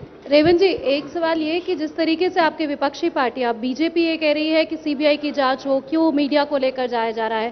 बीआरएस कहती है, जैसे आपने भी कहा, कि 3 या 4 ही तो पिलर टूटे हैं. क्या कहना चाहेंगे जब वो कहते हैं कि इसको राजनीतिक तौर पर कीचड़ उछालने की कोशिश की जा रही है? और दूसरा सवाल, ये जो पैसा जनता का पैसा है, आपकी तरफ से भी कहा गया है, पैसा वसूली कैसे होगी? क्या सरकार की रणनीति है इस पर? मैं सीधा एक सवाल आपसे पूछना चाहता हूं, आपके माध्यम से मैं केसीआर साहब को एक सवाल पूछना चाहता हूं. केसीआर साहब के लिए 2 टांगे हैं, एक टांगे टूटे हुए तो क्या फर्क पड़ता है? अभी इसमें भी पिलर 2-4 टूटा हुआ है, क्या हो रहा है बोल के केसीआर जो बात बोल रहे हैं ना, उनके लिए भी 2 टांगे हैं. एक टांगे अगर टूट गए तो भी कुछ नहीं होने वाले हैं. क्यों दवाखाने को गया उन्होंने? क्यों डॉक्टर का नहीं गए? ये कोई बात है क्या? कोई ईमानदार आदमी बोलने का भाषा है क्या ये? तो इसीलिए मैं साफ कहना चाहता हूं, हमारे तरफ से जो कार्रवाई करना है हम वो हिसाब से हम कार्रवाई करेंगे. आगे हमारे सरकार जो इसमें जिसने कल्प्रिट से सबको पनिशमेंट दिलवा देंगे. वो ये एक तरीका से हम लोग ये प्रोसेस इनिशिएट किए. हम कोई पर्सनल जज्बाती से हम कुछ कार्रवाई करना नहीं चाह रहा है. एक हिसाब से एक तरीका से हम कार्रवाई करेंगे. इसमें केसीआर है, एल&टी कंपनी है और कौन कौन है, सबके लिए हम एक सिस्टम से पनिशमेंट दिलवाएंगे. CM garu For national media, I just want to highlight one issue. Medigadda barrage, Sundilla and Annaram barrages are the heart of the Kaleshwaram project. How shameful of a former chief minister to say that these barrages which form the core, the heart of the whole Kaleshwaram project costing 94,000 crores, they are now, one has collapsed, the other 2 NDSA said may collapse. So we can't do any water storage. So we are not doing any water storage and the entire project is non-operational. Now the people of Telangana on a total expenditure of 94,000 crores are paying 10,000 crores per year as interest and principal and loan repayment, and there is not a drop of water being used. Is how irresponsible and shameful for a former chief to say 3 pillars are gone, what is the big deal? You can't use the whole project. And how much of loss for the people of Telangana? No water, and you're paying 10,000 crores a year on this debt repayment. CM గారు కేంద్ర ప్రభుత్వము CBI ఎంక్వైరీకి లేఖ రాసింది. రాష్ట్ర ప్రభుత్వము గతంలో ఉన్న సీఎం గారు ఏమీ చెప్పలేరు. ఇప్పుడు రేవంత్ రెడ్డి గారు అంటే ఇప్పుడు ప్రభుత్వం కూడా ఏం డిమాండ్ చేయట్లేదు అనేది ఇంతకుముందు కిషన్ రెడ్డి గారు అన్నారు. దీనిపైన మీ స్పందన? ఇక ఆయన అతి తెలివితేటలకు నిదర్శనం.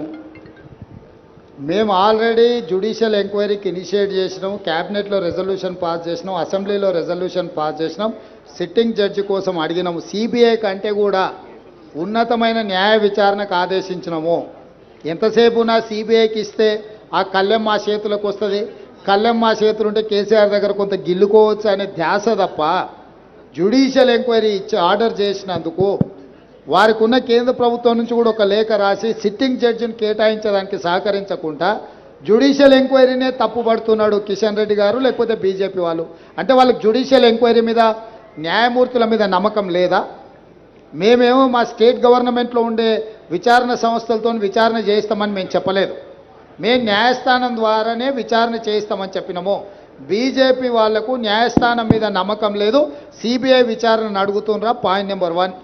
10 సంవత్సరాలు మీరే 5 ఏళ్ళు మీరు కేంద్ర మంత్రిగా ఉన్నారు, 10 ఏళ్ళు మోడీ గారు ప్రధానమంత్రిగా ఉన్నారు. ఈ 10 సంవత్సరాలలో ఏ కేసులో కూడా సిబిఐ విచారణ కానీ, ఈడీ విచారణ కానీ, ఇన్కమ్ ట్యాక్స్ విచారణ కానీ గత ప్రభుత్వానికి వ్యతిరేకంగా మీరు చేపట్టలేదు. ఈరోజు కాంగ్రెస్ పార్టీ మాకు లేఖ రాయలేదు, కేసీఆర్ జుట్టు కాంగ్రెస్ మా చేతికి అందించలేదు. ఇవన్నీ కూడా వింటుంటే కిషన్ రెడ్డి గారి పట్ల జాలి కలుగుతుంది. ఈరోజు ఎందుకు ఎమ్మెల్యేలను పంపించలేదు? వారు నాకు తెలిసి వరంగల్లోనే ఉన్నట్టున్నారు. సగం దూరం ఆల్రెడీ వచ్చిండు, ఇక కొంచెంకంత దూరం వస్తే కాళేశ్వరం చూసిటోడు కదా. ఎందుకు రావడం లేదు? వాళ్ళ అవినీతిని బట్టబయలు చేద్దాము, అవినీతి పరుల బండారం బయట పెడదామని ప్రభుత్వం పిలిచింది. ఇప్పుడు ప్రధానమంత్రిగా నరేంద్ర మోడీ గారు సమావేశానికి పిలిస్తే మేము వెళ్తలేమా? నరేంద్ర మోడీ గారి దగ్గర జలశక్తి మంత్రి దగ్గరికి నేను ఉత్తమ్ కుమార్ రెడ్డి గారు వెళ్ళి ప్రభుత్వం చర్చలు చేపట్టలేదా? మేము పోయి నివేదికలు ఇవ్వలేదా? ఈరోజు రాష్ట్ర ప్రభుత్వంతో కలిసి రావడానికి మీకున్న సమస్య ఏంది? కేసీఆర్ అవినీతి బండారం బయట పెట్టడానికి ఈ కాళేశ్వరం పర్యటన, మేడిగడ్డ సందర్శన చాలా కీలకం. ఎందుకు రాలేదో ప్రజలకు ముందు కిషన్ రెడ్డి గారిని జవాబు చెప్పమన్నారు. విజిలెన్స్ కమిటీ రిపోర్టే అనుకోండి, అదేవిధంగా డ్యామ్ సేఫ్టీ అథారిటీ నిర్వహణ, డిజైన్, క్వాలిటీ అన్ని లోపాలు ఉన్నాయంటే ఇవన్నీ కమిషన్లతో వ్యవహారం జరిగిందని అనుకుంటున్నాం. మరి వీటన్నింటికి అనుమతులు ఇచ్చింది కేంద్ర ప్రభుత్వం. అంటే ఈ కమిషన్లు ఎక్కడి నుంచి స్టార్ట్ అయింది అనుకుంటున్నారు? ఒకటి. రెండోది, ఇప్పుడు ఈ 3 పునరుద్ధరణ అంటాలకే 1000 కోట్లతో కూడుకున్న అంశం. మరి వీటన్నింటిని పక్కన పెట్టి పాతది ఏదైతే తమిడియాటి నుంచి ఎల్లంపల్లికి గ్రావిటీ ద్వారా వచ్చేది దాన్ని ఏమన్నా ఏమంటున్నాను? ఇవన్నీ కూడా నిపుణులతో చర్చించి తీసుకోవాల్సిన నిర్ణయాలు. నేను కానీ, ఉత్తమ్ కుమార్ రెడ్డి గారు కానీ, శ్రీధర్ బాబు గారు 80,000 పుస్తకాలు మేము చదవలేదు. మాకంత గొప్ప విజ్ఞానం కూడా ఉందని మేము భావించడం లేదు. మేము పొలిటికల్ ఎగ్జిక్యూటివ్స్ మాత్రమే. టెక్నికల్ ఎక్స్పర్ట్స్తో కూర్చొని వీటిని తొలగించి కొత్తది నిర్మాణం చేస్తే ప్రయోజనమా, లేకపోతే తుమ్మిడియేటి దగ్గర ప్రాజెక్టు నిర్మించి గ్రావిటీతో నీళ్ళు ఇస్తే ప్రయోజనమా? సాంకేతిక నిపుణులతో చర్చించినాక మా ప్రభుత్వం ఒక నిర్దిష్టమైన నిర్ణయంతో ముందుకు వస్తుంది. ముందు మీకే వివరిస్తాం.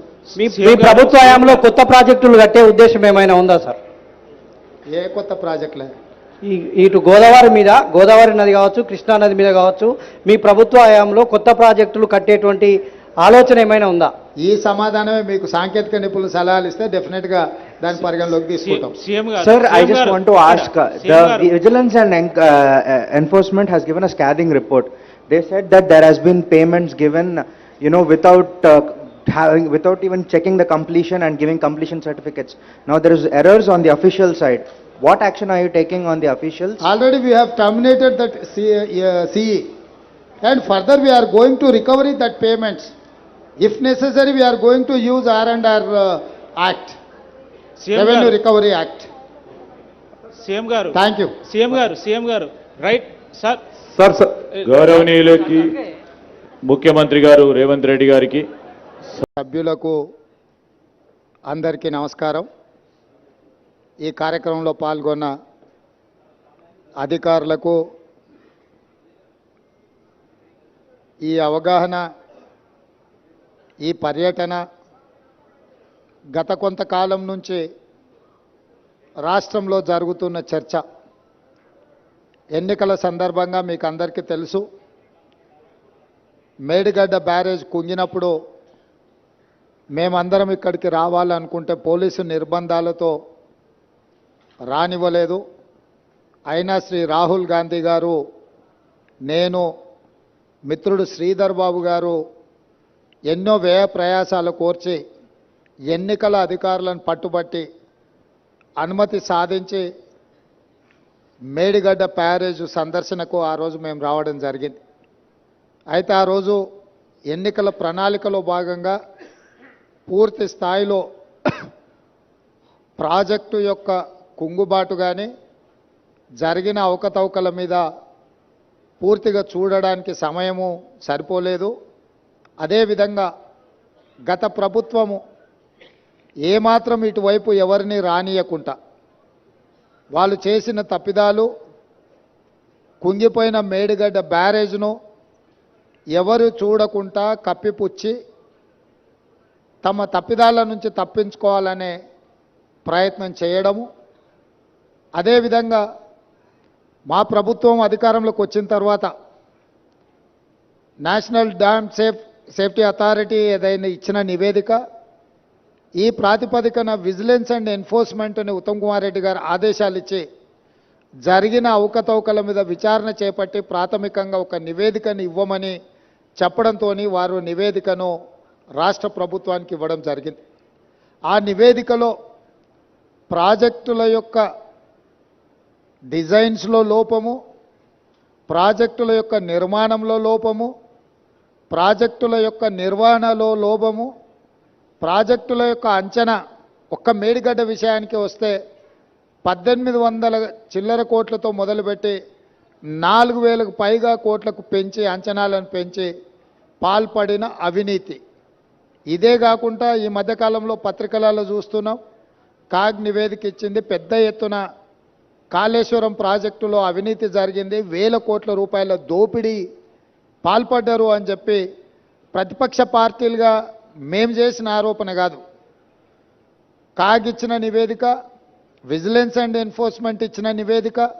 వీటి నేపథ్యంలో శాసనసభ బడ్జెట్ సమావేశంలో శ్వేతపత్రం సాగునీటి ప్రాజెక్టుల మీద విడుదల చేయడమే కాకుండా జరిగిన అవినీతి మీద పూర్తి స్థాయిలో చర్చ చేపట్టాలి అని చెప్పి ఉత్తమ్ కుమార్ రెడ్డి గారు ప్రభుత్వం దృష్టికి తీసుకొస్తే ప్రభుత్వం కూడా ఆమోదించి ఈ బడ్జెట్ సమావేశాలలో ఆ చర్చకు మేము మొదలు పెడదాం అనుకున్నాం.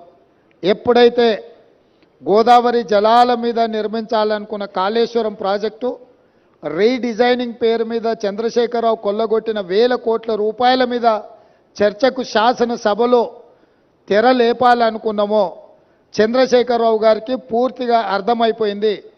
తను ముఖ్యమంత్రిగా ఉన్నప్పుడు పాల్పడిన 1000 కోట్ల రూపాయల దోపిడీకి సంబంధించి విజిలెన్స్ అండ్ ఎన్ఫోర్స్మెంట్ ఎన్డీఏసీ ఇచ్చిన నివేదికల మీద చర్చ జరిగితే తన బండారం అంతా బయటపడి ప్రజల ముందు అవినీతిపరుడుగా, దోపిడీదారుడుగా, దోషిగా నిలబడాల్సి వస్తుందని వ్యూహాత్మకంగా కృష్ణానది జలాలను, కృష్ణానది మీద ఉన్న ప్రాజెక్టులను కేఆర్ఎంబీకి అప్పజెప్పినరు అని కాంగ్రెస్ మీద ఎదురుదాడి చేసి నల్గొండ జిల్లాలో ఒక సభను పెట్టి ఆ సభ ద్వారా కాంగ్రెస్ మీద ఎదురుదాడి చేయాలన్న ఆలోచనతోటి ఈరోజు నల్గొండలో సభ పెట్టారు. ఇవాళ నల్గొండ సభలో వారు ఎంత శుద్ధపూసలాక మాట్లాడుతుండే, ఇక సత్యహరిశ్చంద్రుడే ఇంకో అవతారం ఎత్తి చంద్రశేఖరరావు రూపంలో జన్మెత్తిండు, ఈ సత్యహరిశ్చంద్రుడి శీలాన్ని మీరు శంకిస్తారా? చావు నోట్లో తలబెట్టి నేను తెలంగాణ సాధించిన అని మళ్ళీ 1 కోటి 1వ అబద్ధం చెప్పిండు. ఇప్పటి వరకు 1 కోటి సార్లు చెప్పిండు అబద్ధం, సావు నోట్లో తలబెట్టి తెలంగాణ తెచ్చినా అని. ఎన్నిసార్లు బిచ్చమెత్తుకుంటావా సావు నోట్లో తలబెట్టినా అని? 2 సార్లు ముఖ్యమంత్రి పదవి ఇచ్చారు, 10 సంవత్సరాలు ఈ రాష్ట్రాన్ని పట్టి పీడించినావు, దోసుకున్నావు. ఇంకా కూడా సావు నోట్ల తలకాయ పెట్టినా, సావు నోట్ల తలకాయ పెట్టినా అని మాటలు చెప్తున్నావు. సావు నోట్ల తలకాయ పెట్టిన చంద్రశేఖరరావు శాసనసభలో నీ అవినీతి మీద చర్చ పెడితే నువ్వు నిజంగా సత్యహరిశ్చంద్రునివే, సత్యహరిశ్చంద్రునికి మరో జన్మని ఎత్తినోడు అయితే అక్కడ వచ్చి కూర్చొని మాట్లాడేది ఉండే. మేమేమడిగినాము?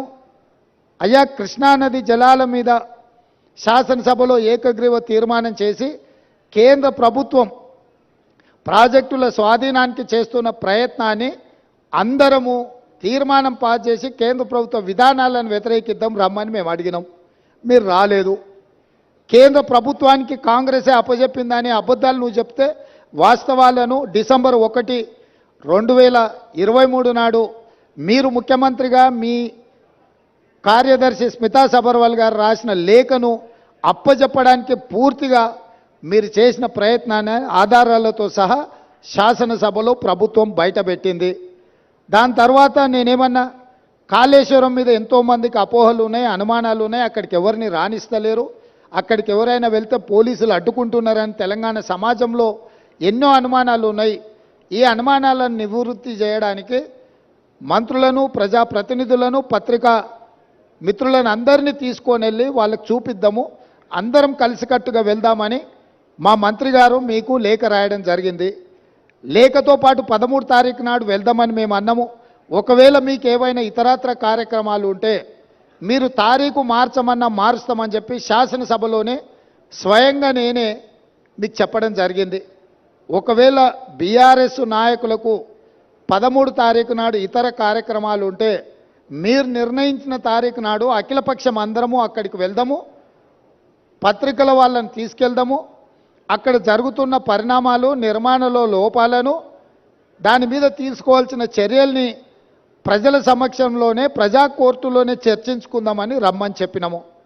మీరు రాలేదు, రాకపోను శాసనసభలో చర్చకు కూడా మీరు రాలేదు, శాసనసభలో జరిగిన చర్చలో మీరు పాల్గొనలేదు, శాసనసభకే మీరు రావడానికి కాలు విరిగిందనే ఒక నెపాన్ని అడ్డం పెట్టుకున్నారు.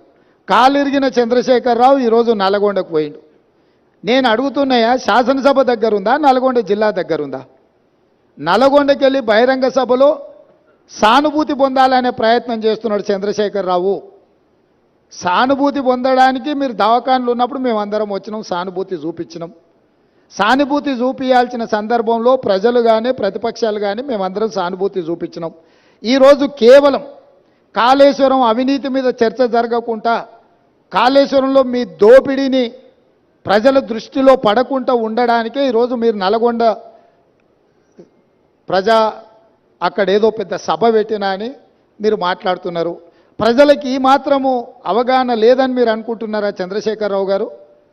కాళేశ్వరం అవినీతి మీద, దోపిడీ మీద చర్చకు వచ్చిన సందర్భంలో మీరు కృష్ణానది జలాల మీద ఉన్న ప్రాజెక్టులను అన్నిటిని కూడా కేంద్రానికి అప్పజెప్పినరు అని చెప్పి నల్గొండ జిల్లాలో మీరు బహిరంగ సభ పెట్టి ఇక్కడికి రాకుండా తప్పించుకున్నారు. ఇవాళ మీరు ఏం మాట్లాడుతున్నారు? అక్కడ ఓ 4-5 పిల్లర్లు కూలినాయి, కూలితే పెద్ద తప్ప? అయ్యా నీకేది తప్పు కాదు. ఎందుకనంటే తప్పులకు పాల్పడ్డదే నువ్వు. నీకు నువ్వే తప్పు జరిగిందని నీకు నువ్వే శిక్ష విధించుకునేటంత నిజాయితీపరుడు అని మన తెలంగాణ సమాజం భావిస్తుంది అనుకుంటున్నారా? మీ దోపిడీకి మేడిగడ్డ బలైపోయింది, అన్నారం సుందిల్లా సున్నమైపోయినాయి. ఈరోజు కాళేశ్వరము మీ 1,00,000 కోట్ల దోపిడీకి బలైపోయింది. అందుకే మీరు దీన్ని చాలా అల్కగా తీసుకుంటున్నారు. ఇక్కడ వచ్చిన వాళ్ళని చులకన చేసి మాట్లాడుతున్నారు. మీరు ఈరోజు ఇక్కడికి రాకపోవడం ఒక తప్పిదమైతే, ఇక్కడ తీసుకున్న కార్యక్రమాన్ని చులకన చేసి తిట్టడం అనేది మీ దిగజారుడు తనానికి నిదర్శనం చంద్రశేఖరరావు గారు. ఈరోజు ఆయన మాట్లాడుతున్నాడు, మీరు కేఆర్ఎంబి మీద మీకు అవగాహన లేకపోతే నడితే అన్నా ఎట్లా చేద్దామని మాట్లాడితే నేను సలహా చెప్పటోని. అయ్యా శాసనసభలో చర్చ పెట్టినాం, సలహా చెప్పమని అడిగినాం. శాసనసభలో నేను స్పీకర్ గారికి విజ్ఞప్తి చేసిన, దయచేసి మాజీ ముఖ్యమంత్రి గారికి ఆదేశాలు ఇవ్వండి, అవసరమైతే సభను వాయిదా వేయండి, వారు వచ్చినాక వారి సలహా సూచనలు తీసుకున్న తర్వాతనే తీర్మానం చేద్దామని చెప్పినాం. ఉత్తమ్ కుమార్ రెడ్డి గారు పెట్టిన తీర్మానంలో లోపాలు ఉన్నాయి, అది కూడా సక్కలేదన్నాడు. సక్కలేని తీర్మానానికి నీ అల్లుడు స్వాతిముత్యం ఎట్లా మద్దతు ఇచ్చింది ఏకగ్రీవంగానే? అందుకే 4 సార్లు అడిగిన. శాసనసభలో మీరందరూ చూశారు కదా మీడియా మిత్రులు. ఉత్తమ్ కుమార్ రెడ్డి గారు ఈ ప్రాతిపదికన తీర్మానాలు పెట్టినరు. దీనికి టీఆర్ఎస్ పార్టీ వైఖరి ఏందో స్పష్టంగా చెప్పండి అని అంటే, హరీష్ రావు గారు మాజీ సాగునీటి పారుదల శాఖ మంత్రిగా, కేసీఆర్ కుటుంబ సభ్యుడిగా స్పష్టంగా ఈ తీర్మానానికి సంపూర్ణమైన మద్దతు పలుకుతున్నా అని చెప్పిండు. అప్పుడే నేను లేచి ఏం చెప్పినా, వీళ్ళు మాట్లాడేదానికి ఏం విలువలేదా చంద్రశేఖరరావు, ఇవి విలువలేని మాటలను కొట్టిపడేస్తాడు, ఆయననే యజమాని, ఆయన ఓనర్, ఆయన వచ్చి చెప్తే తప్ప దీంట్లో విషయం లేదని నేను చెప్పిన. ఇవాళ సరిగ్గా నల్గొండలో అదే మాట్లాడండి. ఏం తీర్మానమే? దిక్కుమాలిన తీర్మానం, దాంట్లో ఏమైనా విషయం ఉందా? అదో పనికిమాలిన తీర్మానం, ఆ తీర్మానానికి వీళ్ళందరూ మద్దతు అని. మరి ఒకవేళ తీర్మానంలో లోపాలు ఉంటే మీరు వచ్చి సవరించేది ఉండే. లేదు, మీ ప్రతినిధిగా మాట్లాడిన హరీష్ రావు గారు ఇది తప్పు, ఈ తీర్మానంలో లోపాలు ఉన్నాయి, దీన్ని సవరిస్తున్నామని తీర్మానం సవరించి ప్రతిపాదించేది ఉండే. నేను చెప్పింది చెప్పినట్టుగా హరీష్ రావు గారు లాంటి వాళ్ళకి ఆ పార్టీలో విలువ లేదు, వాళ్ళ మాటల పట్ల విశ్వాసం లేదు. అందుకే చంద్రశేఖర్ రావాలని మేము అడిగినాము, మీరు రాలేదు. ఇవాళ అంటున్నాడు ఆయన, ముఖ్యమంత్రి గారు అఖిలపక్షాన్ని ఢిల్లీకి తీసుకెళ్లాలని. ముఖ్యమంత్రి గారు అఖిలపక్షాన్ని ఢిల్లీకి తీసుకెళ్తాను, ఒకవేళ శాసనసభలో మీరు వచ్చి మీరు ఆ ప్రతిపాదన పెట్టండి. మా ప్రభుత్వము వినడానికి, ప్రజలకు మేలు జరిగే విధానాలు చేపట్టడానికి స్పష్టంగా ఒక స్పష్టతతో ఉన్నది. మీరు నల్గొండకెళ్ళి గక్కడేదో సభ పెట్టి దిక్కుమాలిన మాటలు మాట్లాడే కంటే శాసనసభ జరుగుతుంది. ప్రధాన ప్రతిపక్ష నాయకుడిగా 10 సంవత్సరాలు ముఖ్యమంత్రిగా పనిచేసిన మీరు, 20 ఏళ్ల నుంచి తెలంగాణ కోసం కొట్లాడినని చెప్పుకునే మీరు సభకి ఎందుకు రావడం లేదు? ఇవాళ బెదిరించి బతకాలని చూస్తున్నాడు, బ్లాక్మెయిల్ చేసి బతకాలని చూస్తున్నాడు కేసీఆర్ గారు. మమ్మల్ని వెంటాడుతాడంట ఆయన. అయ్యా రా, మంచిది, మేమేం అల్లాటప్పగా ఏమి ఇక ఆ కుర్చీలో కూర్చోలే. ప్రజల దగ్గరికి వెళ్ళి ప్రజలు ఓట్లేసి ప్రజలు ఎన్నుకున్న ప్రభుత్వం అక్కడ ఉంది. నీలాక ఉద్యమ ముసుగులో మంది పిల్లలను చంపి మేము కుర్చీ ఎక్కలేదు. చచ్చిపోయిన కుటుంబాలను ఆదుకుంటూ మేము ఇవాళ ప్రభుత్వాన్ని ఏర్పాటు చేసినాము. ఏర్పాటు చేసిన ప్రభుత్వంలో మేము ప్రజలకు అవసరమైన నిర్ణయాలు తీసుకుంటున్నాము. నిజంగానే నేను చంద్రశేఖరరావు గారిని సూటిగా అడుగుతున్నా, మీరు ఈ లోపాలలో, కాళేశ్వరంలో జరిగిన అవినీతిలో మీకు భాగస్వామ్యం లేకపోతే మీరు ఎందుకు భయపడుతున్నారు కాళేశ్వరం రావడానికి? మీరెందుకు చర్చకు రావడం లేదు? మేడిగడ్డ కుంగిపోయినప్పటి నుంచి ఈ రోజు వరకు చంద్రశేఖరరావు గారు ఏ రోజు కూడా కుంగిపోయిన మేడిగడ్డ మీద కానీ, అన్నారం మీద కానీ, సుందిళ్ళ మీద కానీ మీరు ఒక్క మాట ఎందుకు మాట్లాడతలేరు? శాసనసభలో చర్చ పెడితే మీరు మొహం ఎందుకు చాటేసిండ్రు? అదేవిధంగా కేఆర్ఎంబీ మీద ప్రాజెక్టులను అప్పచెప్తున్నామని చెప్పి మీ కార్యదర్శి గారు మాట్లాడిన విషయాలు ఉత్తమ్ కుమార్ రెడ్డి గారు లేఖ బయట పెడితే దాని మీద మీరు ఎందుకు స్పందిస్తలేరు? మీ కార్యదర్శి గారు మీ అనుమతి తీసుకొని లేఖ రాసినా, మీ అనుమతి లేకుంటేనే లేఖ రాసినా, ప్రజలకు వివరించాల్సిన బాధ్యత మీకు లేదా? ఈరోజు కాళేశ్వరం అవినీతి మీద చర్చ జరిగినప్పుడు ఈ అవినీతి గురించి చర్చ జరగకుండా ఉండాలి అని, ఈ సమస్యను తప్పుదోవ పట్టించాలని ఈరోజు మీరు నల్గొండలో మీటింగ్ పెట్టినరు. మీరు మీటింగులు పెట్టి రాష్ట్రానికి ఏదైనా ప్రయోజనం చేకూర్చే మాటలు ఏమైనా మాట్లాడినరా? ఆయన అక్కడి నుంచి మాట్లాడుతున్నాడు మళ్ళీ అధికారంలోకి వస్తామని. నువ్వు చేసిన పనికి నిన్న అధికారంలోకా? ముందే ప్రజలకి విషయాలు తెచ్చుంటే ఆ ప్రతిపక్ష హోదా కూడా నీకు రాకపోతుండే. ఇవాళ ప్రతిపక్ష నాయకుడిగా నీ బాధ్యతను నువ్వు నెరవేర్చకుండా పారిపోయి శాసనసభకు రాకుండా ముఖం చాటేసి ఇంకెక్కడికి వెళ్తావని నేను అడుగుతున్నా. మీకు 39 మంది ఎమ్మెల్యేలను ఇచ్చి ప్రతిపక్ష నాయకుడు హోదా ఇస్తే సభలోకి వచ్చి సమస్యల మీద చర్చించకుండా పారిపోయి ఈరోజు మీరు ఏ రకంగా ప్రజల ముందుకు వస్తారు? ఏ ముఖం పెట్టుకొని వచ్చిండ్రు? ఈరోజు నల్గొండ జిల్లా ప్రజల్ని మీరు ఏం వంచడానికి ఈరోజు అక్కడికి వెళ్ళిండ్రు? ఆయనకి ఇప్పుడు మళ్ళీ ఫ్లోరైడ్ బాధ గుర్తొచ్చింది. ఎందుకంటే కుర్చీ పోయింది కదా, కుర్చీ పోగానే కేసీఆర్కు గుర్తొచ్చేది నీళ్లు, నల్గొండ జిల్లా ఫ్లోరైడ్ బాధితులు. ఎంతసేపు అయ్యా వాళ్ళ బాధల పునాదుల మీద అధికారాన్ని ఎక్కాలని ఆలోచన చేస్తున్నావు? ఇప్పుడు నీ అబద్ధాలను నమ్మడానికి తెలంగాణ సమాజం సిద్ధంగా ఉందని ఇంకా నువ్వు అనుకుంటున్నావా? అందుకే ఈరోజు ఇక్కడ ఈ అవగాహన సదస్సుకు దాదాపుగా హైదరాబాద్లో బయలుదేరి 5 గంటల పైగా ప్రయాణం చేసి ఈరోజు మంత్రులు కానీ, ప్రజాప్రతినిధులు కానీ, పాత్రికేయ మిత్రులు కానీ మీ అందరికీ కూడా వాస్తవాలను చూపించి వాస్తవాలకు సంబంధించిన వివరాలు వివిధ ఏజెన్సీల ద్వారా మీకు చెప్పించడం ద్వారా నిజమేందో మీ కళ్ళతో చూడాలని ఈరోజు ఈ పర్యటన. ఈ నిజాన్ని మీ కళ్ళతో చూసిండ్రు. ఈ వాస్తవాలను సమాజానికంతా మీరు చెప్పండి. న్యూయార్క్లో ఇది ఒక మ్యాన్ మేడ్ వండర్ అని చెప్పి న్యూయార్క్ స్క్వేర్లో ప్రకటనలు తీసుకుర్రు. నేషనల్ మీడియాలో ఇక దాని కథ చెప్పనంతగా కథలు చెప్పుకుర్రు. అందుకే నేను నేషనల్ మీడియా వాళ్ళని కూడా ఈరోజు రిక్వెస్ట్ చేస్తున్నా, మీ నేషనల్ మీడియాలో చూపించండి కుంగిపోయిన మేడిగడ్డను, పగిలిపోయిన బ్యారేజ్ను, దోపిడీ జరిగిన నిధులు, అదేవిధంగా విజిలెన్స్ అండ్ ఎన్ఫోర్స్మెంట్ ఇచ్చిన నివేదికను, నేషనల్ డ్యామ్ సేఫ్టీ అథారిటీ వాళ్ళు ఇచ్చిన రిపోర్ట్స్ని, టెక్నికల్ అండ్ అదర్ ఇష్యూస్లో వాళ్ళు ఇచ్చిన నివేదికలను అన్నిటిని కూడా మీరు చర్చకు పెట్టండి. మేము చంద్రశేఖరరావు గారికి మళ్ళీ ఈ వేదిక మీద నుంచి నేను ఆహ్వానిస్తున్నా, మీరు శాసనసభకు వచ్చి నల్గొండలో ఎవడు లేని దగ్గర ఏదేదో మాట్లాడుడు కాదు. మీ గౌరవాన్ని మేమేం తగ్గించం. ప్రధాన ప్రతిపక్ష నాయకుడిగా సభలో మీరు తెలంగాణ సమాజానికి ప్రయోజనం చేకూర్చే ఏ సూచనలు ఇచ్చినా ఈ ప్రభుత్వం వినడానికి సిద్ధంగా ఉంది. రేపు ఉదయం సభకు రాండి దయచేసి. ప్రత్యేకమైన ఎట్లాగూ శ్వేతపత్రం సాగునీటి ప్రాజెక్టుల మీద ఉత్తమ్ కుమార్ రెడ్డి గారు ప్రవేశపెట్టబోతున్నారు. చర్చలో పాల్గొనండి, మీరు సూచనలు ఇవ్వండి. ప్రతిపక్ష పార్టీ నాయకుడిగా మీ బాధ్యతల్ని నెరవేర్చండి. మీ స్వార్థం మీ అధికారం కోసం కాకుండా ప్రజల కోసం ఒక్క క్షణమైన ఆలోచన చేయమని నేను అడుగుతున్నా.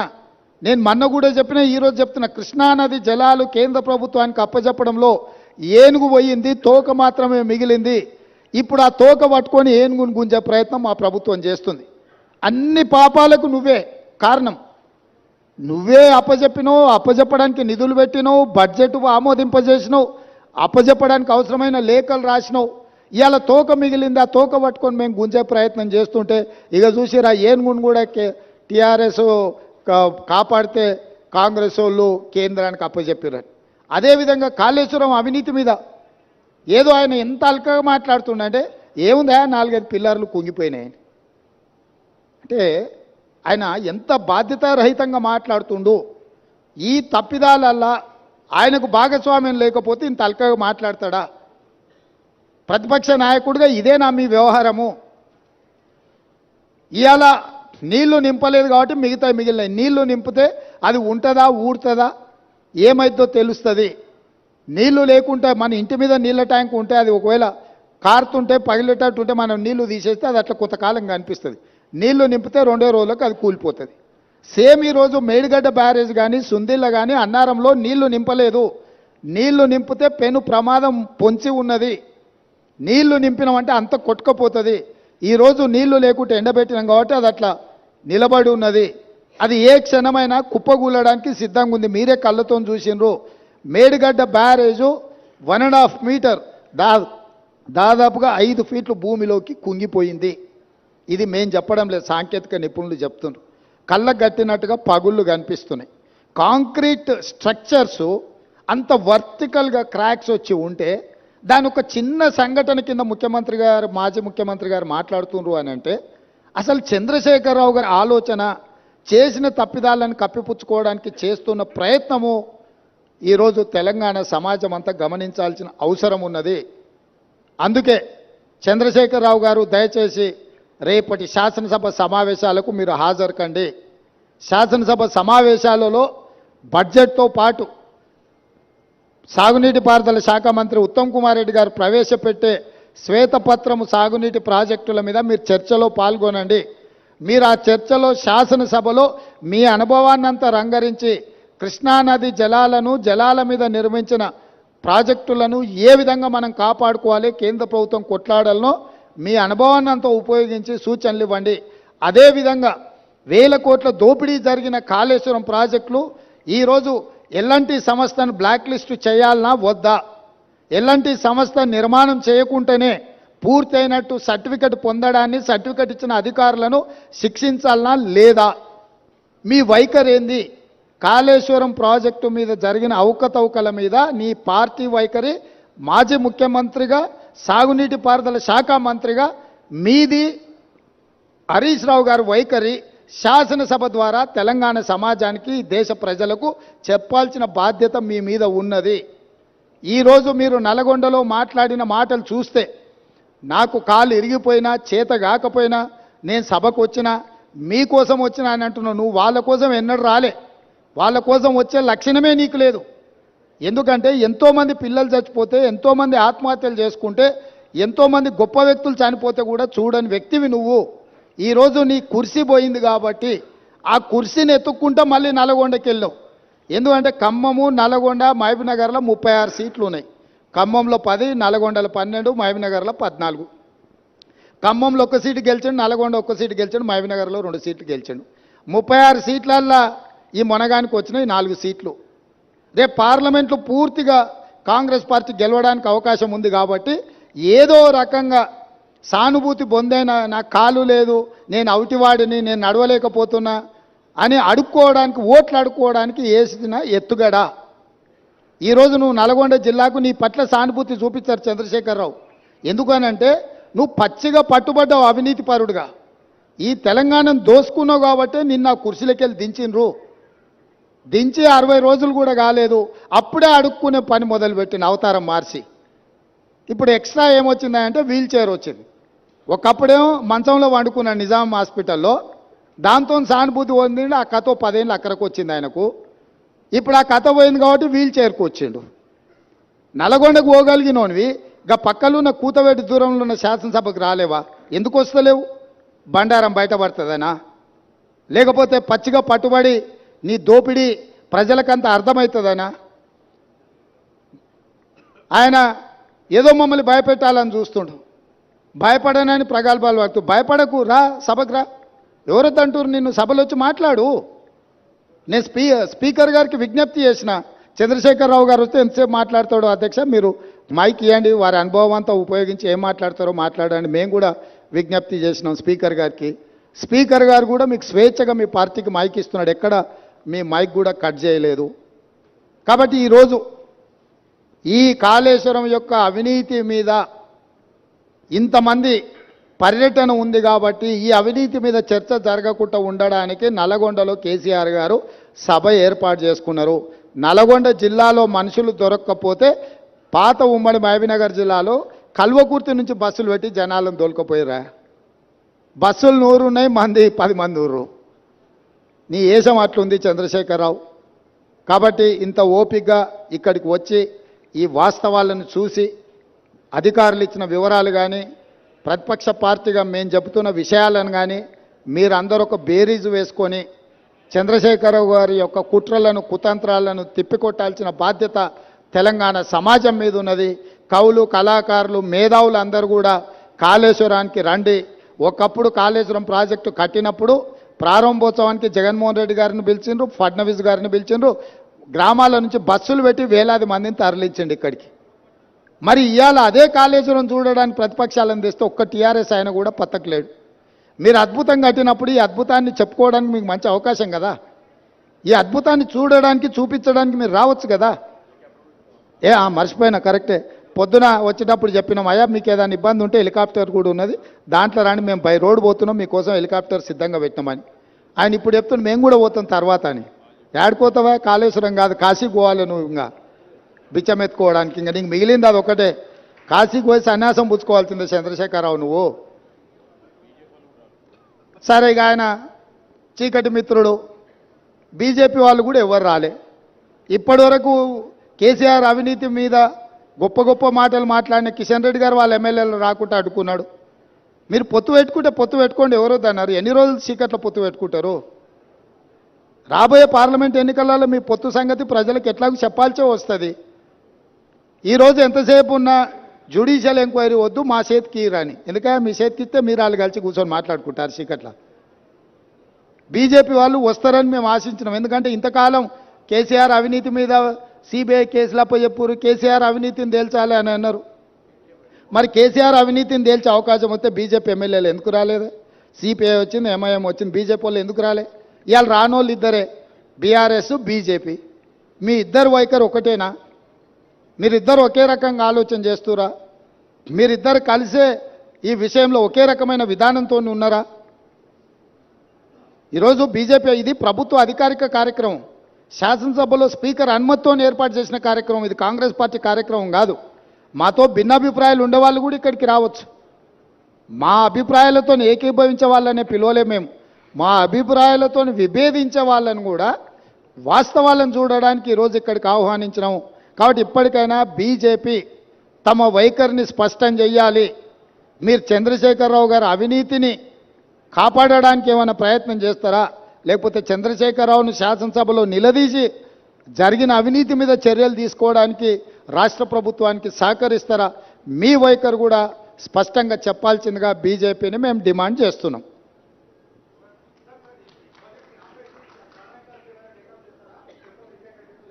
రాహుల్ గారు, ఈరోజు ఈ జరిగిన అవినీతి అక్రమాల మీద మీ అందరికి అవగాహన కల్పించడానికే మీరు చెప్పే విషయాలను అన్నిటిని కూడా ప్రభుత్వంలో చర్చించి మళ్ళీ తప్పకుండా వెనక్కి చెప్తాం.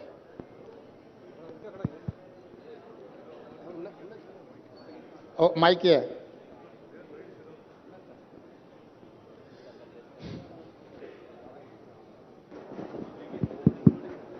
మేడిగడ్డ బ్యారేజ్ అనేది 94,000 కోట్లు ఖర్చు పెట్టారు ఇప్పటిదాకా. అయితే మీరు 3,000 కోట్లతో ఖర్చు పెట్టిన ఒక మేడిగడ్డకు మాత్రమే పరిమితమయ్యారు. మొత్తం కలిపి కాళేశ్వరం కుంభకోణం 94,000 కోట్లకు సంబంధించింది. అయితే పక్కన ఉన్న Kannepalli pump house, Annaram pump హౌజులు పోయిన సంవత్సరం మునిగిపోయినాయి 2022లో. అయితే అవి మొత్తం కలిపి దాదాపు 15,000 కోట్లు. కేవలం 3,000 కోట్ల దాని మీద కాన్సన్ట్రేషన్ చేశారు. 15,000 కోట్లు మీ పక్కనే ఉన్నాయి. దాని మీద ఎందుకు దృష్టి సారిస్తలేరు? మీరు ఇప్పుడు మేము పర్యటనకి ఇది ఒకటే వచ్చిన విచారణలో మీరు చెప్పేటు అన్ని విషయాలు ఉన్నాయి కాబట్టి దీంట్లో ఒక మేడిగడ్డకే పరిమితమైన విచారణ కాదు. మేడిగడ్డ, అన్నారం వీటికి సంబంధించిందో 3 బ్యారేజ్లను కూడా కేంద్ర ప్రభుత్వం చట్టం ద్వారా ఏర్పాటు చేసిన NDSAకు లెటర్ రాసి వీటన్నిటిని కూడా పరిశీలించి నివేదిక ఇవ్వమని మేము లేఖ రాయడం జరుగుతుంది. ఈ ప్రభుత్వం ఎక్కడ తప్పిదాలు జరిగినా కూడా అన్ని తప్పిదాల మీద చర్య తీసుకోవడానికి సిద్ధంగా ఉంది. సార్ ఇప్పుడు ఒకవైపు ఒకవైపు విచారణ చేస్తామని చెప్తున్నారు, సిట్టింగ్ జడ్జితో విచారణ అన్నారు. హైకోర్టు జడ్జి మీకు సిట్టింగ్ జడ్జిని ఇవ్వలేము, రిటైర్డ్ జడ్జితో విచారణ చేస్తామన్నారు. ఆ విచారణ ఎప్పుడు కొనసాగుతుంది? ఉత్తమ్ గారి ఇంతకుముందు ఒక క్రిమినల్ ప్రాసిక్యూషన్ కూడా చేస్తామన్నారు. రెండో విషయం భాషకు సంబంధించినటువంటి విషయం. మీరు మొన్న మాట్లాడినటువంటి దానికి బీఆర్ఎస్ వాళ్ళంతా అభ్యంతరం చెప్పారు. ఇవాళ కేసీఆర్ కూడా సన్నాసులు, దద్దమ్మలు అనే భాషను ఎత్తుకున్నారు. దాన్ని ఎట్లా చూస్తారు? ఇప్పుడు భాష మీద మనం ఎంత తక్కువ మాట్లాడుకుంటే అంత మంచిది. ఎందుకంటే చంద్రశేఖరరావు గారి వ్యవహారం మీకు అందరికీ తెలుసు. ఇప్పుడు ఆయన సందర్భాన్ని తప్పుదోవ పట్టించడానికి ఏదో ప్రయత్నాలు చేస్తుండు. మేము అటు ఇటు దారి తప్పదలుచుకోలేదు. కాళేశ్వరంలో జరిగిన అవినీతిని నిగ్గుదేల్చడానికి ప్రభుత్వం కట్టుబడి ఉన్నది. దాని మీద మాత్రమే ఫోకస్ పెడతాం. డెఫినెట్గా శాసనసభ సమావేశాలలో చర్చ జరిగిన తర్వాత ముగిసిన ఎంబడే మిగతా కార్యాచరణ చేపడుతుంది ప్రభుత్వం. సార్, కేఆర్ఎంబి పైన అఖిలపక్షంని ఢిల్లీకి తీసుకెళ్లాలని చెప్తున్న రేవంత్ రెడ్డి కేసీఆర్ అన్నారు ఇంతకుముందు. మీరు కేఆర్ఎంబి పైన అఖిలపక్షాన్ని ఢిల్లీకి తీసుకెళ్లే అవకాశం ఉందా మీరు ముఖ్యమంత్రిగా? అంటే చంద్రశేఖరరావు గారిని సభలో వచ్చి మాట్లాడమని వారికి విజ్ఞప్తి చేస్తున్నాం. మాజీ ముఖ్యమంత్రిగా, చాలా కేంద్ర మంత్రిగా, రాష్ట్ర మంత్రిగా వివిధ హోదాలలో పనిచేసిన అనుభవాన్ని అంత ఉపయోగించి శాసనసభలోకి వచ్చి వారు ఏమేమి సూచనలు చేస్తారో చేయమని వారి సూచనల్ని ప్రతిపక్షాలు అందరితో చర్చించిన తర్వాత ప్రభుత్వం నిర్ణయం తీసుకుంటుంది. Sir, has any action been initiated against L&T? Yeah, we have demanded that L&T take up their own investigation and take up the repair work at their cost. As of now, about 400 odd crores payment is due to L&T. We have held back the payment. Now L&T has produced evidence that they have been pointing out that there are defects in the design and which are not attributable to them. However, our demand with L&T is that they take up this further inquiry and complete repair and revival of the barrage at their cost. Until then, we would hold back all the payment that is due to them. It's about 400 crores.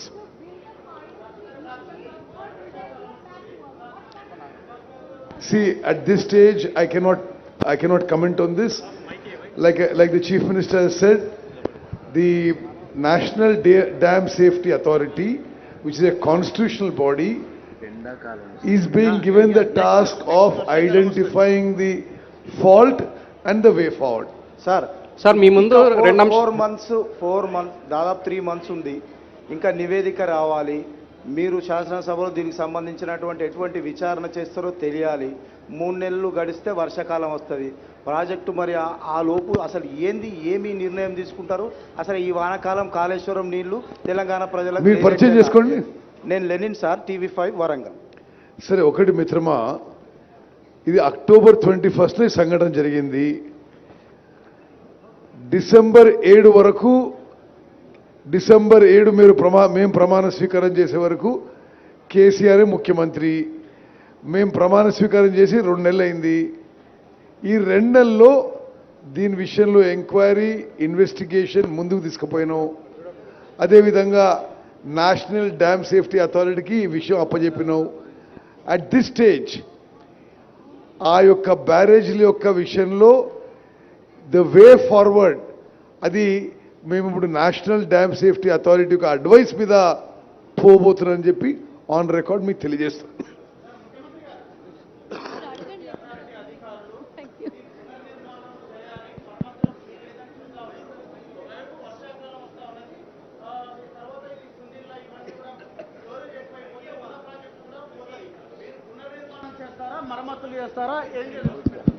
ఇప్పుడే మంత్రి గారు చెప్పిండ్రు సాంకేతిక నిపుణులు ఇచ్చే నివేదికల ఆధారంగా ప్రభుత్వం చర్యలు ఉంటాయని.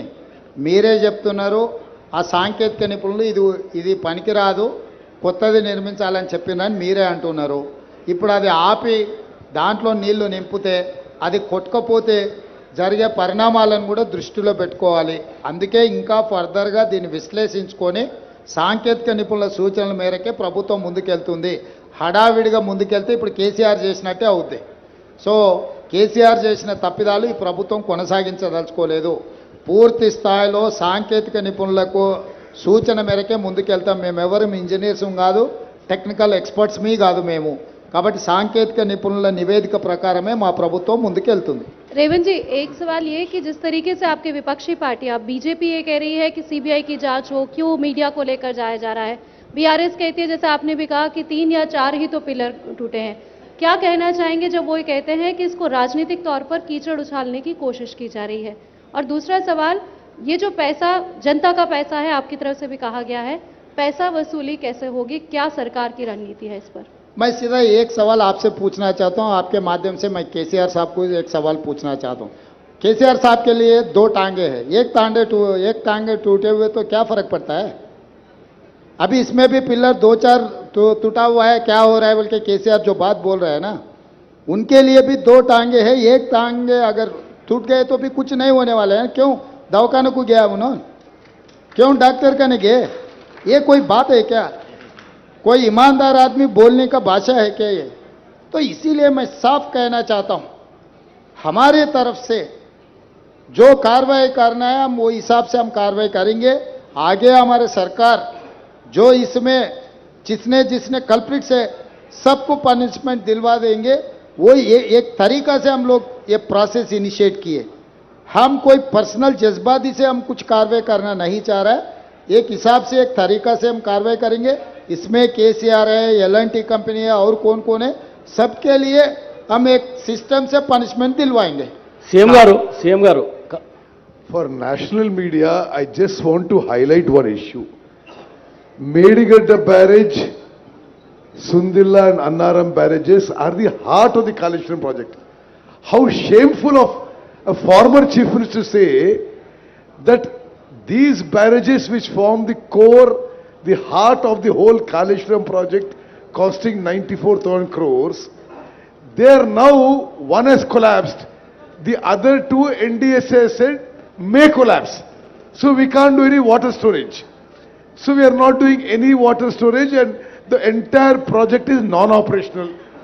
Now the people of Telangana on a total expenditure of 94,000 crores are paying 10,000 crores per year as interest and principal and loan repayment, and there is not a drop of water being used. Is how irresponsible and shameful for a former chief to say 3 pillars are gone, what is the big deal? You can't use the whole project. And how much of loss for the people of Telangana? No water, and you're paying 10,000 crores a year on this debt repayment.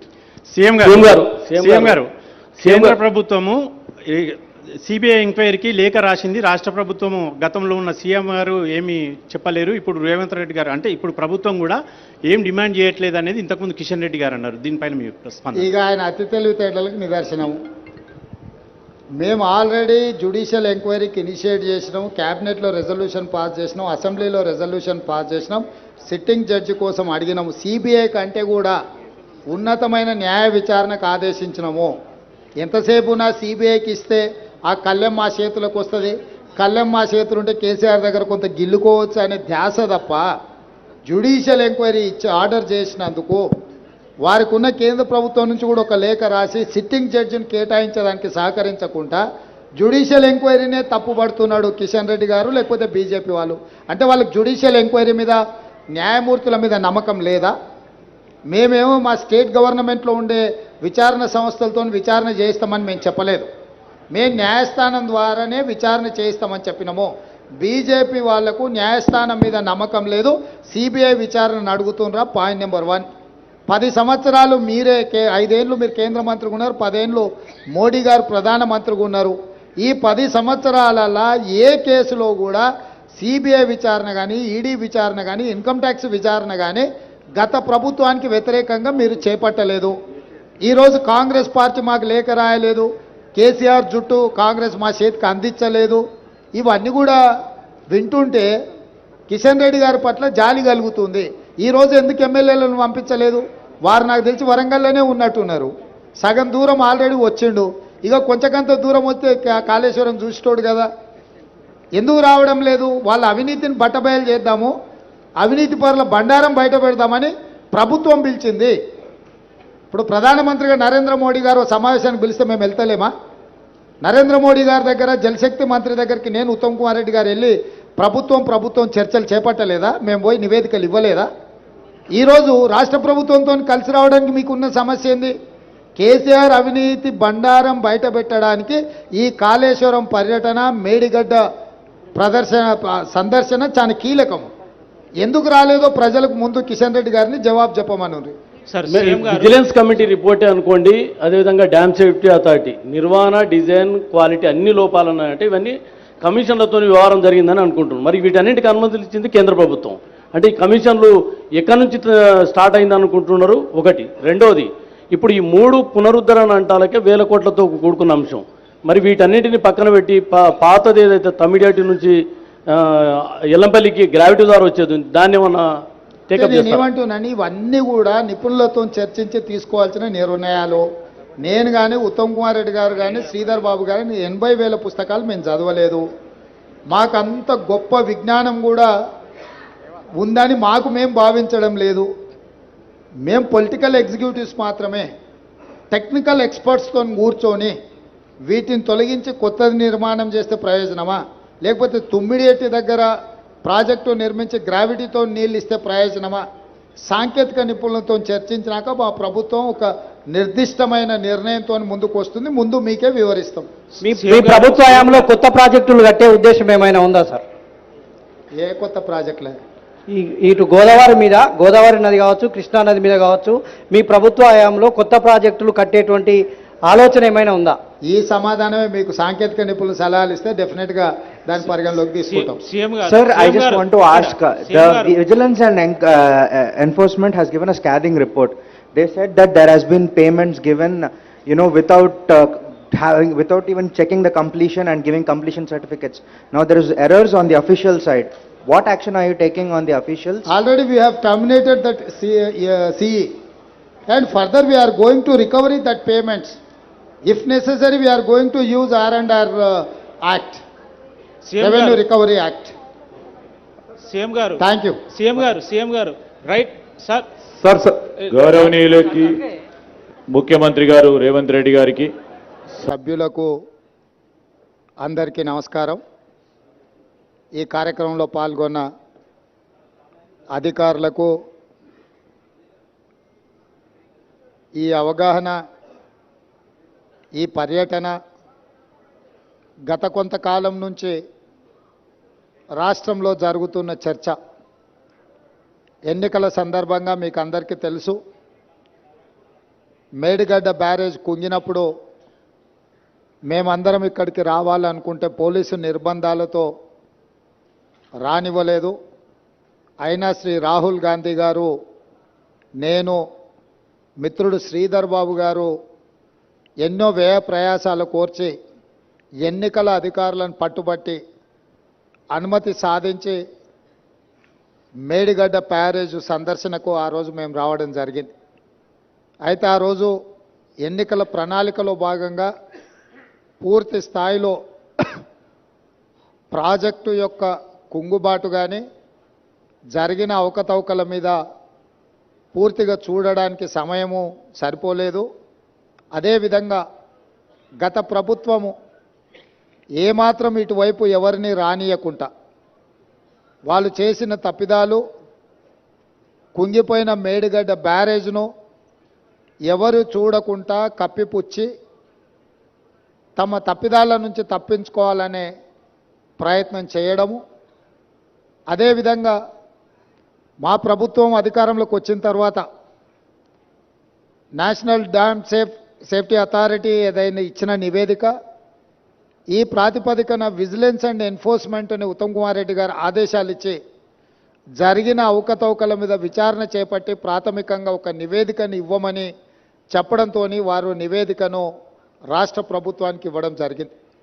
ఆ నివేదికలో ప్రాజెక్టుల యొక్క డిజైన్స్లో లోపము, ప్రాజెక్టుల యొక్క నిర్మాణంలో లోపము, ప్రాజెక్టుల యొక్క నిర్వహణలో లోపము, ప్రాజెక్టుల యొక్క అంచనా, ఒక్క మేడిగడ్డ విషయానికి వస్తే 1800 చిల్లర కోట్లతో మొదలుపెట్టి 4000కు పైగా కోట్లకు పెంచి అంచనాలను పెంచి పాల్పడిన అవినీతి.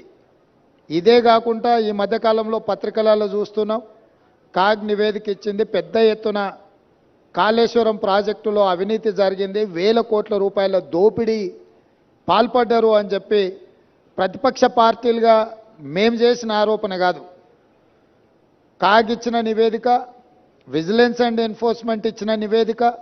వీటి నేపథ్యంలో శాసనసభ బడ్జెట్ సమావేశంలో శ్వేతపత్రం సాగునీటి ప్రాజెక్టుల మీద విడుదల చేయడమే కాకుండా జరిగిన అవినీతి మీద పూర్తి స్థాయిలో చర్చ చేపట్టాలి అని చెప్పి ఉత్తమ్ కుమార్ రెడ్డి గారు ప్రభుత్వం దృష్టికి తీసుకొస్తే ప్రభుత్వం కూడా ఆమోదించి ఈ బడ్జెట్ సమావేశాలలో ఆ చర్చకు మేము మొదలు పెడదాం అనుకున్నాం.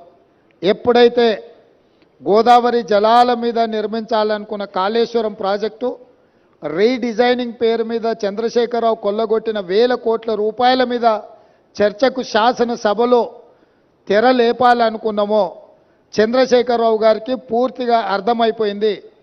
తను ముఖ్యమంత్రిగా ఉన్నప్పుడు పాల్పడిన 1000 కోట్ల రూపాయల దోపిడీకి సంబంధించి విజిలెన్స్ అండ్ ఎన్ఫోర్స్మెంట్, ఎన్డీఏసీ ఇచ్చిన నివేదికల మీద చర్చ జరిగితే తన బండారం అంతా బయటపడి ప్రజల ముందు అవినీతిపరుడుగా, దోపిడీదారుడుగా, దోషిగా నిలబడాల్సి వస్తుందని వ్యూహాత్మకంగా కృష్ణానది జలాలను, కృష్ణానది మీద ఉన్న ప్రాజెక్టులను కేఆర్ఎంబీకి అప్పజెప్పినరు అని కాంగ్రెస్ మీద ఎదురుదాడి చేసి నల్గొండ జిల్లాలో ఒక సభను పెట్టి ఆ సభ ద్వారా కాంగ్రెస్ మీద ఎదురుదాడి చేయాలన్న ఆలోచనతోటి ఈరోజు నల్గొండలో సభ పెట్టిండ్రు. ఇవాళ నల్గొండ సభలో వారు ఎంత శుద్ధపూసలాక మాట్లాడుతుండే అంటే, ఇక సత్యహరిశ్చంద్రుడే ఇంకో అవతారం ఎత్తి చంద్రశేఖరరావు రూపంలో జన్మెత్తిండు, ఈ సత్యహరిశ్చంద్రుడి శీలాన్ని మీరు శంకిస్తారా? చావు నోట్లో తలబెట్టి నేను తెలంగాణ సాధించిన అని మళ్ళీ 1 కోటి 1వసారి అబద్ధం చెప్పిండు. ఇప్పటి వరకు 1 కోటి సార్లు చెప్పిండు అబద్ధం, సావు నోట్లో తలబెట్టి తెలంగాణ తెచ్చినా అని. ఎన్నిసార్లు బిచ్చమెత్తుకుంటావా సావు నోట్లో తలబెట్టినా అని? 2 సార్లు ముఖ్యమంత్రి పదవి ఇచ్చారు, 10 సంవత్సరాలు ఈ రాష్ట్రాన్ని పట్టి పీడించినావు, దోసుకున్నావు.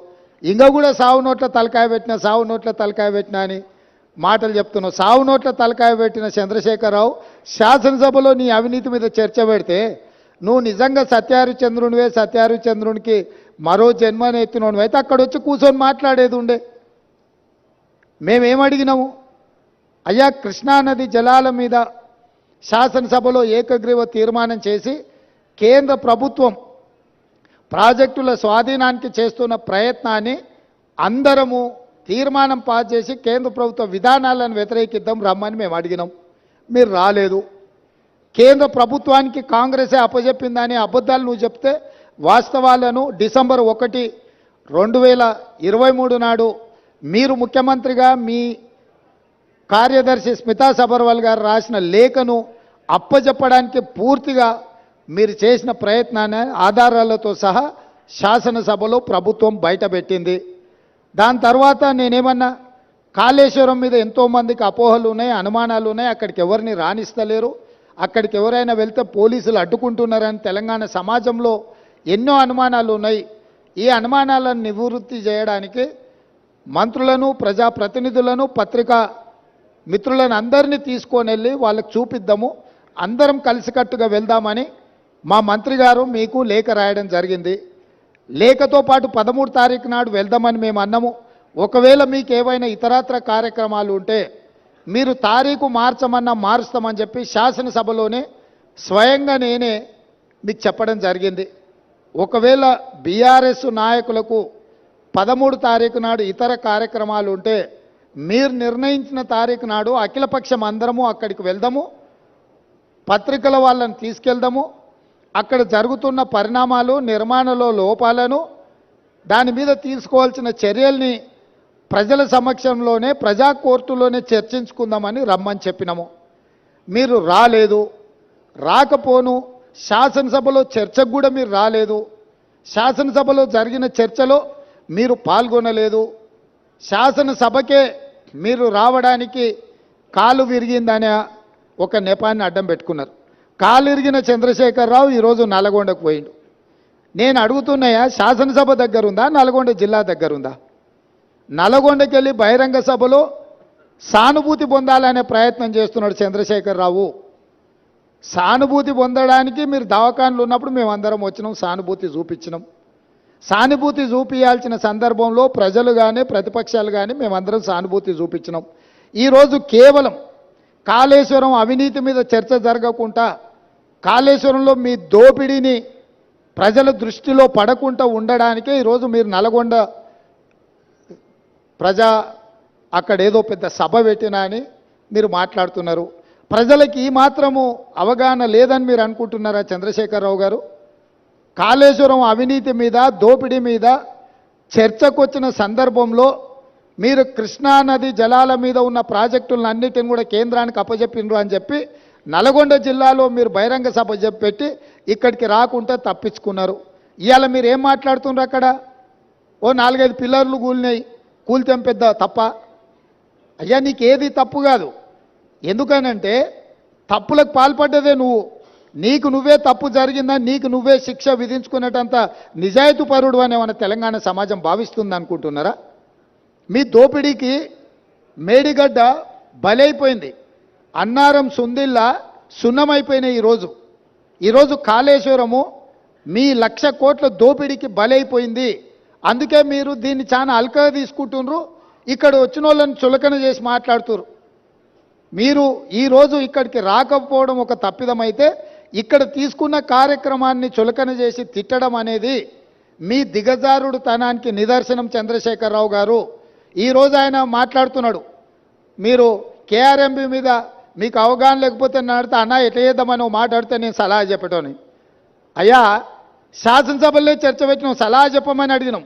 శాసనసభలో నేను స్పీకర్ గారికి విజ్ఞప్తి చేసిన, దయచేసి మాజీ ముఖ్యమంత్రి గారికి ఆదేశాలు ఇవ్వండి, అవసరమైతే సభను వాయిదా వేయండి, వారు వచ్చినాక వారి సలహా సూచనలు తీసుకున్న తర్వాతనే తీర్మానం చేద్దామని చెప్పినాం.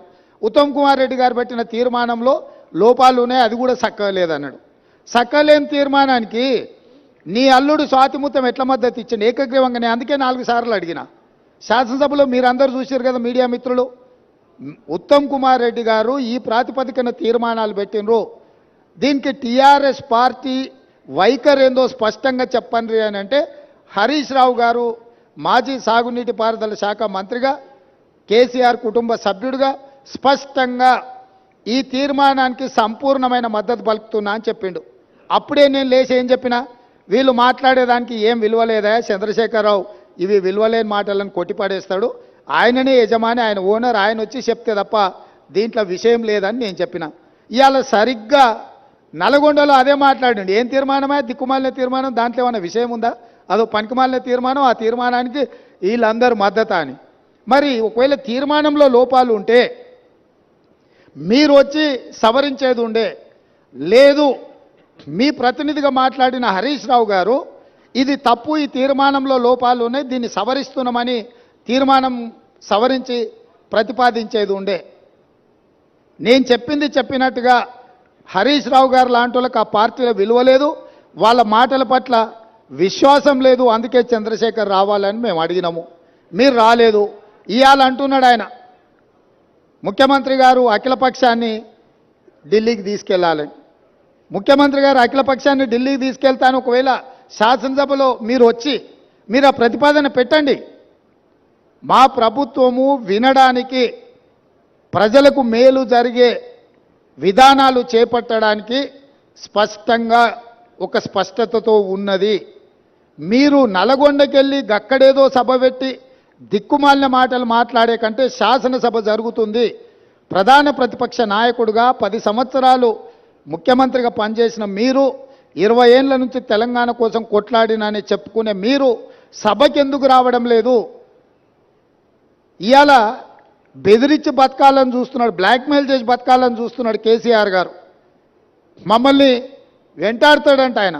అయ్యా రా, మంచిది, మేమేం అల్లాటప్పగా ఏమి ఇక ఆ కుర్చీలో కూర్చోలే. ప్రజల దగ్గరికి వెళ్ళి ప్రజలు ఓట్లేసి ప్రజలు ఎన్నుకున్న ప్రభుత్వం అక్కడ ఉంది.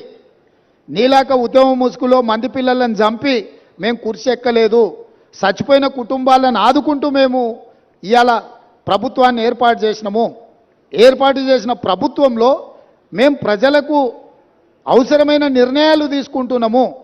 నిజంగానే నేను చంద్రశేఖరరావు గారిని సూటిగా అడుగుతున్నా, మీరు ఈ లోపాలలో, కాళేశ్వరంలో జరిగిన అవినీతిలో మీకు భాగస్వామ్యం లేకపోతే మీరు ఎందుకు భయపడుతున్నారు కాళేశ్వరం రావడానికి? మీరెందుకు చర్చకు రావడం లేదు? మేడిగడ్డ కుంగిపోయినప్పటి నుంచి ఈ రోజు వరకు చంద్రశేఖరరావు గారు ఏ రోజు కూడా కుంగిపోయిన మేడిగడ్డ మీద కానీ, అన్నారం మీద కానీ, సుందిళ్ళ మీద కానీ మీరు ఒక్క మాట ఎందుకు మాట్లాడతలేరు? శాసనసభలో చర్చ పెడితే మీరు మొహం ఎందుకు చాటేసిండ్రు? అదేవిధంగా కేఆర్ఎంబీ మీద ప్రాజెక్టులను అప్పచెప్తున్నామని చెప్పి మీ కార్యదర్శి గారు మాట్లాడిన విషయాలు ఉత్తమ్ కుమార్ రెడ్డి గారు లేఖ బయట పెడితే దాని మీద మీరు ఎందుకు స్పందిస్తలేరు? మీ కార్యదర్శి గారు మీ అనుమతి తీసుకొని లేఖ రాసినా, మీ అనుమతి లేకుంటేనే లేఖ రాసినా ప్రజలకు వివరించాల్సిన బాధ్యత మీకు లేదా?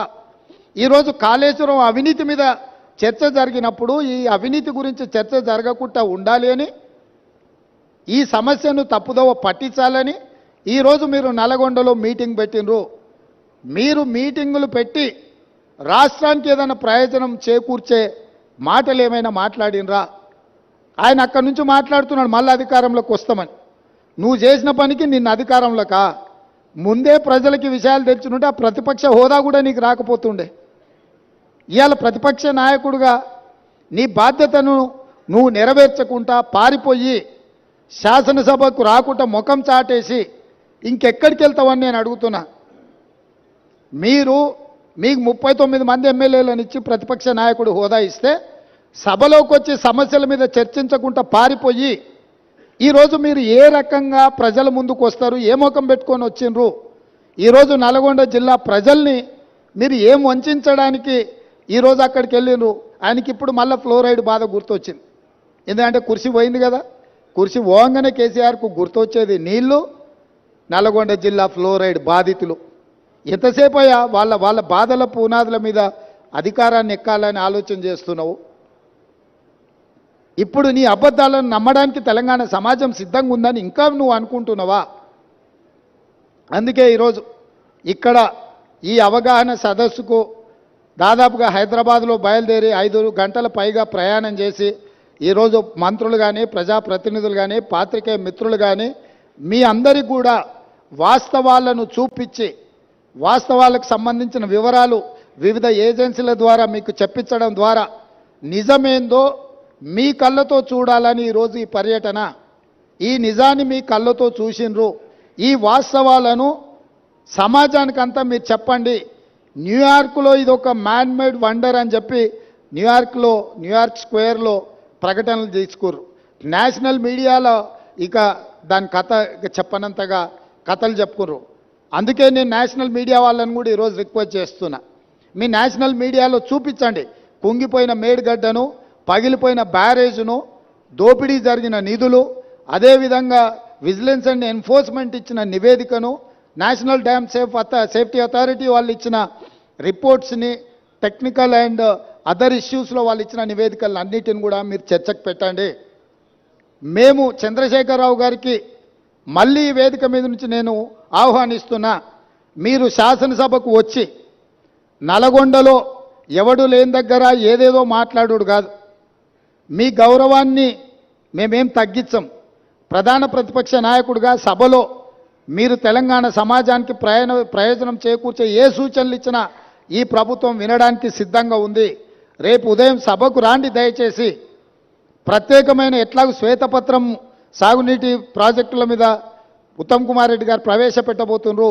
చర్చలో పాల్గొనండి, మీరు సూచనలు ఇవ్వండి. ప్రతిపక్ష పార్టీ నాయకుడిగా మీ బాధ్యతల్ని నెరవేర్చండి. మీ స్వార్థం మీ అధికారం కోసం కాకుండా ప్రజల కోసం ఒక్క క్షణమైన ఆలోచన చేయమని నేను అడుగుతున్నా. నేను మొన్న కూడా చెప్పినా, ఈరోజు చెప్తున్నా, కృష్ణానది జలాలు కేంద్ర ప్రభుత్వానికి అప్పచెప్పడంలో ఏనుగు పోయింది, తోక మాత్రమే మిగిలింది. ఇప్పుడు ఆ తోక పట్టుకొని ఏనుగును గుంజే ప్రయత్నం మా ప్రభుత్వం చేస్తుంది. అన్ని పాపాలకు నువ్వే కారణం. నువ్వే అప్పచెప్పినావు, అప్పచెప్పడానికి నిధులు పెట్టినావు, బడ్జెట్ ఆమోదింపజేసినావు, అప్పచెప్పడానికి అవసరమైన లేఖలు రాసినావు.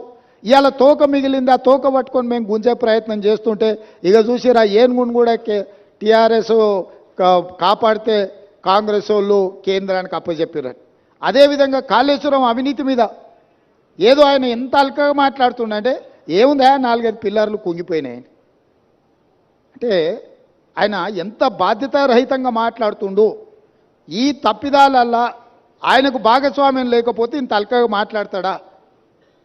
ప్రతిపక్ష నాయకుడిగా ఇదేనా మీ వ్యవహారము? ఇవాళ నీళ్లు నింపలేదు కాబట్టి మిగిలినాయి. నీళ్లు నింపితే అది ఉంటుందా, ఊడుతుందా, ఏమైద్దో తెలుస్తుంది. నీళ్లు లేకుంటే మన ఇంటి మీద నీళ్ళ ట్యాంక్ ఉంటే అది ఒకవేళ కారుతుంటే పగిలేటట్టుంటే మనం నీళ్లు తీసేస్తే అది అట్లా కొంతకాలం కనిపిస్తుంది. నీళ్లు నింపితే 2 రోజులకు అది కూలిపోతుంది. సేమ్ ఈరోజు మేడిగడ్డ బ్యారేజ్ కానీ సుందిళ్ళ కానీ అన్నారంలో నీళ్లు నింపలేదు. నీళ్లు నింపితే పెను ప్రమాదం పొంచి ఉన్నది. నీళ్లు నింపినామంటే అంత కొట్టుకపోతుంది. ఈరోజు నీళ్లు లేకుంటే ఎండబెట్టినాం కాబట్టి అది అట్లా నిలబడి ఉన్నది. అది ఏ క్షణమైనా కుప్పగూలడానికి సిద్ధంగా ఉంది. మీరే కళ్ళతో చూసినారు.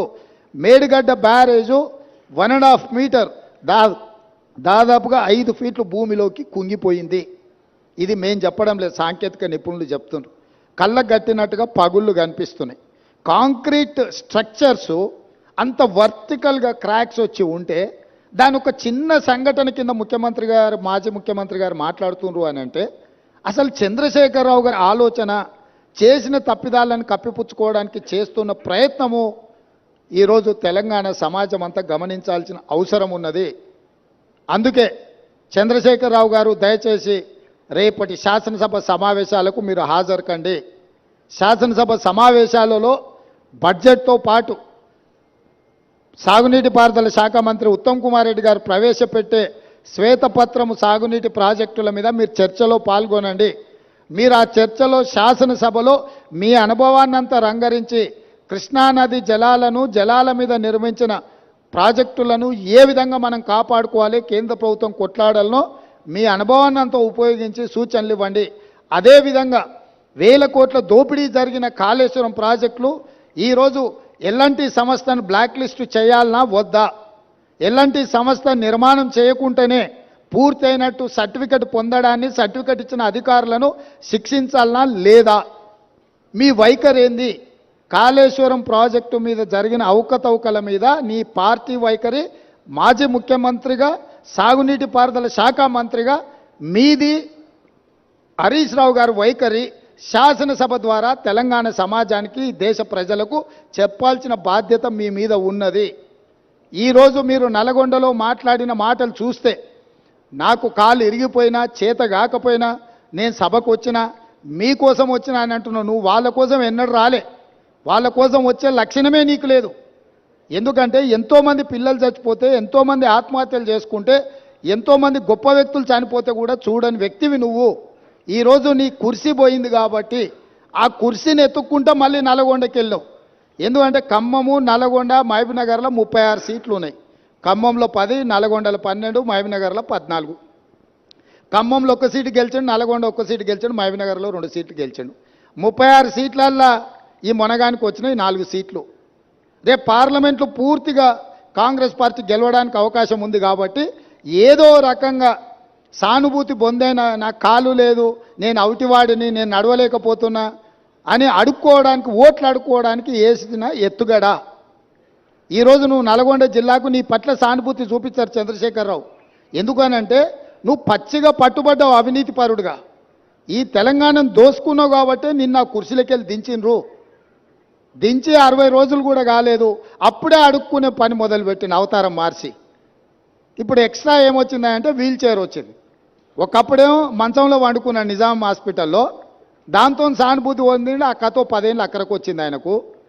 ఇప్పుడు ఆ కథ పోయింది కాబట్టి వీల్ చైర్కి వచ్చిండు. నల్గొండకు పోగలిగినోనివి ఇక పక్కలున్న కూతవేటి దూరంలో ఉన్న శాసనసభకు రాలేవా? ఎందుకు వస్తలేవు? బండారం బయటపడుతుందనా, లేకపోతే పచ్చిగా పట్టుబడి నీ దోపిడీ ప్రజలకంత అర్థమవుతుందనా?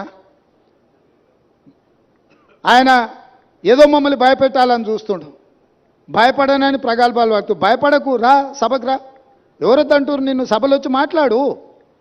నేను స్పీకర్ గారికి విజ్ఞప్తి చేసిన, చంద్రశేఖరరావు గారు వస్తే ఎంతసేపు మాట్లాడతాడో అధ్యక్ష, మీరు మైక్ ఇవ్వండి, వారి అనుభవం అంతా ఉపయోగించి ఏం మాట్లాడతారో మాట్లాడండి. మేము కూడా విజ్ఞప్తి చేసినాం స్పీకర్ గారికి. స్పీకర్ గారు కూడా మీకు స్వేచ్ఛగా మీ పార్టీకి మైక్ ఇస్తున్నాడు, ఎక్కడ మీ మైక్ కూడా కట్ చేయలేదు.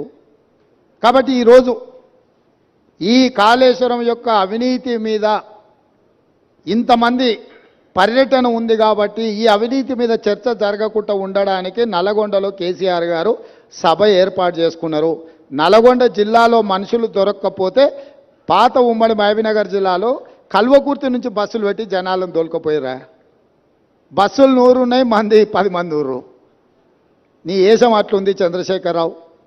కాబట్టి ఇంత ఓపికగా ఇక్కడికి వచ్చి ఈ వాస్తవాలను చూసి అధికారులు ఇచ్చిన వివరాలు కానీ, ప్రతిపక్ష పార్టీగా మేము చెబుతున్న విషయాలను కానీ మీరందరూ ఒక బేరీజు వేసుకొని చంద్రశేఖరరావు గారి యొక్క కుట్రలను, కుతంత్రాలను తిప్పికొట్టాల్సిన బాధ్యత తెలంగాణ సమాజం మీద ఉన్నది.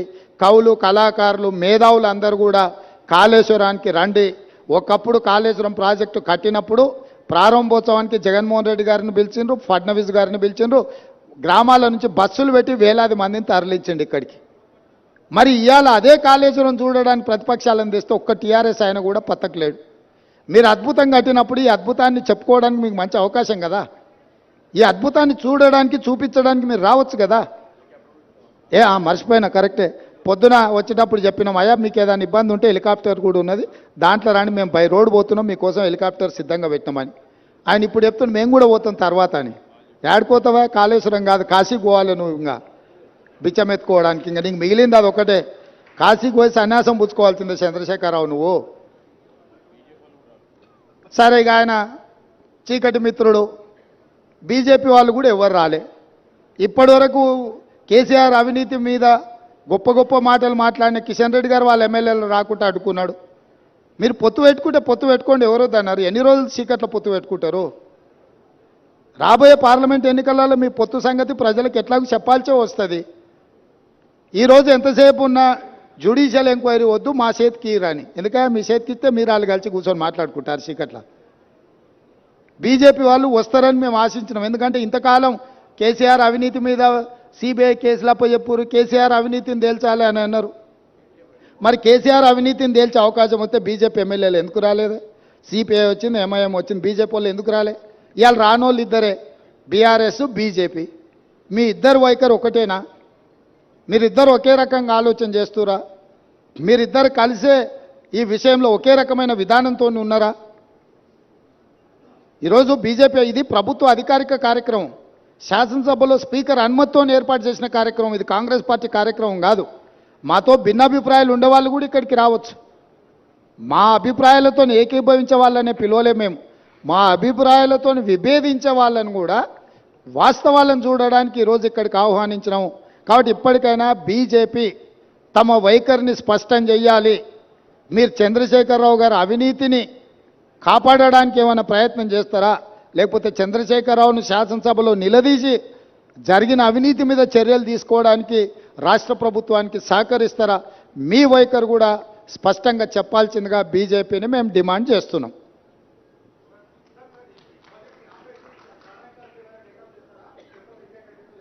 రాహుల్ గారు, ఈరోజు ఈ జరిగిన అవినీతి అక్రమాల మీద మీ అందరికి అవగాహన కల్పించడానికే మీరు చెప్పే విషయాలను అన్నిటిని కూడా ప్రభుత్వంలో చర్చించి మళ్ళీ తప్పకుండా వెనక్కి చెప్తాం.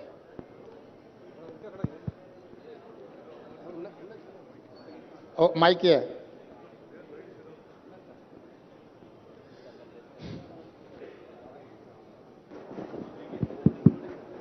మేడిగడ్డ బ్యారేజ్ అనేది 94,000 కోట్లు ఖర్చు పెట్టారు ఇప్పటిదాకా. అయితే మీరు 3,000 కోట్లతో ఖర్చు పెట్టిన ఒక మేడిగడ్డకు మాత్రమే పరిమితమయ్యారు. మొత్తం కలిపి కాళేశ్వరం కుంభకోణం 94,000 కోట్లకు సంబంధించింది. అయితే పక్కన ఉన్న Kannepalli pump house, Annaram pump హౌజులు పోయిన సంవత్సరం మునిగిపోయినాయి 2022లో. అయితే అవి మొత్తం కలిపి దాదాపు 15,000 కోట్లు. కేవలం 3,000 కోట్ల దాని మీద కాన్సన్ట్రేషన్ చేశారు. 15,000 కోట్లు మీ పక్కనే ఉన్నాయి. దాని మీద ఎందుకు దృష్టి సారిస్తలేరు? మీరు ఇప్పుడు మేము పర్యటనకి ఇది ఒకటే వచ్చిన విచారణలో మీరు చెప్పేటు అన్ని విషయాలు ఉన్నాయి కాబట్టి దీంట్లో ఒక మేడిగడ్డకే పరిమితమైన విచారణ కాదు. మేడిగడ్డ, అన్నారం వీటికి సంబంధించిందో 3 బ్యారేజ్లను కూడా కేంద్ర ప్రభుత్వం చట్టం ద్వారా ఏర్పాటు చేసిన NDSAకు లెటర్ రాసి వీటన్నిటిని కూడా పరిశీలించి నివేదిక ఇవ్వమని మేము లేఖ రాయడం జరుగుతుంది. ఈ ప్రభుత్వం ఎక్కడ తప్పిదాలు జరిగినా కూడా అన్ని తప్పిదాల మీద చర్య తీసుకోవడానికి సిద్ధంగా ఉంది. సార్ ఇప్పుడు ఒకవైపు ఒకవైపు విచారణ చేస్తామని చెప్తున్నారు. సిట్టింగ్ జడ్జితో విచారణ అన్నారు. హైకోర్టు జడ్జి మీకు సిట్టింగ్ జడ్జిని ఇవ్వలేము, రిటైర్డ్ జడ్జితో విచారణ చేస్తామన్నారు. ఆ విచారణ ఎప్పుడు కొనసాగుతుంది? ఉత్తమ్ గారి ఇంతకుముందు ఒక క్రిమినల్ ప్రాసిక్యూషన్ కూడా చేస్తామన్నారు. రెండో విషయం భాషకు సంబంధించినటువంటి విషయం. మీరు మొన్న మాట్లాడినటువంటి దానికి బీఆర్ఎస్ వాళ్ళంతా అభ్యంతరం చెప్పారు. ఇవాళ కేసీఆర్ కూడా సన్నాసులు, దద్దమ్మలు అనే భాషను ఎత్తుకున్నారు. దాన్ని ఎట్లా చూస్తారు? ఇప్పుడు భాష మీద మనం ఎంత తక్కువ మాట్లాడుకుంటే అంత మంచిది. ఎందుకంటే చంద్రశేఖరరావు గారి వ్యవహారం మీకు అందరికీ తెలుసు. ఇప్పుడు ఆయన సందర్భాన్ని తప్పుదోవ పట్టించడానికి ఏదో ప్రయత్నాలు చేస్తుండు. మేము అటు ఇటు దారి తప్పదలుచుకోలేదు. కాళేశ్వరంలో జరిగిన అవినీతిని నిగ్గుదేల్చడానికి ప్రభుత్వం కట్టుబడి ఉన్నది. దాని మీద మాత్రమే ఫోకస్ పెడతాం. డెఫినెట్గా శాసనసభ సమావేశాలలో చర్చ జరిగిన తర్వాత ముగిసిన ఎంబడే మిగతా కార్యాచరణ చేపడుతుంది ప్రభుత్వం. సార్, కేఆర్ఎంబి పైన అఖిలపక్షంని ఢిల్లీకి తీసుకెళ్లాలని చెప్తున్న రేవంత్ రెడ్డి కేసీఆర్ అన్నారు ఇంతకుముందు. మీరు కేఆర్ఎంబి పైన అఖిలపక్షాన్ని ఢిల్లీకి తీసుకెళ్లే అవకాశం ఉందా మీరు ముఖ్యమంత్రిగా? అంటే చంద్రశేఖరరావు గారిని సభలో వచ్చి మాట్లాడమని వారికి విజ్ఞప్తి చేస్తున్నాం. మాజీ ముఖ్యమంత్రిగా, చాలా కేంద్ర మంత్రిగా, రాష్ట్ర మంత్రిగా వివిధ హోదాలలో పనిచేసిన అనుభవాన్ని అంత ఉపయోగించి శాసనసభలోకి వచ్చి వారు ఏమేమి సూచనలు చేస్తారో చేయమని వారి సూచనల్ని ప్రతిపక్షాల అందరితో చర్చించిన తర్వాత ప్రభుత్వం నిర్ణయం తీసుకుంటుంది. Sir, has any action been initiated against L&T?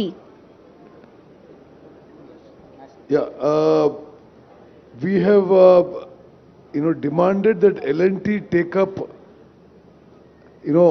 their own investigation and take up the repair work at their cost. As of now, about 400 odd crores payment is due to L&T. We have held back the payment. Now L&T has produced evidence that they have been pointing out that there are defects in the design and which are not attributable to them. However, our demand with L&T is that they take up this further inquiry and complete repair and revival of the barrage at their cost. Until then, we would hold back all the payment that is due to them.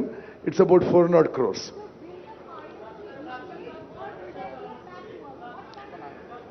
See, at this stage, I cannot comment on this. Like the Chief Minister has said, the National Dam Safety Authority, which is a constitutional body, is being given the task of identifying the fault and the way forward. Sir మీ ముందు 4 months దాదాపు 3 months ఉంది. ఇంకా నివేదిక రావాలి. మీరు శాసనసభలో దీనికి సంబంధించినటువంటి ఎటువంటి విచారణ చేస్తారో తెలియాలి. 3 నెలలు గడిస్తే వర్షాకాలం వస్తుంది. ప్రాజెక్టు మరి ఆ లోపు అసలు ఏమి నిర్ణయం తీసుకుంటారు? అసలు ఈ వానాకాలం కాళేశ్వరం నీళ్లు తెలంగాణ ప్రజలకు మీరు పరిచయం చేసుకోండి. నేను లెనిన్ సార్, TV5 వరంగల్. సరే, ఒకటి మిత్రమా, ఇది October 21st ఈ సంఘటన జరిగింది. డిసెంబర్ 7 వరకు, డిసెంబర్ 7 మేము ప్రమాణ స్వీకారం చేసే వరకు కేసీఆర్ ముఖ్యమంత్రి. మేము ప్రమాణ స్వీకారం చేసి 2 నెలలు అయింది. ఈ 2 నెలల్లో దీని విషయంలో ఎంక్వైరీ ఇన్వెస్టిగేషన్ ముందుకు తీసుకుపోయినాం. అదేవిధంగా నేషనల్ డ్యామ్ సేఫ్టీ అథారిటీకి ఈ విషయం అప్పచెప్పినాం. అట్ దిస్ స్టేజ్ ఆ యొక్క బ్యారేజ్ల యొక్క విషయంలో ద వే ఫార్వర్డ్ అది మేము ఇప్పుడు నేషనల్ డ్యామ్ సేఫ్టీ అథారిటీ యొక్క అడ్వైస్ మీద పోబోతున్నారని చెప్పి ఆన్ రికార్డ్ మీకు తెలియజేస్తాం.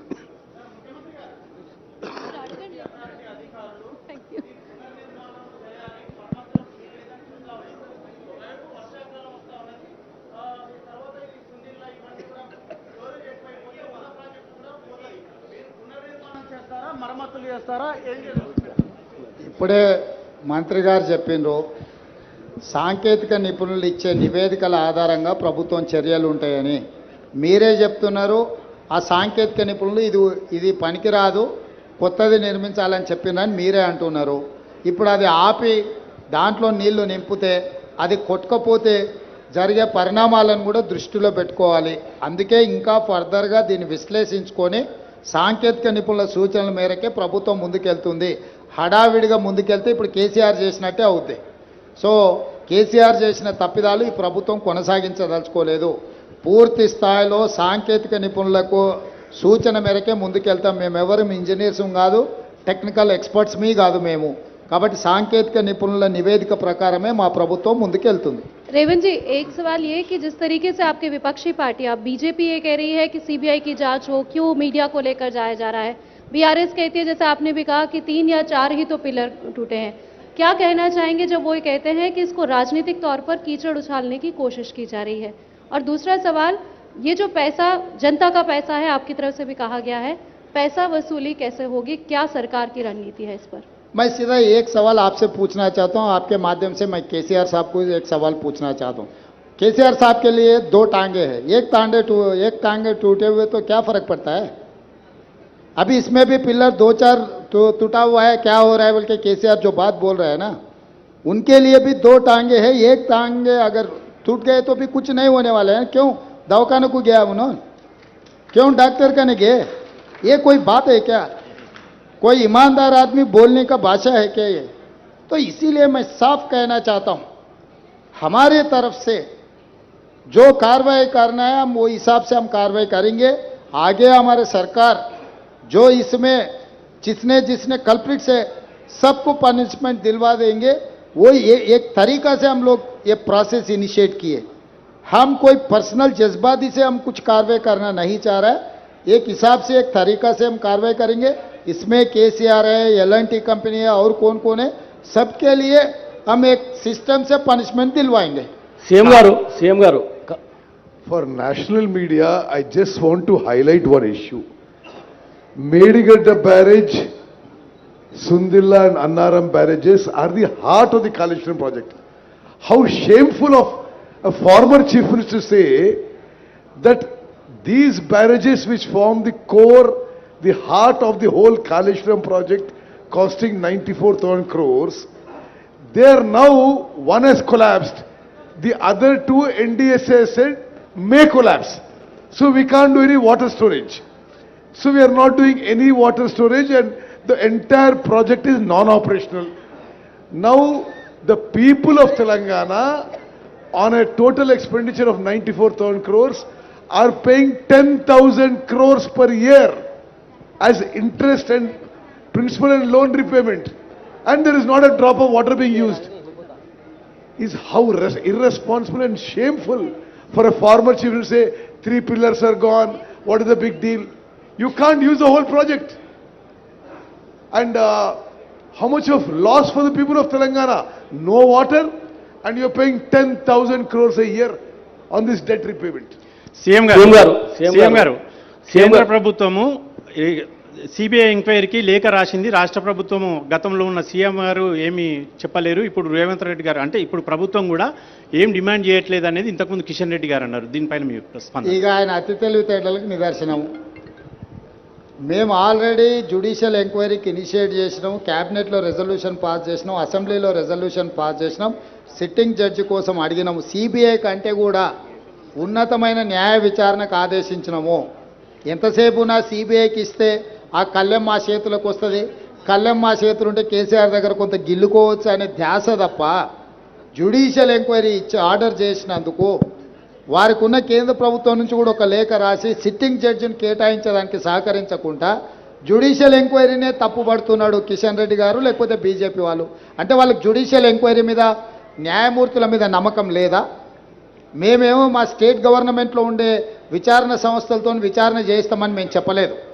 మేము న్యాయస్థానం ద్వారానే విచారణ చేయిస్తామని చెప్పినాము. బీజేపీ వాళ్లకు న్యాయస్థానం మీద నమ్మకం లేదు, సిబిఐ విచారణను అడుగుతుండ్రా. Point number 1. 10 సంవత్సరాలు మీరే 5 ఏళ్ళు మీరు కేంద్ర మంత్రిగా ఉన్నారు, 10 ఏళ్ళు మోడీ గారు ప్రధానమంత్రిగా ఉన్నారు. ఈ 10 సంవత్సరాలలో ఏ కేసులో కూడా సిబిఐ విచారణ కానీ, ఈడీ విచారణ కానీ, ఇన్కమ్ ట్యాక్స్ విచారణ కానీ గత ప్రభుత్వానికి వ్యతిరేకంగా మీరు చేపట్టలేదు. ఈరోజు కాంగ్రెస్ పార్టీ మాకు లేఖ రాయలేదు, కేసీఆర్ జుట్టు కాంగ్రెస్ మా చేతికి అందించలేదు. ఇవన్నీ కూడా వింటుంటే కిషన్ రెడ్డి గారి పట్ల జాలి కలుగుతుంది. ఈరోజు ఎందుకు ఎమ్మెల్యేలను పంపించలేదు? వారు నాకు తెలిసి వరంగల్లోనే ఉన్నట్టున్నారు. సగం దూరం ఆల్రెడీ వచ్చిండు, ఇక కొంచెంకంత దూరం వస్తే కాళేశ్వరం చూసిటోడు కదా. ఎందుకు రావడం లేదు? వాళ్ళ అవినీతిని బట్టబయలు చేద్దాము, అవినీతి పరుల బండారం బయట పెడదామని ప్రభుత్వం పిలిచింది. ఇప్పుడు ప్రధానమంత్రిగా నరేంద్ర మోడీ గారు సమావేశానికి పిలిస్తే మేము వెళ్తలేమా? నరేంద్ర మోడీ గారి దగ్గర జలశక్తి మంత్రి దగ్గరికి నేను ఉత్తమ్ కుమార్ రెడ్డి గారు వెళ్ళి ప్రభుత్వం చర్చలు చేపట్టలేదా? మేము పోయి నివేదికలు ఇవ్వలేదా? ఈరోజు రాష్ట్ర ప్రభుత్వంతో కలిసి రావడానికి మీకున్న సమస్య ఏంది? కేసీఆర్ అవినీతి బండారం బయట పెట్టడానికి ఈ కాళేశ్వరం పర్యటన, మేడిగడ్డ సందర్శన చాలా కీలకం. ఎందుకు రాలేదో ప్రజలకు ముందు కిషన్ రెడ్డి గారిని జవాబు చెప్పమన్నారు. విజిలెన్స్ కమిటీ రిపోర్టే అనుకోండి, అదేవిధంగా డ్యామ్ సేఫ్టీ అథారిటీ నిర్వహణ, డిజైన్, క్వాలిటీ అన్ని లోపాలు ఉన్నాయంటే ఇవన్నీ కమిషన్లతో వ్యవహారం జరిగిందని అనుకుంటున్నాం. మరి వీటన్నింటికి అనుమతులు ఇచ్చింది కేంద్ర ప్రభుత్వం. అంటే ఈ కమిషన్లు ఎక్కడి నుంచి స్టార్ట్ అయింది అనుకుంటున్నారు? ఒకటి. రెండోది, ఇప్పుడు ఈ 3 పునరుద్ధరణ అంటాలకే 1000 కోట్లతో కూడుకున్న అంశం. మరి వీటన్నింటిని పక్కన పెట్టి పాతది ఏదైతే తమిడియాటి నుంచి ఎల్లంపల్లికి గ్రావిటీ ద్వారా వచ్చేది దాన్ని ఏమన్నా ఏమంటున్నాను? ఇవన్నీ కూడా నిపుణులతో చర్చించి తీసుకోవాల్సిన నిర్ణయాలు. నేను కానీ, ఉత్తమ్ కుమార్ రెడ్డి గారు కానీ, శ్రీధర్ బాబు గారు 80,000 పుస్తకాలు మేము చదవలేదు. మాకంత గొప్ప విజ్ఞానం కూడా ఉందని మేము భావించడం లేదు. మేము పొలిటికల్ ఎగ్జిక్యూటివ్స్ మాత్రమే. టెక్నికల్ ఎక్స్పర్ట్స్తో కూర్చొని వీటిని తొలగించి కొత్తది నిర్మాణం చేస్తే ప్రయోజనమా, లేకపోతే తుమ్మిడియేటి దగ్గర ప్రాజెక్టు నిర్మించి గ్రావిటీతో నీళ్ళు ఇస్తే ప్రయోజనమా? సాంకేతిక నిపుణులతో చర్చించినాక మా ప్రభుత్వం ఒక నిర్దిష్టమైన నిర్ణయంతో ముందుకు వస్తుంది. ముందు మీకే వివరిస్తాం. మీ ప్రభుత్వ హయాంలో కొత్త ప్రాజెక్టులు కట్టే ఉద్దేశం ఏమైనా ఉందా సార్? ఏ కొత్త ప్రాజెక్టులే? ఇటు గోదావరి నది కావచ్చు, కృష్ణా నది మీద కావచ్చు, మీ ప్రభుత్వ హయాంలో కొత్త ప్రాజెక్టులు కట్టేటువంటి ఆలోచన ఏమైనా ఉందా? ఈ సమాధానమే మీకు సాంకేతిక నిపుణులు సలహాలు ఇస్తే డెఫినెట్ గా దాని పరిగణలోకి తీసుకుంటాం. Sir, I just want to ask, the Vigilance and Enforcement has given a scathing report. They said that there has been payments given, without even checking the completion and giving completion certificates. Now there is errors on the official side. What action are you taking on the officials? Already we have terminated that CE, and further we are going to recover that payments. If necessary, we are going to use R&R Act, Revenue Recovery Act. CM గారు, thank you. CM గారు right sir. గౌరవనీయులకి ముఖ్యమంత్రి గారు రేవంత్ రెడ్డి గారికి, సభ్యులకు అందరికీ నమస్కారం. ఈ కార్యక్రమంలో పాల్గొన్న అధికారులకు ఈ అవగాహన, ఈ పర్యటన గత కొంతకాలం నుంచి రాష్ట్రంలో జరుగుతున్న చర్చ. ఎన్నికల సందర్భంగా మీకు అందరికీ తెలుసు, మేడిగడ్డ బ్యారేజ్ కుంగినప్పుడు మేమందరం ఇక్కడికి రావాలనుకుంటే పోలీసు నిర్బంధాలతో రానివ్వలేదు. అయినా శ్రీ రాహుల్ గాంధీ గారు, నేను, మిత్రుడు శ్రీధర్ బాబు గారు ఎన్నో వ్యయ ప్రయాసాలు కోర్చి ఎన్నికల అధికారులను పట్టుబట్టి అనుమతి సాధించి మేడిగడ్డ బ్యారేజ్ సందర్శనకు ఆ రోజు మేము రావడం జరిగింది. అయితే ఆ రోజు ఎన్నికల ప్రణాళికలో భాగంగా పూర్తి స్థాయిలో ప్రాజెక్టు యొక్క కుంగుబాటు కానీ జరిగిన అవకతవకల మీద పూర్తిగా చూడడానికి సమయము సరిపోలేదు. అదేవిధంగా గత ప్రభుత్వము ఏమాత్రం ఇటువైపు ఎవరిని రానియకుండా వాళ్ళు చేసిన తప్పిదాలు, కుంగిపోయిన మేడిగడ్డ బ్యారేజ్ను ఎవరు చూడకుండా కప్పిపుచ్చి తమ తప్పిదాల నుంచి తప్పించుకోవాలనే ప్రయత్నం చేయడము, అదేవిధంగా మా ప్రభుత్వం అధికారంలోకి వచ్చిన తర్వాత నేషనల్ డ్యామ్ సేఫ్టీ అథారిటీ ఏదైనా ఇచ్చిన నివేదిక, ఈ ప్రాతిపదికన విజిలెన్స్ అండ్ ఎన్ఫోర్స్మెంట్ని ఉత్తమ్ కుమార్ రెడ్డి గారు ఆదేశాలు ఇచ్చి జరిగిన అవకతవకల మీద విచారణ చేపట్టి ప్రాథమికంగా ఒక నివేదికను ఇవ్వమని చెప్పడంతో వారు నివేదికను రాష్ట్ర ప్రభుత్వానికి ఇవ్వడం జరిగింది.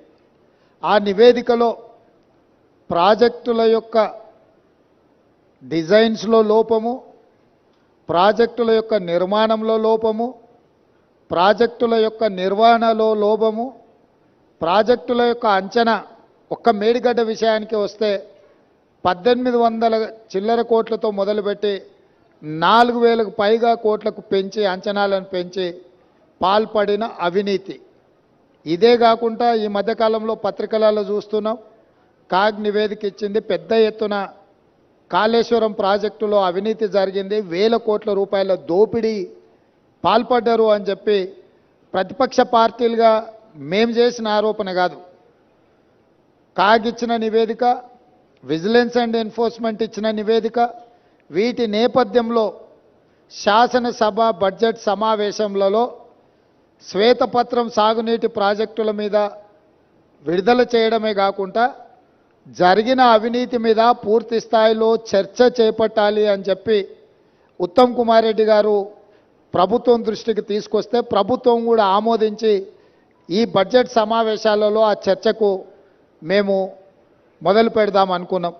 ఎప్పుడైతే గోదావరి జలాల మీద నిర్మించాలనుకున్న కాళేశ్వరం ప్రాజెక్టు రీడిజైనింగ్ పేరు మీద చంద్రశేఖరరావు కొల్లగొట్టిన 1000 కోట్ల రూపాయల మీద చర్చకు శాసనసభలో తెర లేపాలనుకున్నామో చంద్రశేఖరరావు గారికి పూర్తిగా అర్థమైపోయింది.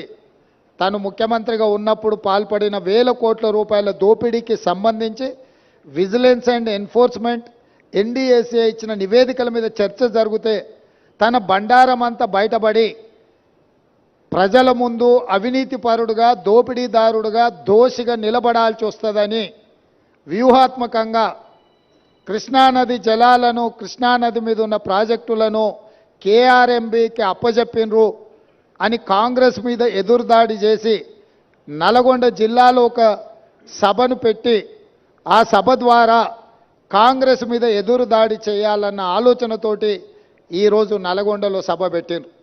ఇవాళ నల్గొండ సభలో వారు ఎంత శుద్ధపూసలాక మాట్లాడుతుండే అంటే, ఇక సత్యహరిశ్చంద్రుడే ఇంకో అవతారం ఎత్తి చంద్రశేఖరరావు రూపంలో జన్మెత్తిండు, ఈ సత్యహరిశ్చంద్రుడి శీలాన్ని మీరు శంకిస్తారా? చావు నోట్లో తలబెట్టి నేను తెలంగాణ సాధించిన అని మళ్ళీ 1 కోటి 1వ అబద్ధం చెప్పిండు. ఇప్పటి వరకు 1 కోటి సార్లు చెప్పిండు అబద్ధం, సావు నోట్లో తలబెట్టి తెలంగాణ తెచ్చినా అని. ఎన్నిసార్లు బిచ్చమెత్తుకుంటావా సావు నోట్లో తలబెట్టినా అని? 2 సార్లు ముఖ్యమంత్రి పదవి ఇచ్చారు, 10 సంవత్సరాలు ఈ రాష్ట్రాన్ని పట్టి పీడించినావు, దోసుకున్నావు. ఇంకా కూడా సావు నోట్ల తలకాయ పెట్టినా, సావు నోట్ల తలకాయ పెట్టినా అని మాటలు చెప్తున్నావు. సావు నోట్ల తలకాయ పెట్టిన చంద్రశేఖరరావు శాసనసభలో నీ అవినీతి మీద చర్చ పెడితే నువ్వు నిజంగా సత్యహరిశ్చంద్రునివే, సత్యహరిశ్చంద్రునికి మరో జన్మని ఎత్తినోనివి అయితే అక్కడ వచ్చి కూర్చొని మాట్లాడేది ఉండే. మేమేమడిగినాము? అయ్యా, కృష్ణానది జలాల మీద శాసనసభలో ఏకగ్రీవ తీర్మానం చేసి కేంద్ర ప్రభుత్వం ప్రాజెక్టుల స్వాధీనానికి చేస్తున్న ప్రయత్నాన్ని అందరము తీర్మానం పాస్ చేసి కేంద్ర ప్రభుత్వ విధానాలను వ్యతిరేకిద్దాం రమ్మని మేము అడిగినాం. మీరు రాలేదు. కేంద్ర ప్రభుత్వానికి కాంగ్రెసే అప్పజెప్పిందని అబద్ధాలు నువ్వు చెప్తే వాస్తవాలను డిసెంబర్ 1, 2023 నాడు మీరు ముఖ్యమంత్రిగా మీ కార్యదర్శి స్మితా సబర్వాల్ గారు రాసిన లేఖను అప్పజెప్పడానికి పూర్తిగా మీరు చేసిన ప్రయత్నాన్ని ఆధారాలతో సహా శాసనసభలో ప్రభుత్వం బయటపెట్టింది. దాని తర్వాత నేనేమన్నా, కాళేశ్వరం మీద ఎంతోమందికి అపోహలు ఉన్నాయి, అనుమానాలు ఉన్నాయి. అక్కడికి ఎవరిని రాణిస్తలేరు. అక్కడికి ఎవరైనా వెళ్తే పోలీసులు అడ్డుకుంటున్నారని తెలంగాణ సమాజంలో ఎన్నో అనుమానాలు ఉన్నాయి. ఈ అనుమానాలను నివృత్తి చేయడానికి మంత్రులను, ప్రజాప్రతినిధులను, పత్రికా మిత్రులను అందరినీ తీసుకొని వెళ్ళి వాళ్ళకి చూపిద్దాము, అందరం కలిసికట్టుగా వెళ్దామని మా మంత్రి గారు మీకు లేఖ రాయడం జరిగింది. లేఖతో పాటు 13 తారీఖు నాడు వెళ్దామని మేము అన్నాము. ఒకవేళ మీకు ఏవైనా ఇతరత్ర కార్యక్రమాలు ఉంటే మీరు తారీఖు మార్చమన్నా మారుస్తామని చెప్పి శాసనసభలోనే స్వయంగా నేనే మీకు చెప్పడం జరిగింది. ఒకవేళ బీఆర్ఎస్ నాయకులకు 13 తారీఖు నాడు ఇతర కార్యక్రమాలు ఉంటే మీరు నిర్ణయించిన తారీఖు నాడు అఖిలపక్షం అందరము అక్కడికి వెళ్దాము, పత్రికల వాళ్ళని తీసుకెళ్దాము, అక్కడ జరుగుతున్న పరిణామాలు, నిర్మాణంలో లోపాలను, దాని మీద తీసుకోవాల్సిన చర్యల్ని ప్రజల సమక్షంలోనే ప్రజా కోర్టులోనే చర్చించుకుందామని రమ్మని చెప్పినాము. మీరు రాలేదు, రాకపోను. శాసనసభలో చర్చకు కూడా మీరు రాలేదు. శాసనసభలో జరిగిన చర్చలో మీరు పాల్గొనలేదు. శాసనసభకే మీరు రావడానికి కాలు విరిగిందనే ఒక నెపాన్ని అడ్డం పెట్టుకున్నారు. కాలు ఇరిగిన చంద్రశేఖరరావు ఈరోజు నల్గొండకు పోయిండు. నేను అడుగుతున్నాయా, శాసనసభ దగ్గర ఉందా, నల్గొండ జిల్లా దగ్గర ఉందా? నల్గొండకి వెళ్ళి బహిరంగ సభలో సానుభూతి పొందాలనే ప్రయత్నం చేస్తున్నాడు చంద్రశేఖరరావు. సానుభూతి పొందడానికి మీరు దవాఖానలు ఉన్నప్పుడు మేమందరం వచ్చినాం, సానుభూతి చూపించినాం. సానుభూతి చూపించాల్సిన సందర్భంలో ప్రజలు కానీ ప్రతిపక్షాలు కానీ మేమందరం సానుభూతి చూపించినాం. ఈరోజు కేవలం కాళేశ్వరం అవినీతి మీద చర్చ జరగకుండా, కాళేశ్వరంలో మీ దోపిడీని ప్రజల దృష్టిలో పడకుండా ఉండడానికే ఈరోజు మీరు నల్గొండ అక్కడ ఏదో పెద్ద సభ పెట్టినా అని మీరు మాట్లాడుతున్నారు. ప్రజలకి ఈ మాత్రము అవగాహన లేదని మీరు అనుకుంటున్నారా చంద్రశేఖరరావు గారు? కాళేశ్వరం అవినీతి మీద, దోపిడీ మీద చర్చకు వచ్చిన సందర్భంలో మీరు కృష్ణానది జలాల మీద ఉన్న ప్రాజెక్టులను అన్నిటిని కూడా కేంద్రానికి అప్పజెప్పినరు అని చెప్పి నల్గొండ జిల్లాలో మీరు బహిరంగ సభ పెట్టి ఇక్కడికి రాకుండా తప్పించుకున్నారు. ఇవాళ మీరు ఏం మాట్లాడుతున్నారు? అక్కడ ఓ 4-5 పిల్లర్లు కూల్తేం పెద్ద తప్ప? అయ్యా, నీకు ఏది తప్పు కాదు. ఎందుకనంటే తప్పులకు పాల్పడ్డదే నువ్వు. నీకు నువ్వే తప్పు జరిగిందని నీకు నువ్వే శిక్ష విధించుకునేటంత నిజాయితీ పరుడు అని ఏమైనా తెలంగాణ సమాజం భావిస్తుంది అనుకుంటున్నారా? మీ దోపిడీకి మేడిగడ్డ బలైపోయింది. అన్నారం సుందిల్లా సున్నమైపోయినాయి. ఈరోజు కాళేశ్వరము మీ 1,00,000 కోట్ల దోపిడీకి బలైపోయింది. అందుకే మీరు దీన్ని చాలా అల్కగా తీసుకుంటున్నారు. ఇక్కడ వచ్చిన వాళ్ళని చులకన చేసి మాట్లాడుతున్నారు. మీరు ఈరోజు ఇక్కడికి రాకపోవడం ఒక తప్పిదమైతే ఇక్కడ తీసుకున్న కార్యక్రమాన్ని చులకన చేసి తిట్టడం అనేది మీ దిగజారుడు తనానికి నిదర్శనం. చంద్రశేఖరరావు గారు ఈరోజు ఆయన మాట్లాడుతున్నాడు, మీరు కేఆర్ఎంబి మీద మీకు అవగాహన లేకపోతే నడితే అన్న ఎట్లా చేద్దామని మాట్లాడితే నేను సలహా చెప్పటోని. అయ్యా, శాసనసభలో చర్చ పెట్టినాం, సలహా చెప్పమని అడిగినాం. శాసనసభలో నేను స్పీకర్ గారికి విజ్ఞప్తి చేసిన, దయచేసి మాజీ ముఖ్యమంత్రి గారికి ఆదేశాలు ఇవ్వండి, అవసరమైతే సభను వాయిదా వేయండి, వారు వచ్చినాక వారి సలహా సూచనలు తీసుకున్న తర్వాతనే తీర్మానం చేద్దామని చెప్పినాం. ఉత్తమ్ కుమార్ రెడ్డి గారు పెట్టిన తీర్మానంలో లోపాలు ఉన్నాయి, అది కూడా సక్కలేదన్నాడు. సక్కలేని తీర్మానానికి నీ అల్లుడు స్వాతిముత్యం ఎట్లా మద్దతు ఇచ్చింది ఏకగ్రీవంగా? నేను అందుకే 4 సార్లు అడిగిన. శాసనసభలో మీరందరూ చూశారు కదా మీడియా మిత్రులు. ఉత్తమ్ కుమార్ రెడ్డి గారు ఈ ప్రాతిపదికన తీర్మానాలు పెట్టినరు. దీనికి టీఆర్ఎస్ పార్టీ వైఖరి ఏందో స్పష్టంగా చెప్పండి అని అంటే హరీష్ రావు గారు మాజీ సాగునీటి పారుదల శాఖ మంత్రిగా, కేసీఆర్ కుటుంబ సభ్యుడిగా స్పష్టంగా ఈ తీర్మానానికి సంపూర్ణమైన మద్దతు పలుకుతున్నా అని చెప్పిండు. అప్పుడే నేను లేచి ఏం చెప్పినా, వీళ్ళు మాట్లాడేదానికి ఏం విలువలేదా చంద్రశేఖరరావు, ఇవి విలువలేని మాటలను కొట్టిపడేస్తాడు, ఆయననే యజమాని, ఆయన ఓనర్, ఆయన వచ్చి చెప్తే తప్ప దీంట్లో విషయం లేదని నేను చెప్పిన. ఇవాళ సరిగ్గా నల్గొండలో అదే మాట్లాడండి. ఏం తీర్మానమే? దిక్కుమాలిన తీర్మానం, దాంట్లో ఏమైనా విషయం ఉందా? అదో పనికిమాలిన తీర్మానం, ఆ తీర్మానానికి వీళ్ళందరూ మద్దతు అని.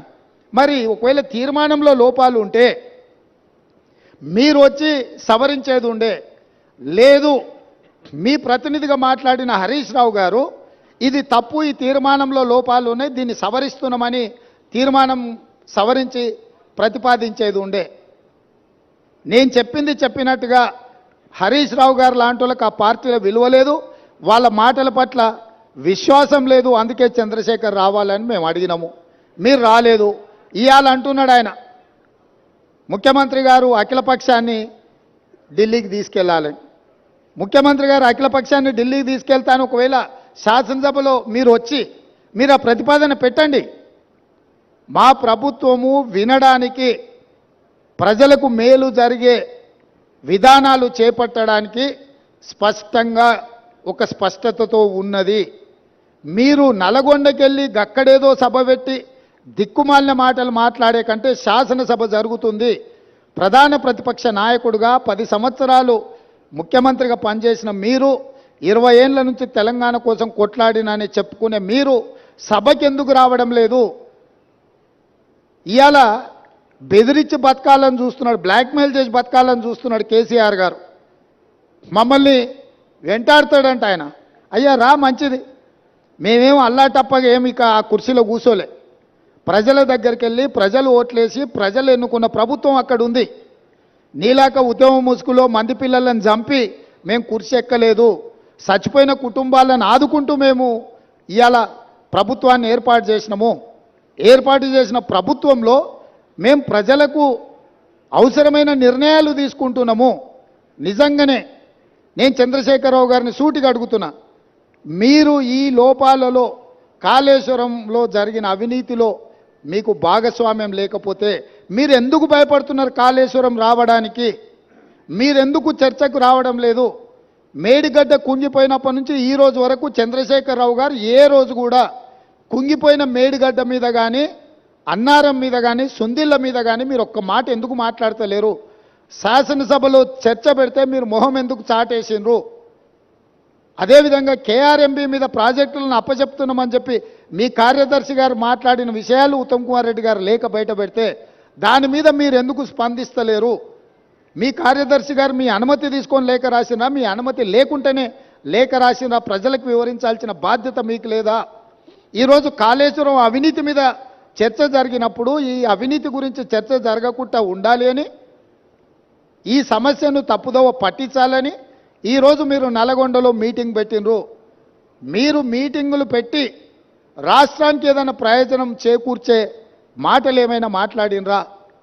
ఆయన అక్కడి నుంచి మాట్లాడుతున్నాడు మళ్ళీ అధికారంలోకి వస్తామని. నువ్వు చేసిన పనికి నిన్న అధికారంలోకా? ముందే ప్రజలకి విషయాలు తెచ్చుంటే ఆ ప్రతిపక్ష హోదా కూడా నీకు రాకపోతుండే. ఇవాళ ప్రతిపక్ష నాయకుడిగా నీ బాధ్యతను నువ్వు నెరవేర్చకుండా పారిపోయి శాసనసభకు రాకుండా ముఖం చాటేసి ఇంకెక్కడికి వెళ్తావని నేను అడుగుతున్నా.